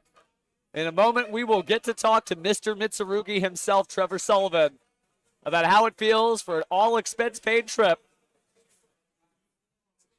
Mitsurugi just doing numbers. But David, round of applause for David. What a strong Malice performance. I don't know how Malice became the underdog, but somehow Malice became the underdog. What a solemn, though. I think it's from Ghost of the Past. And the specter of Malice's misfortune weighs over it. Wow. Mitsurugi just getting it done. Ghost Bell and Haunted Mansion. Artifact Lancia. Just incredible. A low buy-in deck, buying him a ride all the way. Will we see Trevor in the top cut of the North American World Championship qualifier? Will he make it to day 2 and earn one of those cool prize packs that we just announced? Where he might get himself NAWCQ stamped Triple D Wave High King Caesar? Yeah, I think you'll just have to tune into the NAWCQ to find out. It's going to be July 11th through July 13th, but don't go anywhere. We're going to interview our champion in just a moment. First place, undefeated. Malice. Oof. You got some work to do, but you'll get it. David, a great duelist. Second place, not a bad deal. Friends in the chat, make sure David makes it to the NAWCQ. He's got a bright future ahead of him. Don't let this second place get him down. H-Town, bringing it home, though. San Antonio. Well, you got to reach all the 25th. You still got good stuff. But look, David's smiling. You can hear me out there in the chat. They're about to enter this room, and when they do, we got to clap. I mean, it'd be weird if you could hear me in the chat, right? Because you'd be like, okay, I'll just type on my keyboard. Type. The Artifact Lancia, it's like the Dimension Shifter in reverse. I mean, literally it is. But wow. Good, Legend. I guess it's Legend, by the way. My apologies. Wow. Well, we'll see you in Dallas. Remember, we do have the Epic Regional Championship coming up June 7th in Fort Worth, Texas. Just shy of Dallas. Good stuff. And in a moment here, we'll have Mr. Trevor Sullivan to the stage. Mr. Trevor Sullivan to the stage. If you don't mind grabbing him, so we can go talk. Depends on which episode, by the way, is the answer to that question, Wales. Good of you looking up, remembering I am practicing. But the only thing we practice in here is how we can reel in Mr. Trevor Sullivan so we can talk about how you go into Indianapolis. Trevor! He's coming, chat. Oh, man, chat, make some noise. This duelist had to work very hard to get here. Your throne awaits, my king. You want to just go ahead and put on the headphones and make sure the little dilly bobber went your way? Ooh, that was a workout. That is just incredible work. So it's been a long day. How does it feel to get your free, all-expenses-paid flight over to Indianapolis? I fully expected to come in here in X2 today. Yeah. I just put together like the Fiend Smith Mitsurugi last minute. Just got the rest of the rituals today. So, I mean, you know, I was like, I'll just come and have fun. That was the goal. And I had fun. So kind of had the Joey Wheeler experience, right? You're like trading for cards on the ship Yeah. over there and somehow still make it to the top of Duelist Kingdom. Tell me why. There's a lot of different ways to play Mitsurugi. Why not Pure? Why not Ryzeal? How do we end up specifically on Mitsurugi Fiend Smith? I was going to go Pure, but then when I figured out that you can Fiend Smith combo into Mitsurugi through Duke of Demise. Oh, yeah. I kind of wanted to play the Fiend Smith version just for the grind game. And the goal was to have Fiend Smith and a bunch of hand traps. That way I can play that grind game with Fiend Smith. and it's won me like 4 games today, Yeah. just grinding with Fiend Smith and Hand Trap. So There were some duels, like, if you were just dropping in on the stream midway, they would not know that you were playing the Snake deck, right? I didn't get to see the Duke of Demise this time, but is that just like a cool, like, detour if you get Fiend Smith sequence, just something different to bring out? yeah, so it basically, if you open no Mitsurugi cards and you open Engraver or Track, your combo will get all the way up to Sequence. Sequence will summon the Duke, and then the Duke can grab back the Lacrima after you link it off for Dark, and then you normal summon the Lacrima and equip it with or the Sequence, and then you can send the Dark and the face up equip spell, because it's technically an extra deck monster, to summon the Magistress card, and then just go King of the Pharaoh Lamps. And Wow. Yeah. That is crazy. That is crazy. Speaking of Fiends, man, the Triple D Wave High King Caesar did so much work in both games. That card is nuts. It's insane. So you saw the new prizing for the YCS, the NAWCQ. Yep. Are you hoping when you day 2, obviously the NAWCQ, great duels that you are, that you open the pack and you've got another Caesar waiting for you? That would be pretty nice. That's cool. I'm not going to get my hopes up. Okay, fine. I'll Not just go and have fun, and do the same thing I did here. Just have fun and play. So speaking of which, since there's 2 packs that are going to come out between now and then, do you have an idea of what you want to play when you show up to Indy? I have no idea. That's okay. That's okay. We still have a lot of, a lot of events, a lot of format, duels. a lot of duels, a lot of stuff going on, a lot of Possibly a nationals. ban list, maybe not. But so I mean, it'll be once we get like 3-4 weeks out, I'll start testing and figuring out what I want to do. You're not going to do it the same day? I like to be prepared a little bit. That's fair. That's fair. Well, do you have any shout-outs you want to give the chat? Anybody at home? Anybody out here on the stage? I want to shout out Mikey, Brandon. That's my brother, one of my best friends. I want to shout out Metro Gaming. They're pretty cool. And shout out Chris. Yeah, he's the boy. Okay. A lot of people, they were cheering for Malice. They were cheering for Mitsurugi, but Malice, they're just still cursed for whatever reason. They're never going to take that top spot. So maybe one day. Yeah. Good stuff, though, fam. Make sure to keep in touch with the game guys. They can go ahead and hook you up for your travel stuff. But, man, you did it.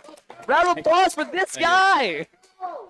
Thank you. Okay, I'm going to go and close out the stream. But, man, congratulations, and see you in Indianapolis. It's nice to meet you. You too, fam. You too. Okay, so Trevor Sullivan is your #1 winner here at the Game Guys Regional Championship. And, again, getting his free flight, punched his ticket. Wow, what a day, what a day. If you're just joining us, sorry, we ain't got any more duels after this, but you can also scroll back in time in the VOD. I'm just going to say hey in the chat, so you really, who is this? Who is this guy? You know who I am. Hey, chat. I might be somebody you've seen familiarly on some streams. That, spoiler alert, maybe I'll see you in Indianapolis soon, too. But after 9 critical rounds here, 274 duelists enter, so many great matches. We got to see bubble matches. We got to hear from Dragon Duels, the next generation of stuff. Game Guys, again, you can find all their socials and stuff here, including prior regionals, so you can just see how stacked this venue is. I also posted a venue, too, of the new tour.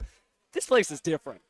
And if you got a regional that's just like, nah, Pharaoh, I got to tell us. We would love to know about stuff like that because Yu-Gi-Oh's a community. It happens wherever. We've got people watching this stream from everyone from the Dominican Republic, to Puerto Rico, to Chile, to the United Kingdom, to Germany. So maybe we've got people here who don't understand what I'm saying, but they just see cards slapping down and they're here for it. Wow, good stuff. It's incredible vibes. Have a safe drive if you're coming back home from the venue, wherever you're going back to. And safe drive if you're just driving in general.